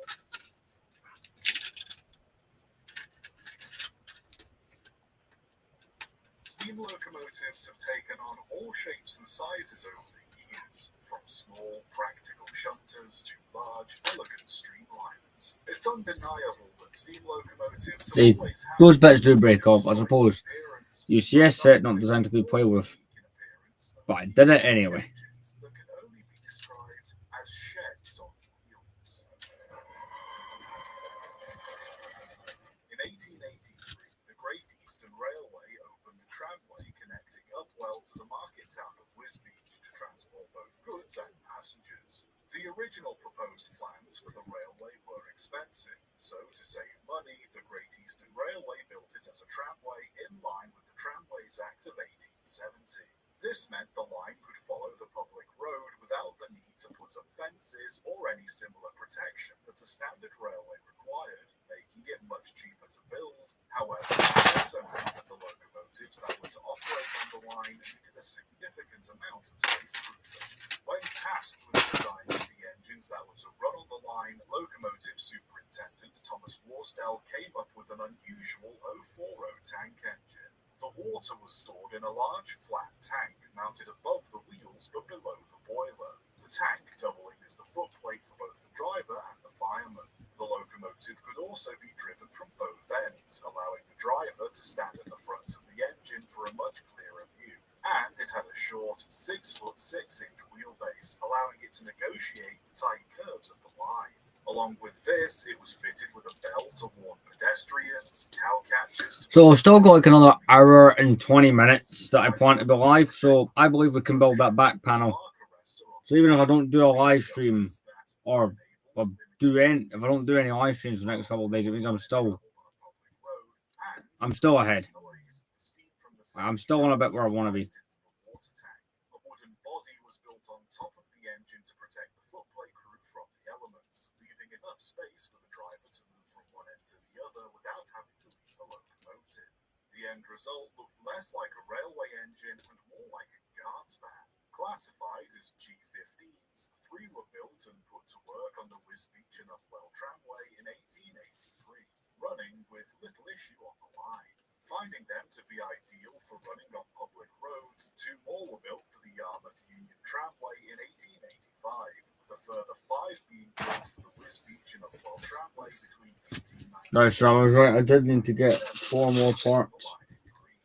The G15s worked hard, but by 1903 were starting to struggle during the busy harvest seasons, and so it was decided better engines were needed for the work. James Holden, replaced Worsdale as locomotive superintendent, designed what was essentially an upgraded version of the G15s. These having an 060 wheel arrangement, outside cylinders, improved boiler, and were some of the earliest engines in Britain to use Walshart's valve gear. Despite having an extra set of wheels, Right, we can now get these giant things on, or one of them at least. just 2 inches longer than their 040 counterparts. Aside from that, the 060s were functionally identical to the G15s. Ah, crap, there's not an easy way of doing this. Safety valves feeding into the water tank and fitted with bell, cow catchers, side plates had a wooden body. In fact, the engines were so identical that once they had their bodies fitted, it was almost impossible to tell them apart. The main distinguishing feature was that the new designs had a foothold set at the side of the water tanks. Classified as C-53s, 2 of these new trams were built in 1903 and put to work around the Ipswich dock area. Proving to be reliable, another 3 were built in 1908, and by 1921, 12 of these engines were working on the Great Eastern Railway. 3 working on the Wisbech and Upwell tramway, 3 on the Yarmouth Union tramway, and 6 around Ipswich. And why does that not? Why not? Trams ended up under LNER ownership after the railway grouping of 1921, with the G15s reclassified as Y6s and the C53s reclassified as J70s. Despite their odd shape, small size, and speed limiters, the trams were by no means poor performers. It's noted that the J70s in particular could reach impressively high speeds when not on public roads, and that on one occasion, number 7131 managed to pull 48 trucks fully loaded with fruit, totaling 400 tons in weight. Though partway through the journey, it did have to uncouple from the train and run to the next station to fill up with water. By the time of the grouping, 4 Y6s had been taken out of service, and after passenger services between Wisbech and Upwell stopped in 1927, 2 more were scrapped by 1933. Despite being replaced, the Y6s still found some use doing odd jobs, with 2 working in Euston during the 1924-25 Wembley exhibition, and another was displayed at the 1925 Stockton and Darlington Centenary procession. Eventually, the last 4 Y6s ended up in storage on the Wisbech line, along with 3 other J70s, these only being used in busy seasons. Another 2 J70s would run the line for the rest of the year. Servicing the trams was awkward, as the wooden bodies needed to be maintained by the carriage and wagon department of the railway.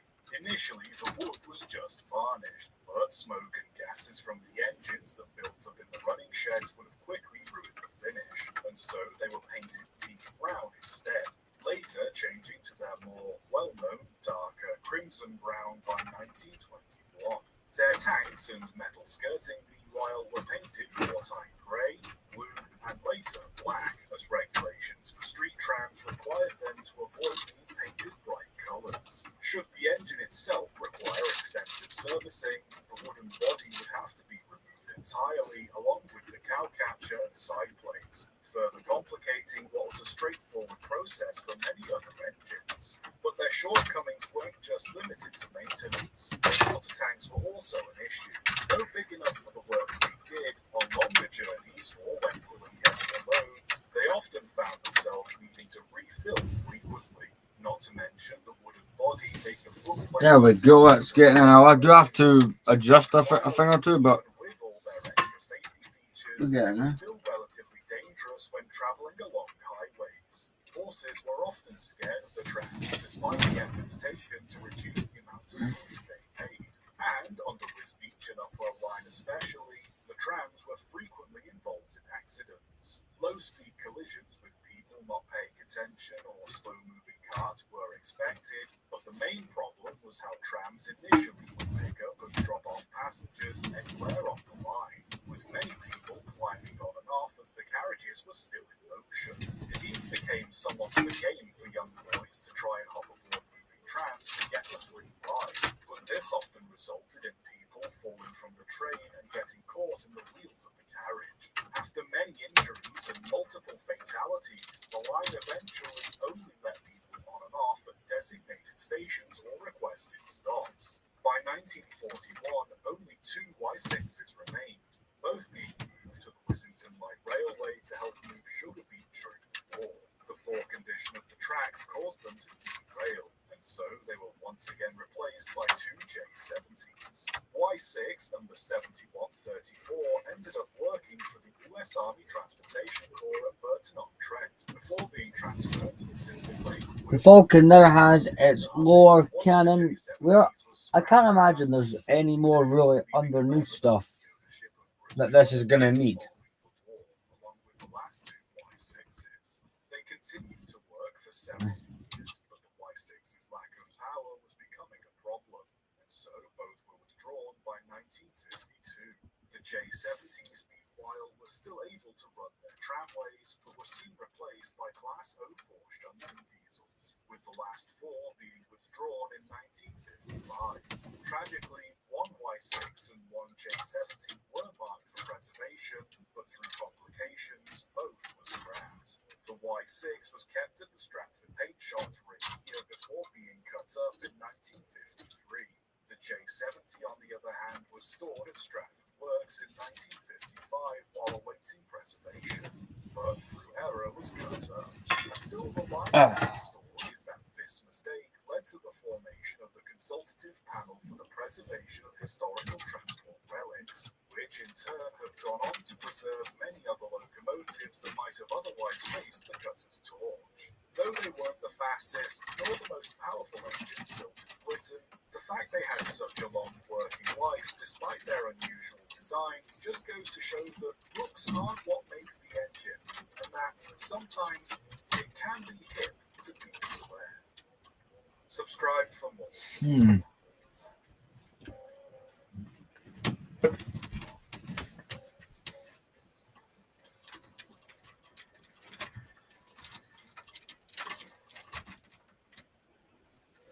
Asda, we're always working to roll back the cost of your weekly shop. That's good, honest bargain.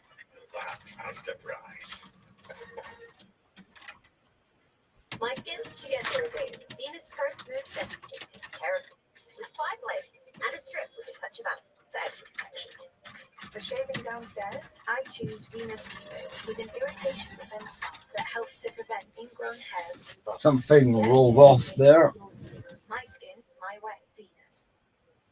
Right, okay, let's try. It's that 7th bit of landing gear needs a little bit of help. Trains have appeared in many films throughout the years, as everything from the setting of the story to being part of a greater action set piece. As cool as these scenes are, not all of these engines are true to real life, and that gets on my nerves. So today, we're going to take a look at everything wrong with the trains in...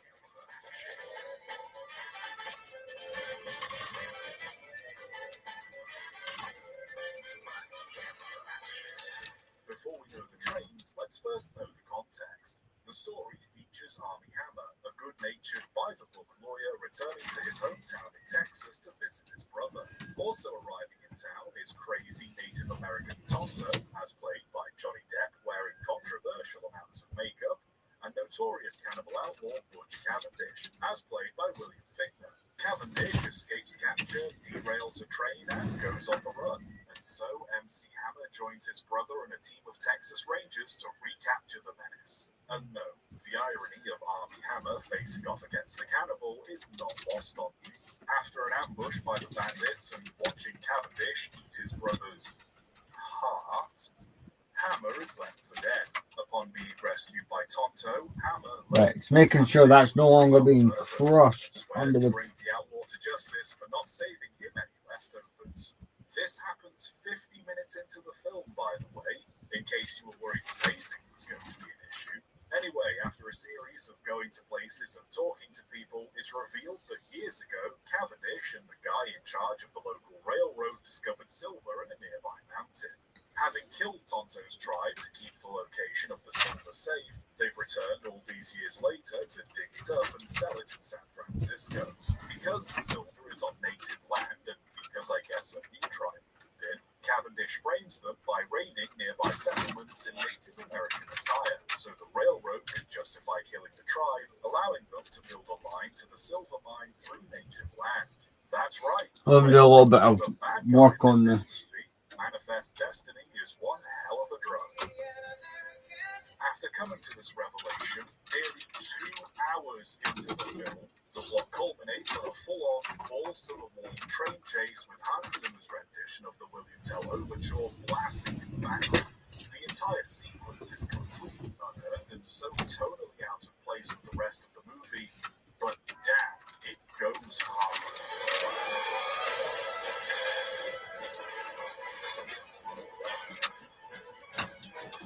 Trains fall, bad guys die, and the day is saved? Question mark. I mean, the bad guys were defeated and Tonto got his revenge, but an entire native tribe got wiped out and multiple innocents were murdered, so the end? Other notable things in this film include Helena Bonham Carter playing a prostitute with an ivory shotgun leg that men get weirdly touchy around. Armie Hammer has a romance arc with his dead brother's wife that's about as poorly written as it sounds. Every man who meets this poor woman, by the way, either harasses her or gets shot. And Tonto keeps saying spiritual stuff, talking about nature magic, and calling the bad guys Wendigos. But we're flat out told none of it's true, so it just leaves him looking like a rambling idiot. There are so many weird moments and inconsistencies in the film. Why not share your favourite ones in the comments? Mine is in the opening, when this kid and old Tonto are shown putting peanuts in their mouths straight from the bag, which are then later shown to be unshelled, implying that both of them are just scarfing down these nuts with the shell still on. I could keep going, but we're not here for a film review. We're here to look at an impressive amount of rails and rolling stock were assembled for the shooting of this movie. 2 prop locomotives were built for use in various scenes in the final chase. The first one, a 460 nicknamed John goods train was used in the opening derailment, with the boiler and cab swapped out for the rest of the movie where it appeared as Constitution. The other locomotive is a replica of 440 Jupiter, one of the two engines actually present at the Golden Spike ceremony that signified the completion of the Transcontinental Railroad. There we go, The freight fixed. cars and carriages too were built from So obviously this one here shooting, but most impressively, would then go like 5 this. miles of physical class But at the moment, I don't have the stuff built up around it. was built in Mexico by Gandhi Railroad and excavating surfaces for shots of the trains in motion, and many other smaller sections of track built in various sets and locations. In scenes that depicted tracks being laid, certified railroad workers were hired as background actors, with many other extras having been professionally educated on how to build and lay rails for extra realism. While not actual functioning steam locomotives, both Constitution and Jupiter were equipped with a pair of diesel engines in their tenders and computers mounted in their cabs, allowing them to move on their own. They were capable of reaching speeds of up to 30 miles an hour, with many scenes being shot actually going at that speed while the actors were physically scrambling all over them. When the locomotives weren't in shot, however, an EMD SW1500 diesel would be used instead to move the convoy. The engines could also be partially disassembled, the boilers and cabs able to be detached from the frames so they could be loaded. Well, before we build that next bit, and yes, I've just left the turret thing on top for just now. It slides into the housing that's there for it, but it doesn't have anything up around it. So it's just designed to slide off like that. Comes down to the props being cheaper and easier to build, use, and modify than a real thing, while also appearing functionally identical. Sure, it would have been nice to see the real Jupiter replica in this film, but when you're shooting at it, having actors climb all over it, generally a risk of damaging it, it makes more sense to build a prop that you're free to do whatever you want with, especially when the general audience won't know the difference anyway. Credit where it's due, a lot of thought and effort went into making the props as realistic as I'll be back in a possible, moment. and the teams That is looking cool, that gun turret on. did a pretty good job making the engines look believable while also giving them a very sweaty and filthy style that adds character. I, however, am not here to congratulate them on their work, but rather be that jerk who picks apart everything wrong with said work for the entertainment of the masses. So let's take a look at some scenes, shall we?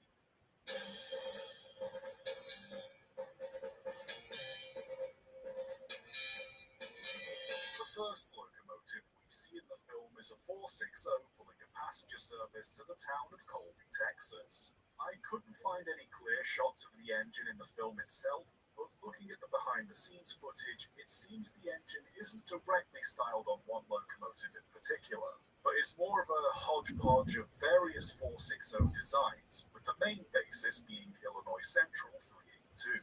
The engine, driven by Casey Jones, the night he ran his train into a big old caboose. 382, however, wasn't built until 1898, 29 years after the Lone Ranger takes place. Strangely, some parts of the engine are period accurate. After consulting my local American locomotive specialist, the domes on the engine are styled after the ones on the engine's promontory summit, so they at least get some credit for period accuracy in that regard, but the cab design is completely made up, so the credit gets revoked. This sweeping shot also gives us a good look at the cars and carriages too.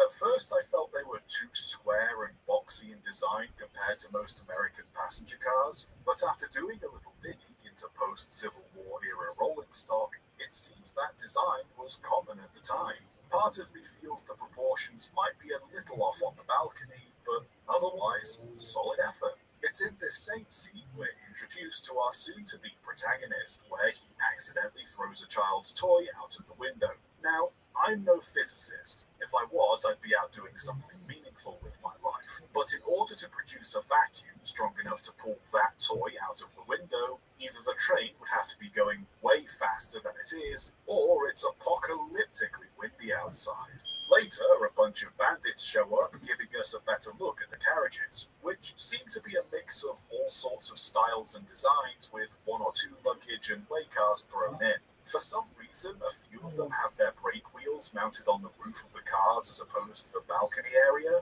which isn't unheard of for freight cars. But why they'd be on the roofs of passenger stock is beyond me.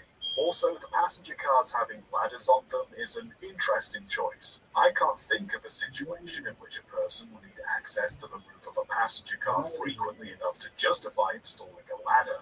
Nor can I think of a reason why you mount an axe on the outside of a way car next to the door.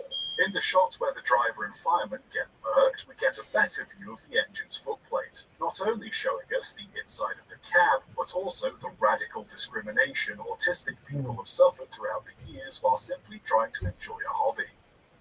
You can't plan for your periods, oh my gosh moments. But with the new Always Ultra, you won't need to. Thanks to its new and better top layer, it combines a So, gentle feel with here's a $1 million question.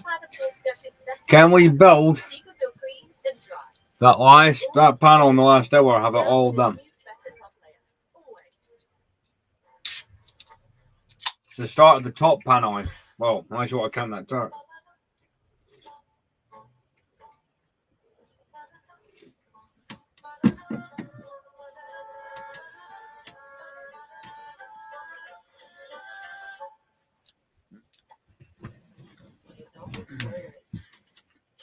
It does look good. It's crazy.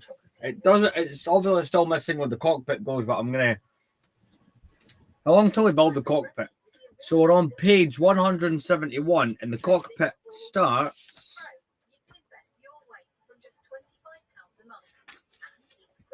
Sure as hell ain't starting this live stream.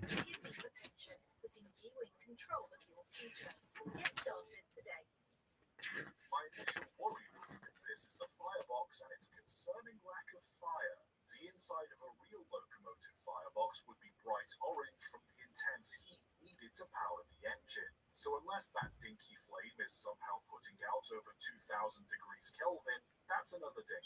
The controls are a little janky too. I cannot for the life of me figure out why this engine has two reversers. For all you non-railroad enthusiasts out there, the reverser is the lever you pull to determine whether the engine goes forwards or backwards, and what this guy is trying to achieve by chaining them together, even giving him the benefit of the doubt in saying that one of these levers works the brakes, and doing this disables them and puts the engine into full forwards. He's not at all touched the throttle. The throttle being this lever that determines how fast you go, Right. so the engine shouldn't really speed up too much. From the brief glance we do, I'm genuinely curious to see when you start actually doing the cockpit, because then I'll have like the full outline. given that the train would be slowing down as it approaches the town. And seeing how desperate Dan doesn't even touch it, the train has no reason to speed up. I feel the bigger concern in this situation anyway wouldn't be the engine's speed, but rather how shoddily maintained it is. The very next shot we see of the cab, the dials are going haywire, steam is spraying, and the metal looks heavily water damaged, implying a lot of these pipes are leaking. Given the pressure in the boiler would be well over 130 psi while operating. The cockpit starts at page 218. So, what? Another 46 pages away. Yeah, that's not getting done in this stream. Also implies the water level in the boiler is dangerously low. Again, amazing this thing hasn't gone reactor 4 yet. At the side of the line, during a roof fight, there's this random hook on a post which they use to recreate that one moment in Pirates of the Caribbean with somehow even wonkier physics, and I cannot for the life of me figure out what it would be used for. The closest thing I can think of would be a mail hook for post trains, but even then it's too high up for that, miles away from the town, and that mail system wouldn't come into widespread use for another 2 decades. Eventually, an actual ranger shows up and helps uncouple the carriages from the locomotive. At the time the film is set, railroads were using a mix of all kinds of couplers, but the most commonly used one was stick and pin. American knuckle couplers, as we know them today, wouldn't really appear until about 1879. However, the trains in this movie use a strange mix between nanny couplers. Alright, we're getting started. Low-toy trains. To gauge whether or not these couplers would be realistic, This will be the last component we build for it tonight, unless we somehow finish this in like 20 minutes. From this, we can draw our own conclusions. first derailment of the whole movie. There's a lot happening here, so I'm gonna have to break it down second by second. After initially coming off the rails, the cowcatcher at the front digs into the ground and starts flinging railroad ties everywhere. Most cowcatchers of the time would have been flinging ties for long before. There'll be a lot of detail on this panel, so that might sure it takes up a little while. Maybe down in Texas, they just made theirs out of galvanized square steel. As it continues forward, the engine tips onto its side. Not unheard of in derailments, but the wheels are somehow still turning as it's tipped over. Locomotive wheel sets are rigid. Both wheels are fixed to the axle, so if one moves, both move.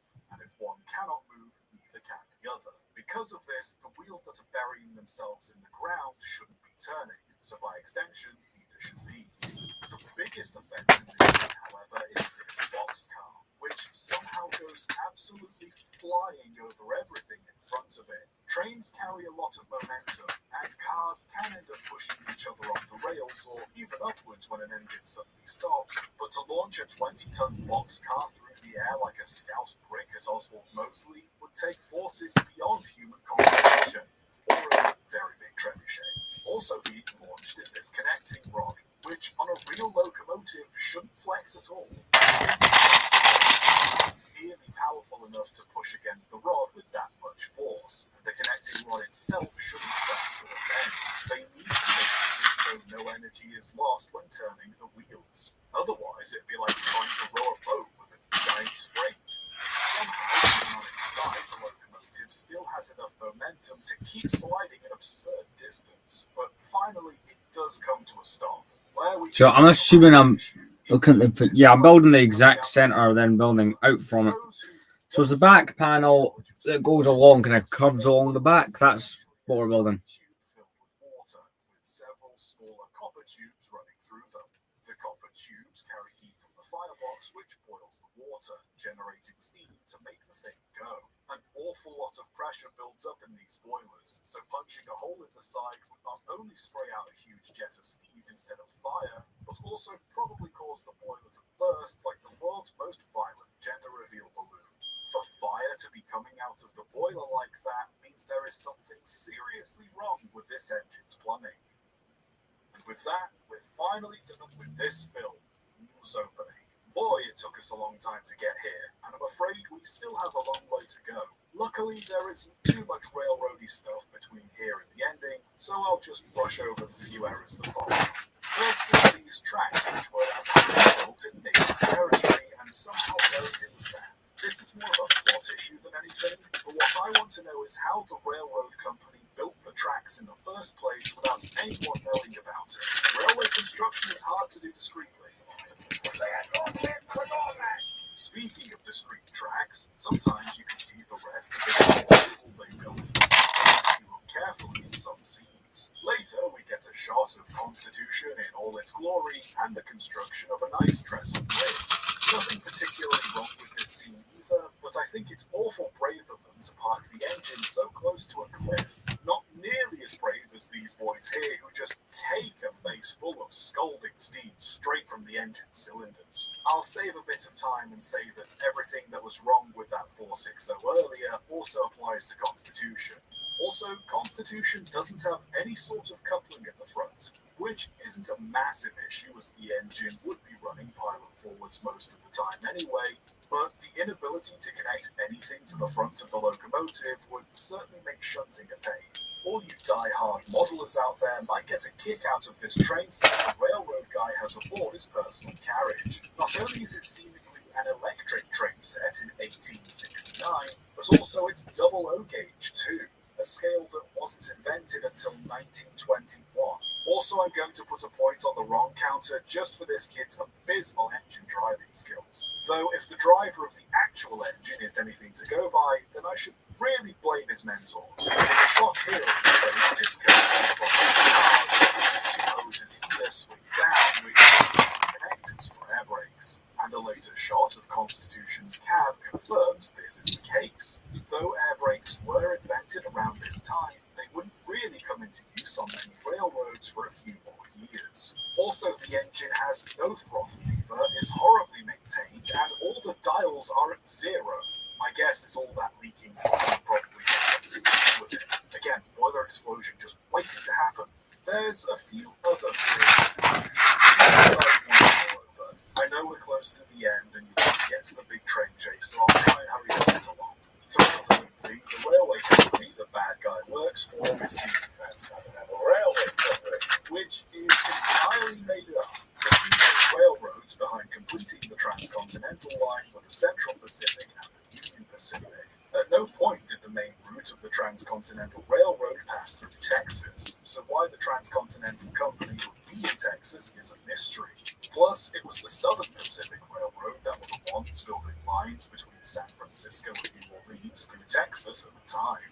Adding to the confusion is later in the film, they've got this banner that says, that's in Utah, specifically the location where the Golden Spike ceremony took place that marked the completion of the Transcontinental Railroad. Why they're celebrating it in Texas is beyond me. The fact that Jupiter is here, one of the two engines present at the real event, raises even more questions. Why is a Central Pacific locomotive in Texas? Why specifically the one for the actual Golden Spike ceremony? Why are they recreating the ceremony in a random town 1,000 miles away from the actual site? Do you see what historical inaccuracy leads to? Can you understand the headache this gives to people who care? Okay, one last one. They've got quite a few of the details on Jupiter wrong. Going off the replica, they have the wrong style spark arrestor on the smokestack, the steam dome is painted instead of brass, whistle is in the wrong place, boiler proportions are off, wheels aren't quite the right size, wrong/missing valve gear, the depths at the front that aren't on the original, and the cowcatcher is the wrong size. Also, blinking or missing detail on the tender are the letters WPRR, which, as a guess, is meant to stand for Western Pacific Railroad. The real Jupiter belonged to the Central Pacific Railroad. So we've got the centre complete. I can throw that there. Despite all that, it's somehow the only engine in this film to have any form of coupler or connection point at the front. So, well done there. Finally, here we are. The infamous engine train chase. Boy, we've had to go through a lot of moving to get here, but at long last, the bit we've all been waiting for. Now, I could go over the entire scene frame by frame, but I've essentially been doing that all video, and I think it's getting a little tedious. Given this film was pretty mundane throughout, only to end with crazy action and loud music, I feel the only true way to wrap up this video would be to take a page out of the movie's book and do something similar. So, what better way to do that than by nitpicking this sequence in song? To start the train, the boiler pressure's not again. Watch out, the brakes applied, that's dangerous. Such a boilers are that bulletproof. Why are all those men upon that roof? They could hold their weight, but the horses who the throttle on, you need to pull it back to go forward. So the indicate direction, fixing them won't change the point. As a 4-4 catching up a 10-wheeler should be way ahead of them. They be faster if they fixed all the leaking jumps. That's also great, but we've already been over that. Why is the track going up that bridge? They did an awful job when they built that bridge. I fit a horse in that carriage. The door isn't wide enough. The car's going faster than the train up there, so it's with couplers again. Why's the brake wheel there? It'd be such a pain to reach when you want to stop. While passengers still aboard a train never stops in the town. You'd think they walk around and celebrate the railway opening. Somehow these hopper cars are moving faster than before. They really should have stopped driving that steep. Speaking of trains, let's take a look at this track. For some reason, the railway splits into two separate lines, but both travel along the same path. It wasn't unheard of for lines to be built parallel during the construction of the Transcontinental, but how both in a canyon like this is pretty detrimental. One track is like a roller coaster going up down here. It seems like a sort of roller coaster that shouldn't be going much closer to the land. The grade is too steep for an engine to climb. It's stupid, it's janky, and one piece of railway. Why are the cars so fast? Do you think that's onto the roller track? They would have easily come off the rail. These whole cars are black. They have a design that makes sense to me.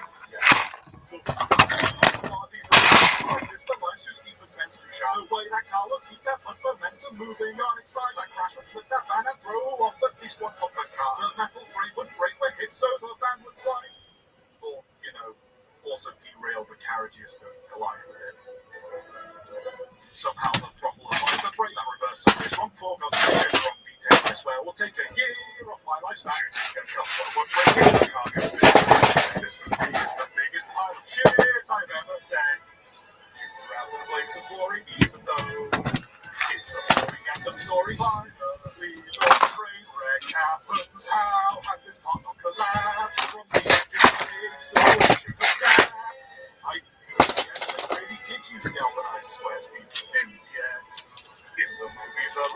old train. So seem to get stranger. How did Disney and Verbinski make a beeline on the show? Verbinski's the same guy who helped to make Rango.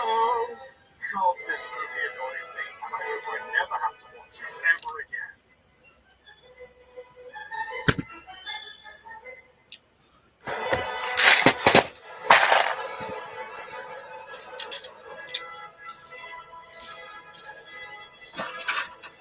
Now, I feel like we're making good time on this. After this, I believe it's paneling for the mandibles.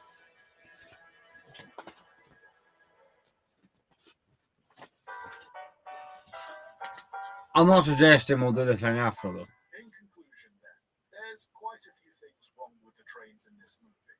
From mild period inaccuracies to straight up defying the laws of physics. The whole movie is bad, but the thing is, I just can't bring myself to hate it. So much passion went into making this movie, and everyone involved gave it 110%.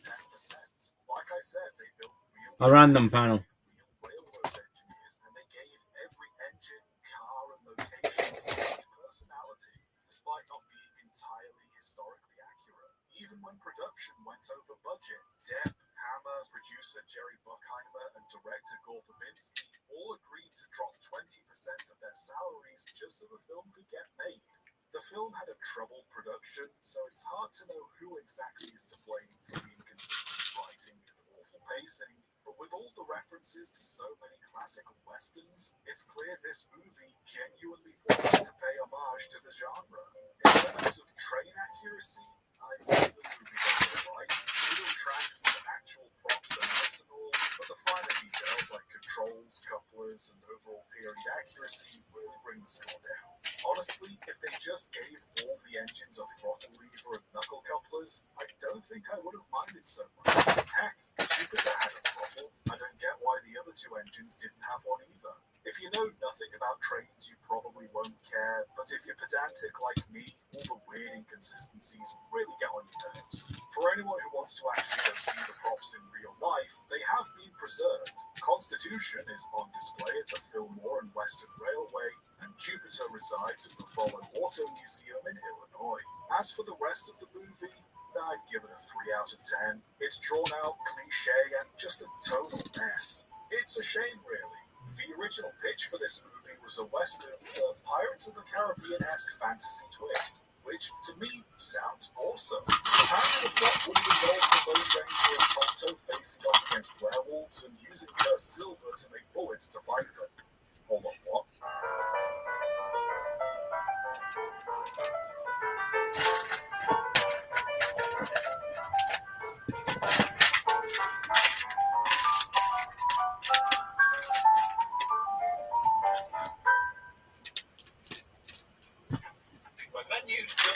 If I don't get it finished, I will just keep the live stream going till this panel is, but only this panel. Don't want to make that clear. Which brunch bagel will you build? Philadelphia, New York bakery partnered to make the ultimate brunch bagel. I call this the Italian one. Perfect for sharing with friends. This is the rainbow one, inspired by those colourful summer festivals that we know and love.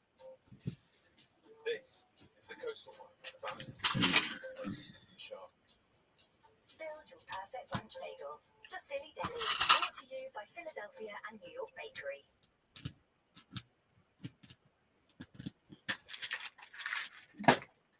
Trains have appeared in many films throughout the years, as everything from the setting of the story to being part of a greater action set piece. As cool as these things are, all of these engines are true to real life, and that gets on my nerves. So today, we're going to take a look at everything wrong with the trains in...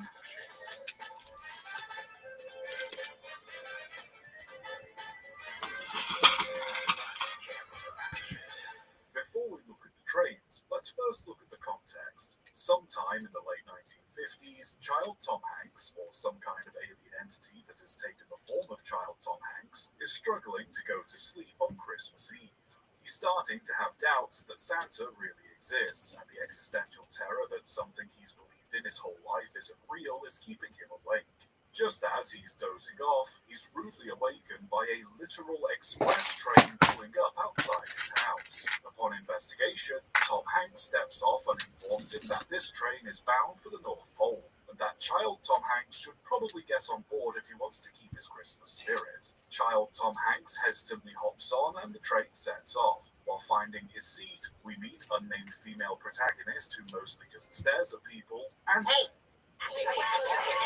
train stops for another kid who looks like he got a little greedy when adjusting his x-axis, and we watch him figure out how to run in real time as the train pulls away. Some emergency brake pulling later, the express is underway and the kids get served some hot chocolate. You know, money too much.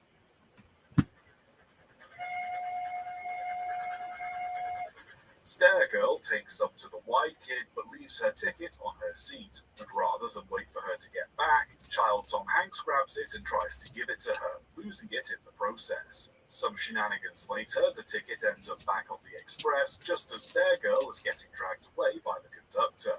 Boy finds it once again and tries to take it to her, this time keeping it safe. Climbing onto the roof for some reason to follow them, he meets the Hanks of Christmas Past, who makes the kid drink sock water while further worsening his existential dread. Wake up! Wake up! Wake up!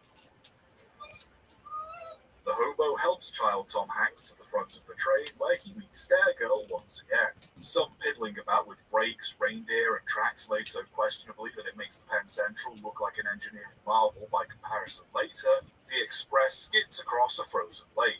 Now, everyone who knows anything about trains, and even the ones who don't, know that the physics in this scene are nonsense at best. But I have a theory on how they could steer a locomotive on solid ice. But we'll get onto that later. I can't believe you got my ticket.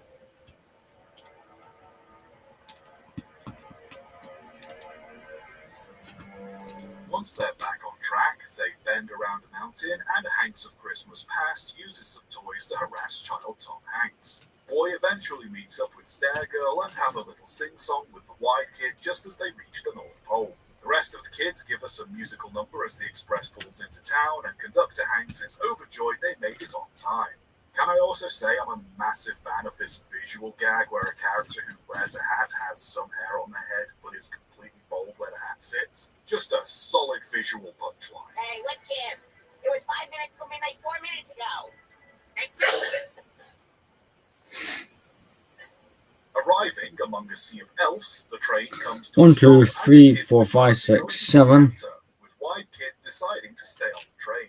In fairness, I'd be hesitant to get off too if I had a first-class carriage all to myself. Child Tom Hanks and Stare Girl try to persuade him to come with them, but the carriage ends up rolling down a hill and the trio are left to explore the now empty North Pole on their own. Also, this is the movie's halfway point. You'd think that a film called The Polar Express would sort of wrap up once the train completed its journey, but I guess not. After about 15 minutes of walking around what feels like an empty Gmod server, watching elves stalk a child and landing in Santa's sack, the kids eventually end up back with everyone else. Child Tom Hanks, despite finding a magical train, usually walking around but now surrounded by wolves, seems to doubt Santa exists, and so we have a little I believe moment before finally meeting the big guy himself. Hanks Claus gives the first gift of Christmas to child Tom Hanks and flies around for a bit, sparking more existential dread in some of the other kids. Will this be nothing but a dream?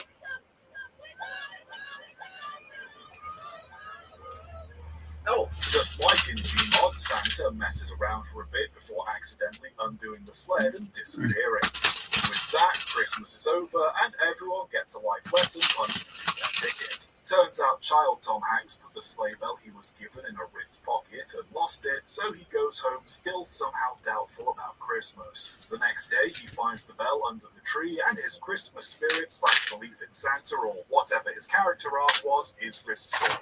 Overall, nothing special, but still has enough fun and whimsy to make it a nice visit. Tom Hanks does a lot of the heavy lifting in this film. Despite playing multiple people, he still manages to give each character their own personality and charm. I can't lie though, the film definitely feels padded out in a lot of places. The second half feels like they finished writing the script, then realized they needed to fill out another 20 minutes. Not to say I hate it. In fact, the movie is quite comfy, and the North Pole, despite being an industrial landscape, has a pretty cozy feel to it. I think the best way to sum it up is it feels like a nice movie to have on in the background. But that's enough film review. We're here to look at... Yay, the trains. Given that this was an animated movie, it would have been easy enough to just make up an engine to pull the Polar Express. But instead, production decided to go the whole hog and digitally recreated a real locomotive. This being Père Marquette number 1225.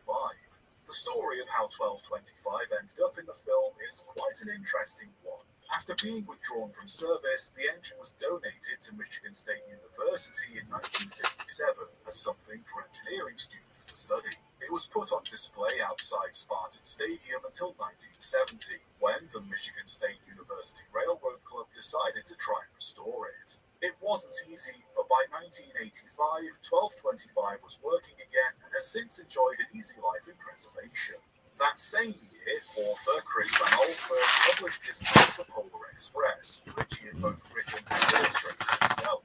Having played on 1225 as a child while it was on display, Allsburg decided to base his drawing of the Polar Express on the engine. Years later, in 2002, Warner Bros. Acquired the rights to make a film adaptation of the Polar Express, and production was looking for a locomotive they could use in the film.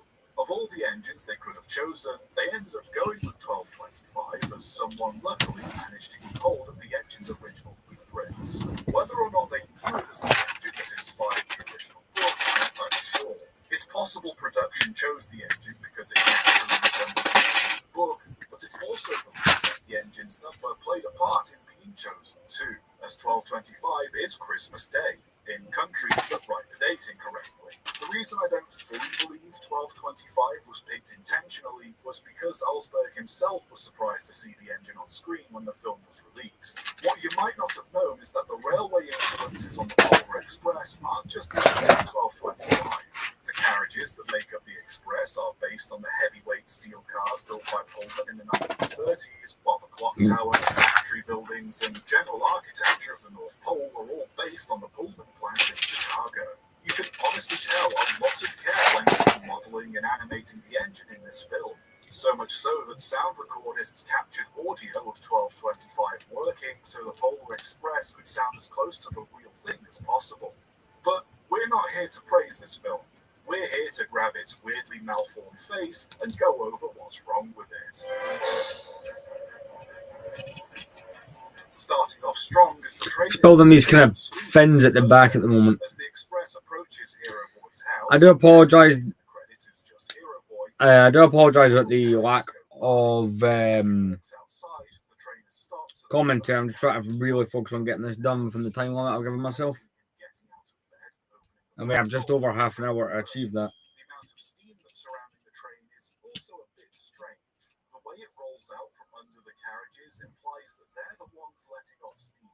Sure, carriages would have had steam heating around this time. So that's like the second component. Like that means Santa really isn't taking care of his rolling stock. Also, if you want to be extra picky, 1225 and the other N1s were primarily used for pulling freight, not passengers. So really, it's not the best engine to make to pull an express. A nice detail I will give them credit for is that the train doesn't just move as one. The carriage only starts moving when the one ahead of it pulls on its coupling, giving the carriages that slight start many old trains had. I won't make any comments on the carriage interiors because as much as I could say this or that is wrong, carriages, historically speaking, are usually heavily customized for the railroads they run on, so it'd be a bit of a wasted effort to nitpick what would and wouldn't be there. The next error we get is... Hey, you!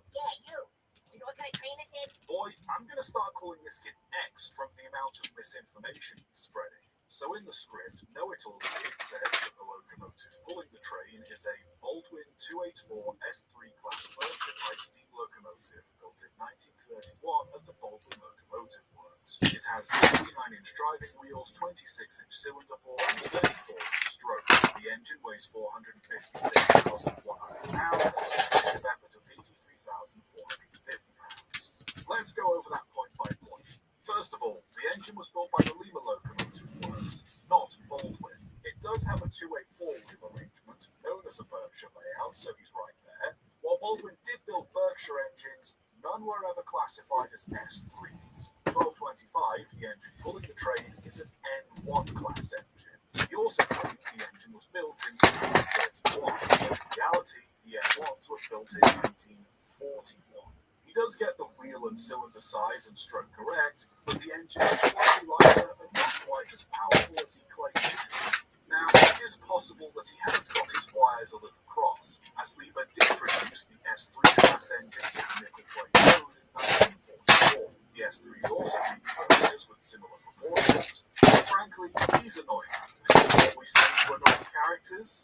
When a hero break or a locomotive breaks on a wide lights on, we see that the locomotive wheels immediately grind to a halt. When it's hard on, the wheels on a steam locomotive generally tend to keep turning if its throttle is open and it's already in motion, just with a significant amount of resistance. To immediately stop like this means the Polar Express has some damn good brake blocks on it. Also, the pilot wheels at the front too have brakes. As far as I'm aware, the N1s didn't have brakes on their pilot wheels, so I guess that's another excuse. Yeah, even if I had finished this part already, I'd have still ended the live. Because sitting down for this long, but doing Lego, you know, sometimes you want to sit up or stand up and move around and stuff. But in a way, it's a kind of a long-term project with us building this. This shot of the woods as we watch the train pass, suddenly the express, which at the beginning of the film clearly had 5 carriages, now suddenly has, count them with me, 1, 2, 3, 4, 5, 6, 7, 8, 9, 10, 11, 12, 13, 14. 19. Where the extra 14 came from is a mystery, just as mysterious as where they all go to later, as next time we see the train, there are only 5 carriages again. Also, when the ticket makes its way back onto the train, it flutters into the second carriage from the engine, not the fourth over the kids. Yet, both the kids seem to be in the second carriage anyway. And yes, I watched the scene in slow motion to double check. For some reason, the conductor decides the best way to get Stairgirl to the front of the train is to just walk along the roof of a moving train in heavy snow. I want to think of a way I can justify this, but I got nothing. Especially seeing how later on they show them all getting into the front carriage from the engine without climbing on the roof. Speaking of the roof, when we first see the Polar Express, there's no snow on its roof at all. But here, it's pretty much white over. Even if it's snowing heavily, the speed of the train combined with the fact the carriages are heated means there shouldn't be any snow at all sticking to the roof. At the skiing part, the train starts climbing absurdly steep grade. For those who don't know, only a tiny part of an engine's wheel touches the rail at any given time. This lack of surface area is what allows trains to go so fast, but also means they don't have much grip. Don't get me wrong, engines have tackled some impressive hills in their time, but a nearly 60-degree angle on regular rails while pulling a load? Let's just say the sanding gear would need to be dumping super glue onto the tracks to make it even a quarter of the way up. But train of thought, have you considered that it's a magical train, so surely it could climb pretty easily? Don't care. If I brushed over every nonsense detail in this film and said that it's okay because it's a magic train, that'd defeat the whole purpose of this video, wouldn't it? Plus, why did they make it climb such a steep gradient here when there's a tunnel on the other side of the hill? Surely it'd be better to dig another tunnel instead of climbing the train. Going downhill, the engine picks up a hell of a lot of speed. Most people would be worried about staying on the rails or losing control of the engine going at speeds like that. But my concern would be how badly the rears would pop going through such a tight tunnel at such a high speed. Don't know what kind of coal Santa supplies his engines with, but it generally isn't very comfortable to jump into. And if you got buried in it, you'd probably come out filthy and with a bad case of black lung too. These gauges in the cab are I lost myself there. Sorry about that. PSI, which to me doesn't quite seem right for an engine traveling at such high speeds. Must be those moving pipes. The driver and fireman messing with the light on the front of the engine, well, not technically an inaccuracy, as some engine crews have had to check and maintain parts of the locomotive while it was in motion, do still get a ding for their shoddy handling of the job.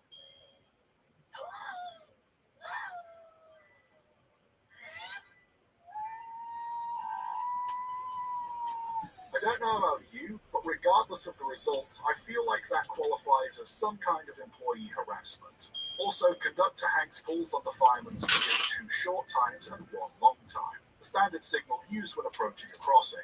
Just a fun little bit of trivia while you're watching these four torture this guy. With the deer all clear, the train sets off again. And we might as well take this moment while we're close up to the I'm just adding in all these little lever details at the moment. The whistle. Not only is it mounted in the wrong place, but it changes too. In the beginning of the film, the sound it makes is that of 1225's whistle. But later on, the whistle sound is replaced with that of Sierra number 3, the engine that explodes at the end of Back to the Future. Its headlamp is mounted inside the smoke box instead of outside. It's missing its feed water heater, number boards, builder's plate, and front coupler. And the cowcatcher is slightly bigger too. The fireman also has to shovel coal into the engine, which is quite cruel when you consider the N1s have mechanical stokers to help keep up with the temperature. These things burnt 1 ton of coal for every 12 miles traveled, so this chap really has his work cut out for him. I'm telling you, the sooner he gets signed up with a fireman's union, the better. For some reason, the driver pushes the throttle forwards when he should be pulling it backwards to start the engine, and as it sets off, the wheels turn out of sync with its chuffs. Listen.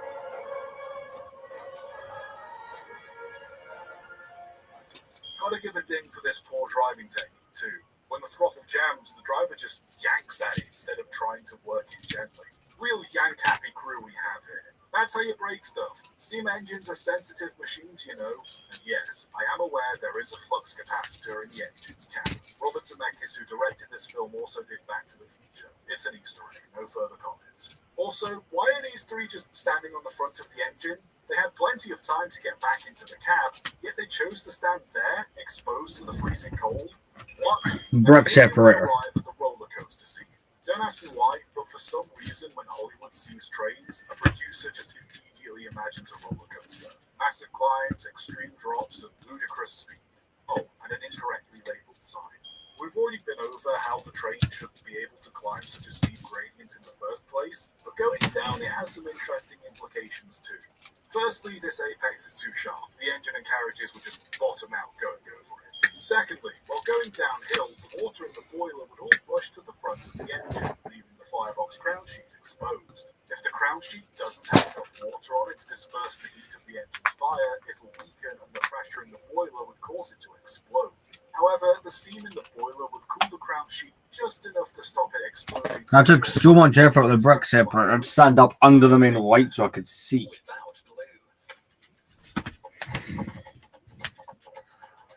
That was ridiculous. It's much easier with Blue. It keeps your toilet clean and fresh for up to 30 days and saves you time. Oh well, those things happen. Can we do this in 24 minutes? And the twins getting ready for a scary movie. And Dad's not ready at all. Buckle up, big guy. Does not get better from here. M&M's. It's more fun together. The new 4K Skyglass Air TV is here. There we go. We are back on track. There's basically this guy, this train guy. It's kind of funny watching him go nuts about trains and movies.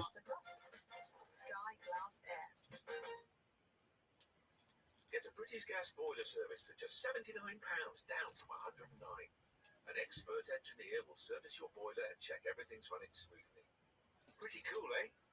Search British Gas boiler service. Where there is a firebox issue, however, is all the hot coals that make up the fire.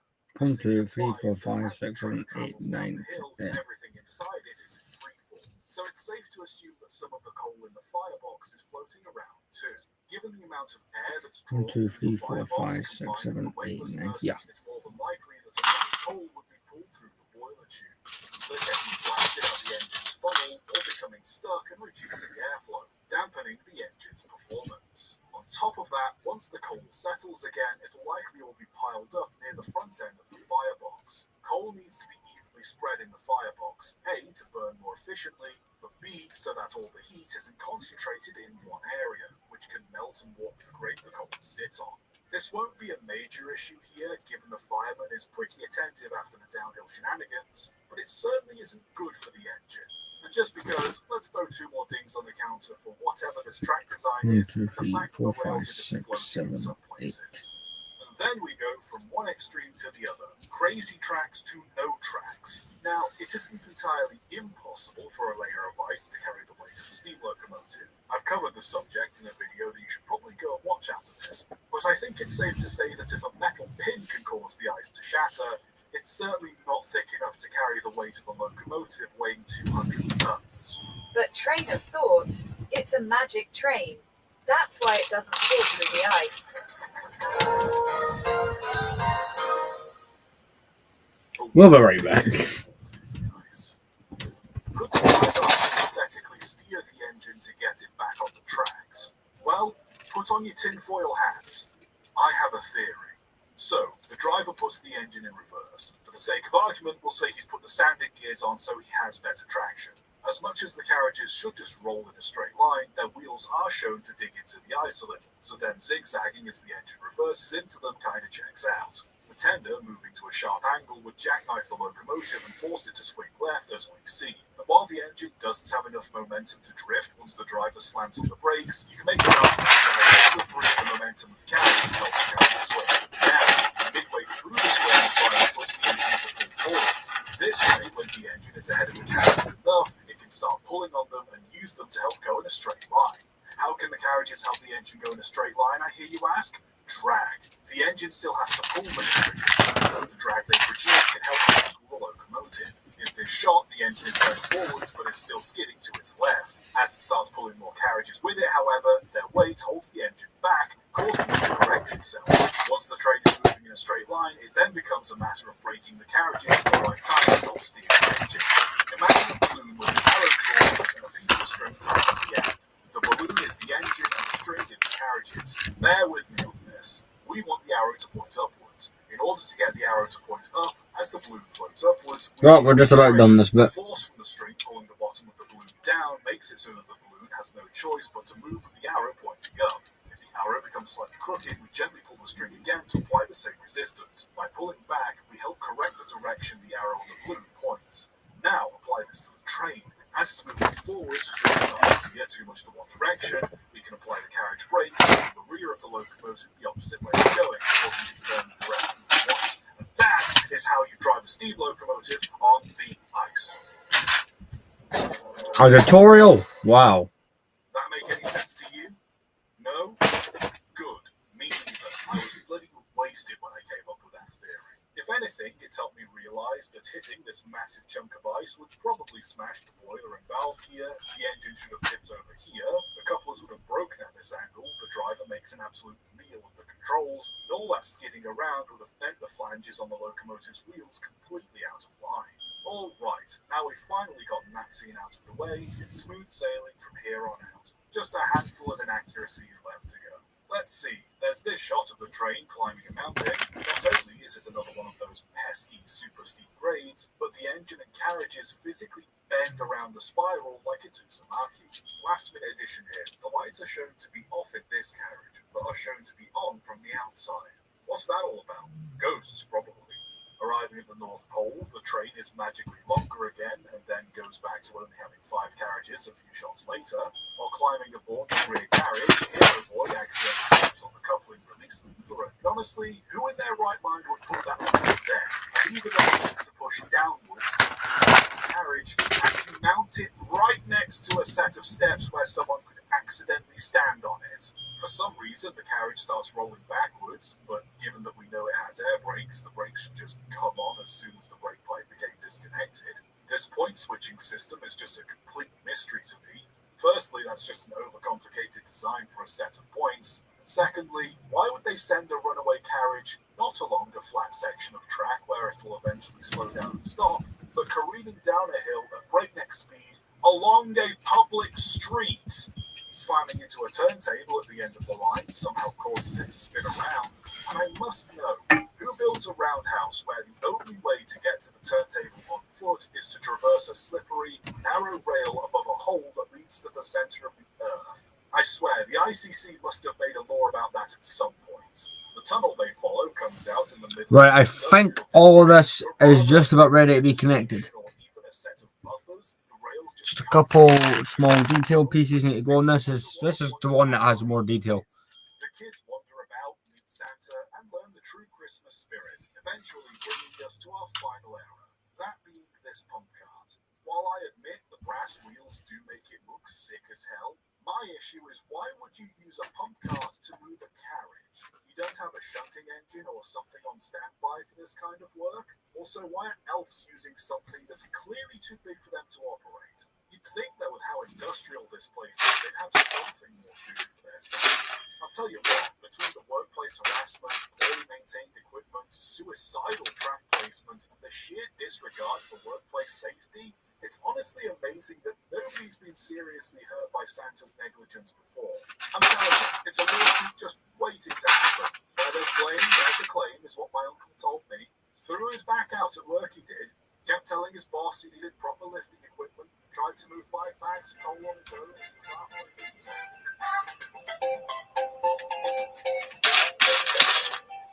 Yay, perfect time for a part to hide from me. Is this my favorite Christmas movie? No. The story is pretty flat. I find it hard to invest in Hero Boy as a character. There's a bunch of just messing about and time wasting towards the end. And yes, the characters and animation still look as they can do 20 years ago. All that being said, there's still plenty in this movie to admire. As I said earlier, it's just got a nice vibe to it. And from a filmmaking point of view, it only gets more impressive. Robert Zemeckis as a director is always doing interesting things with the camera. Not just composing nice shots, but putting the camera in interesting places, tracking through glass, and doing impressive long takes. Seriously, the entire musical bit where they arrive at the North Pole has no cuts. Right, time to get those fins on. Himself said that to make the film live action would have cost $1 billion, and given the cinematography and attention to detail, I can't say I blame him. Yes, some stuff from that early 2000s texturing, but it still looks stunning when it counts. I even bought a copy of the original book to compare it with the film. And while the book is much less adventurous, the kid literally just goes to the North Pole and meets Santa with no interference, the film does a fantastic job of translating Alan Oldsberg's illustrations from book to screen. And that's not even going over the countless tributes to 1295 and so much more. Like how the motion capture technology paved the way for future projects like Jim Carrey's Christmas Carol or James Cameron's Avatar. There's so much more to this movie than just its story, so I can totally see how this has ended up as so many people's favorite Christmas film. And yes, I do know about the sliding elf, the other Back to the Future references, and a bunch of other tidbits that the comments are going to eagerly share. I just don't have time to go over them all in this video, and I don't really want to change the subject too much from the trains. Speaking of, I'd give the train accuracy in this movie a solid 5 out of 10. Right, I just need to find a couple parts. 1225 correct, but the fact they went through so much effort to make the Polar Express look as close to the real thing as possible certainly earns them some credit. It brings the score down, however, to do with 1225 and the bizarre physics-bending stuff that goes on around it. I know it's not really explained away as continuity errors or simply that it's a magic train, but I think I've made my feelings on that defense fairly obvious. Was I ever closely picking places? Well, in a 4-hour stream, I've had some fun doing this. The Falcon now is starting to look like even if you looked at it right now, right, you would still see it and go, yeah, that's a Falcon, just incomplete. So I would say live stream number 5 is where it really started to begin to look like a Falcon. Yeah, we had these big mandibles at the front and the end of the last stream, but, well, now it just looks like more of a Falcon.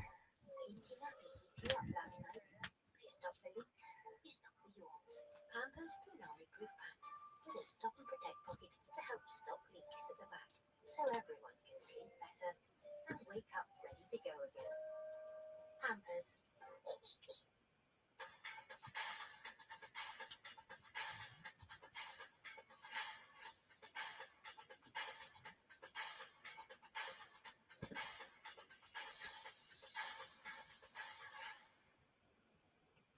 The Polar Express is a film in which a Baldwin 284 S3 class steam locomotive full-on Tokyo drifts across a frozen lake. Anyone with half a brain will tell you that the physics in this scene are utter bull. It did get me thinking though, has such a thing ever happened where a steam locomotive has found its way onto a frozen lake? And the answer is surprisingly yes. Not only that, but it's happened on more than one occasion. We can slight adjustment to these parts, and then we'll get this whole section connected. Ice roads, where, during winter, large lakes will freeze over with a thick enough layer of ice to hold the weight of heavy goods vehicles, and can be used as a quicker, alternate way of delivering freight and machinery. What you might not expect is that people also decided to lay tracks over the ice. And we've done it with 12 minutes to spare. So this is what we just built. It's this big piece that goes on the bottom at the back. So I guess I was wrong in saying I'd probably done all of the yeah. So after this, it's all basically all just like paneling for the most part.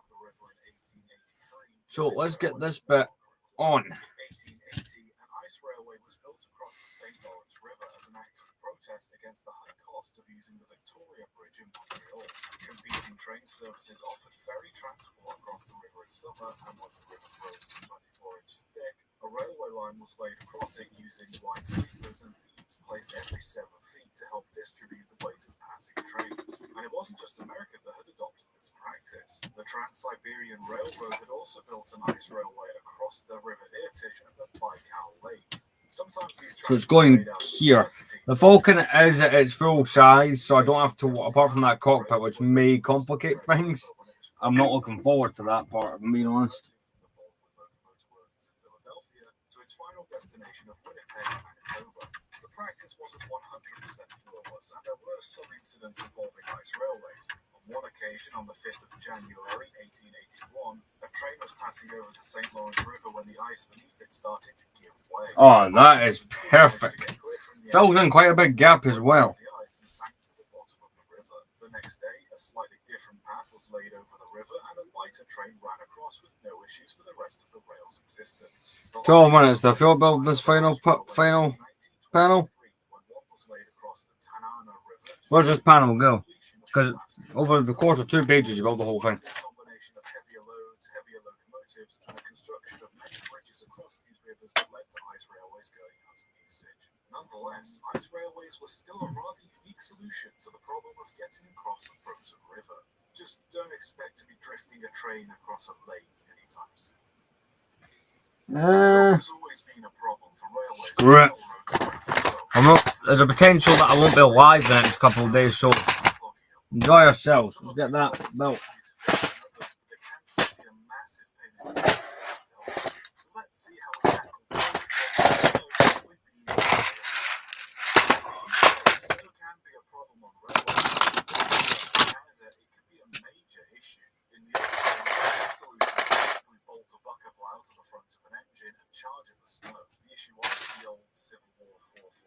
Weren't the most suited for the job. On top of the snow being heavy, the engine's wheels would often slip violently on the icy and wet rails. Because of this, multiple locomotives and much sand was needed to clear some lines. Between 3 to 5 engines would be coupled together and would charge through snow drifts. I would like to announce we are also now at that point in the build where I can actually sit down and grab most of the parts, which is cool.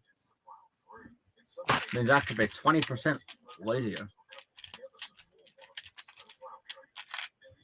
Snow wasn't quite as deep as it was in North America, but some lines still required dedicated trains to keep them clear. These trains consisted of 2 locomotives set back to back with a plough on the front, and a coach in the middle carrying workmen should they come across a harder drift. Snowplow designs eventually became more efficient in clearing some tracks. Their designs eventually came to be made up of 2 wedge shapes, one to lift the snow up off the tracks and the other to force it to either side of the train as it passed by. Some ploughs were fitted to their own set of frames and had compartments for workmen to sit in. Most of these were also fitted with windows that allowed for the crew or bull to look ahead in case the snow was too deep or if there was an obstruction on the track. A more efficient method of snow was devised in 1869 by a dentist and officer named J.W. Elliott, though he never had the chance to build a prototype of his machine. Orange Jewel from Orangeville, Ontario, built a prototype later on, estimated to the 1883 to 1884. This machine later came to be known as the rotary snowplow. The way it worked was simple. A wagon would be fitted with a large rotating blade at the front powered by a steam engine. A case casing was mounted around the blade to channel the snow being cut by the blades. The snow would be blown to either the left or the right of the track, and the direction could be changed by a person in the cab of the plough. Most rotary ploughs couldn't move on their own and required an engine to push them. They were significantly better at clearing deep snowdrifts in mountainous areas compared to the traditional snow ploughs, but they were, and still are, very expensive to run, maintain, and operate, which is why many railroads still use traditional ploughs to clear the lines. Most modern rotary ploughs are powered by diesel or electric motors, but some steam ploughs are still in service, mostly for display purposes for rail enthusiasts. Each railway has its own way of dealing with snow, some more extreme than others, but every railway at the end of the day shares the same philosophy when it comes to snow. It's a pain in the ass, but nothing a few men and a lot of horsepower can't fix. As travel by rail became more and more popular, it became clear to railway companies that they needed better ways of keeping their passengers The plates comfortable. can be slightly annoying to build on the way I'm doing it, if I'm being honest. But in winter, their wooden bodies meant they were about as warm and comfy as an old garden shed. As such, railway companies had to come up with many different solutions to try and keep their passengers nice and cozy. In the very early days of steam in Europe, because of how bare bones the carriages were, all passengers could do to keep warm in winter conditions was just bundle up, bring a blanket, or wear another coat. Eventually, the railways took responsibility for keeping their passengers warm by providing carpets and blankets to those who requested them at stations, and later hot water bottles. Around the 1860s, foot warmers were incorporated into carriage designs, usually first class. These came in many different shapes and sizes, but were essentially long. So this is just like one of those bits to fill in kind of these corners here. Once that's on, we will be good to go.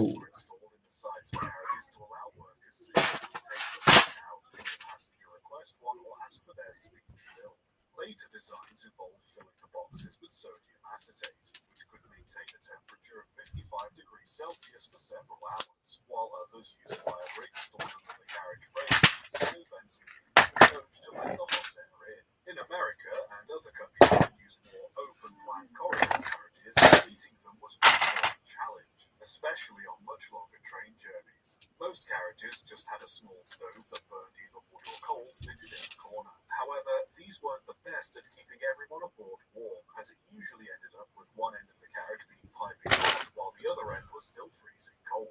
Not to mention that the passengers or the guard would have to keep stoking the fire, and how much of a fire hazard these stoves were when the main body of the carriage they were in was primarily made out of wood. For most railway companies, it was a very difficult task to come up with a practical heating So yeah, I built what I said I would build, which I'm proud of, and then I did even more than that. I only plan to do these side bit, the loading ramp, and the two turrets. So tonight has been more successful.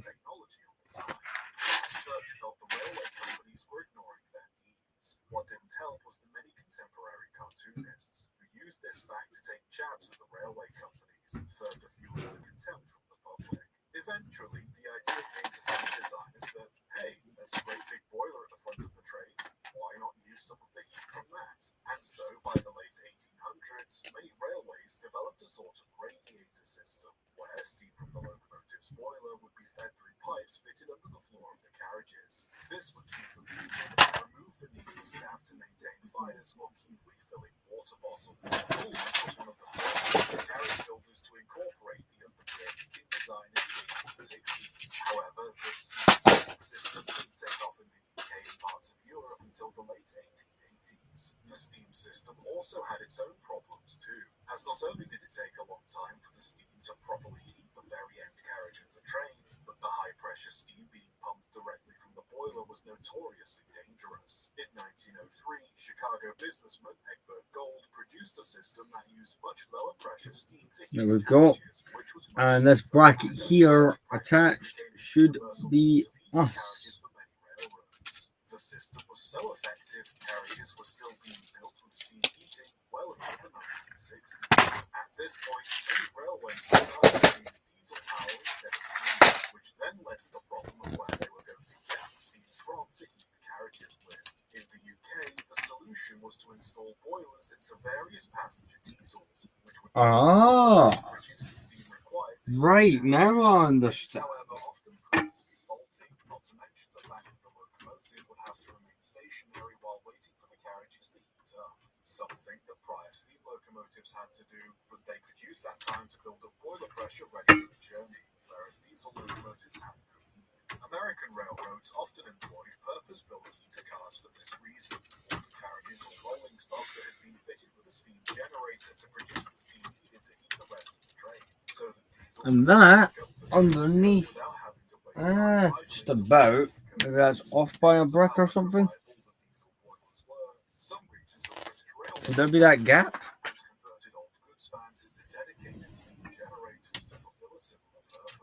This, of course, was only a temporary solution, as most railways focused on upgrading. Yep, so we have now started to actually full on panel it. It wasn't until the 1990s when the last steam heated carriage was taken out of service on British rails, with many preserved carriages. So I would like to thank everyone who joined today's live. From this point on, it's purely packing up, but I'm very happy with how far we actually got with this. So yeah, thank you. Today we were able to do this side, the docking ramp, which is a really sort of the only moving parts on this set. Is kind of fun. We've got turrets 1 and 2 finished, the back underneath paneling, and even one of the quarter panels completely done. So, which is weird because I thought we were going to cover the mandibles, but I guess there's still more underneath paneling to be done. So, in regards to live streams, at least the next 1 or 2, I don't know. I'm going to try and do one tomorrow. Let's see, right? So, the next one's the other panel for the other side. Basically, at this point, it's just some paneling. We're on page 180, so more than halfway through this build, and it's been an absolute joy. I cannot wait till this thing is up there. That'll be fun. Really cool display piece.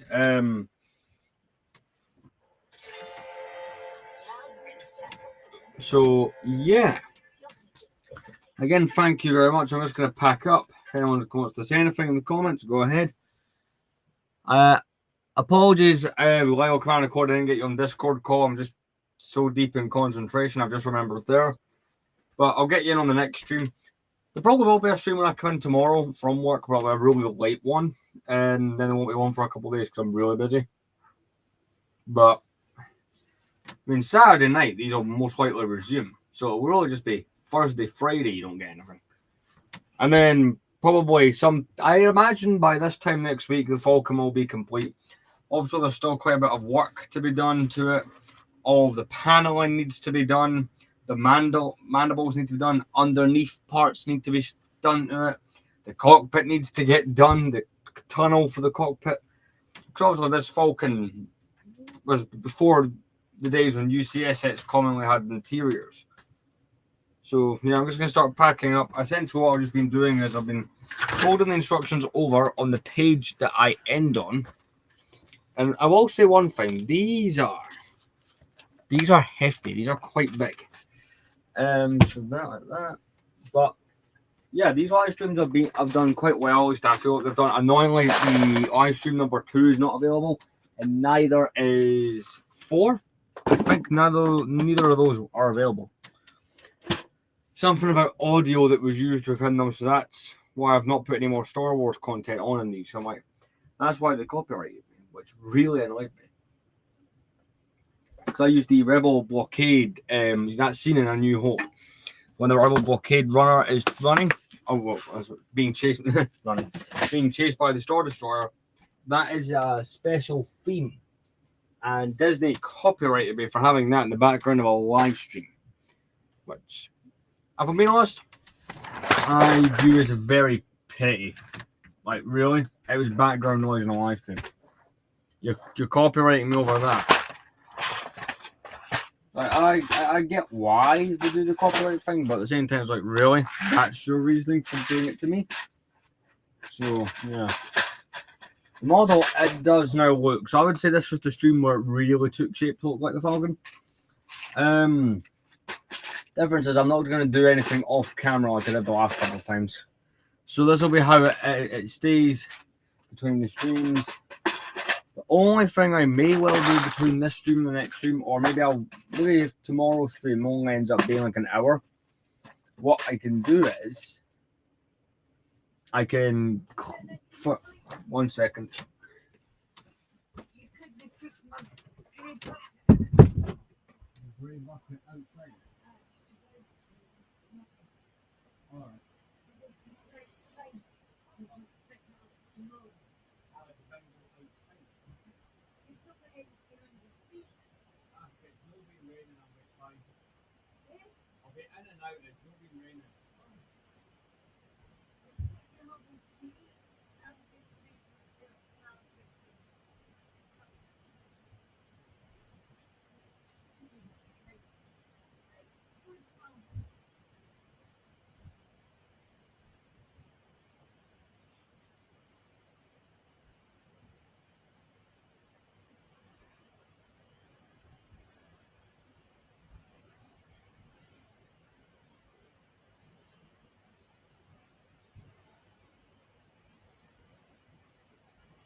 I'm not really hungry.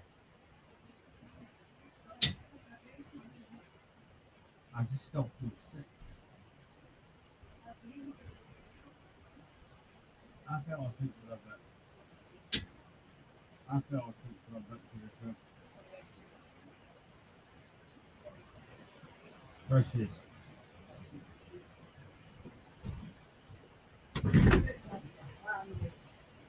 Ah, I'm gonna get changed and go to my bed. I'm up at 6 in the morning. I woke up.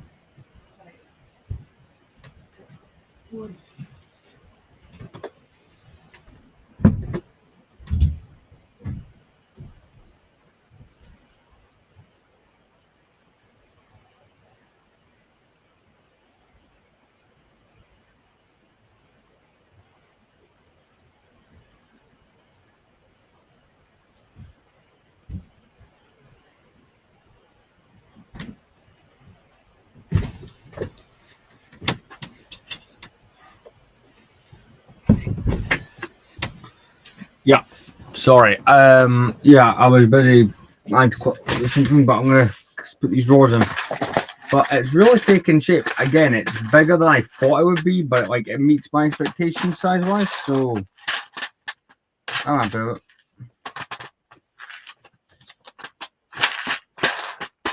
Why do you not fit in the drawer all of a sudden? What is your problem? Perhaps, because I'm putting it in the wrong side.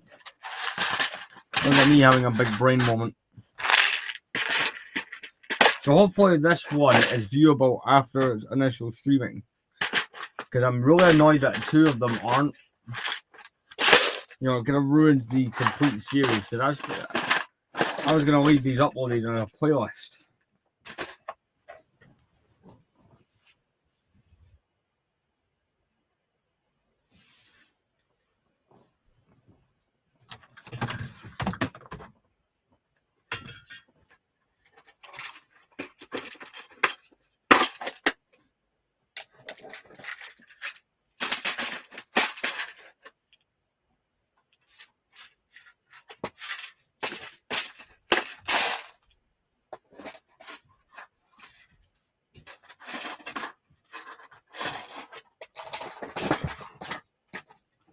I still think one of the coolest things about the condition of this set was the fact that this is still brand new, the stickers.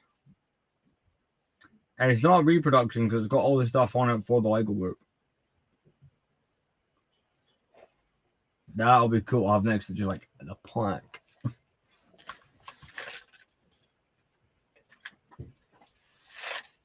I don't really talk about the figures on this set because they're just the basic set from around that era. But they're still pretty cool figures, you know, because they're from that era, like Star Wars, which is a good era. It's just Han, Luke, Leia, Chewbacca, and Obi-Wan. I'm kind of surprised they didn't throw Vader in this set, you know, just since you threw in the Leia, that would imply this thing's going to the Death Star and the Obi-Wan, so kind of surprised they didn't throw Vader in. But it probably would have just been like, let's see, it's 2007, so it would have been, I mean, maybe they would have updated them if they were putting on the set, but it was pre-Death Star style torso Vader. So it still would have been that original late 90s one. Probably.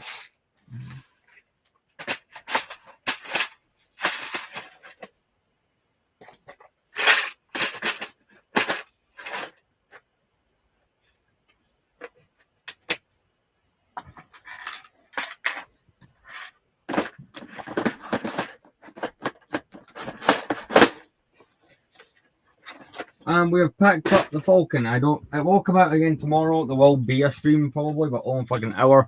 Even if that is just us setting up the area for this to sit.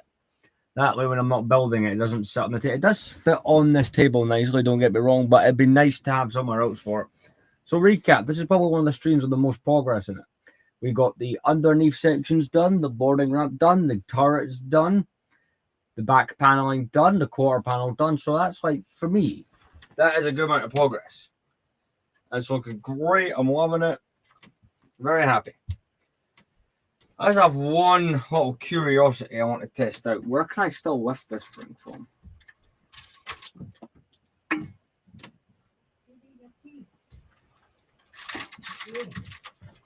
Not there. And obviously I've wanted to lift it from that main section. Turret out. Nah, I can't. Right, I found a place I can grip it. So yeah, we'll have to come out. Its mandibles may poke out at an angle on there, but that's roughly where it's going to sit. I've got that on the table all correctly. Yep. So all it is pretty much 6 out of the 7 landing gear touch on the table. It's fine. So that was what I lifted off. But I will see you in the next live. I'll probably post a couple of TikTok updates with that one because I know that's been asked of me by a few people. But I'll see you later on.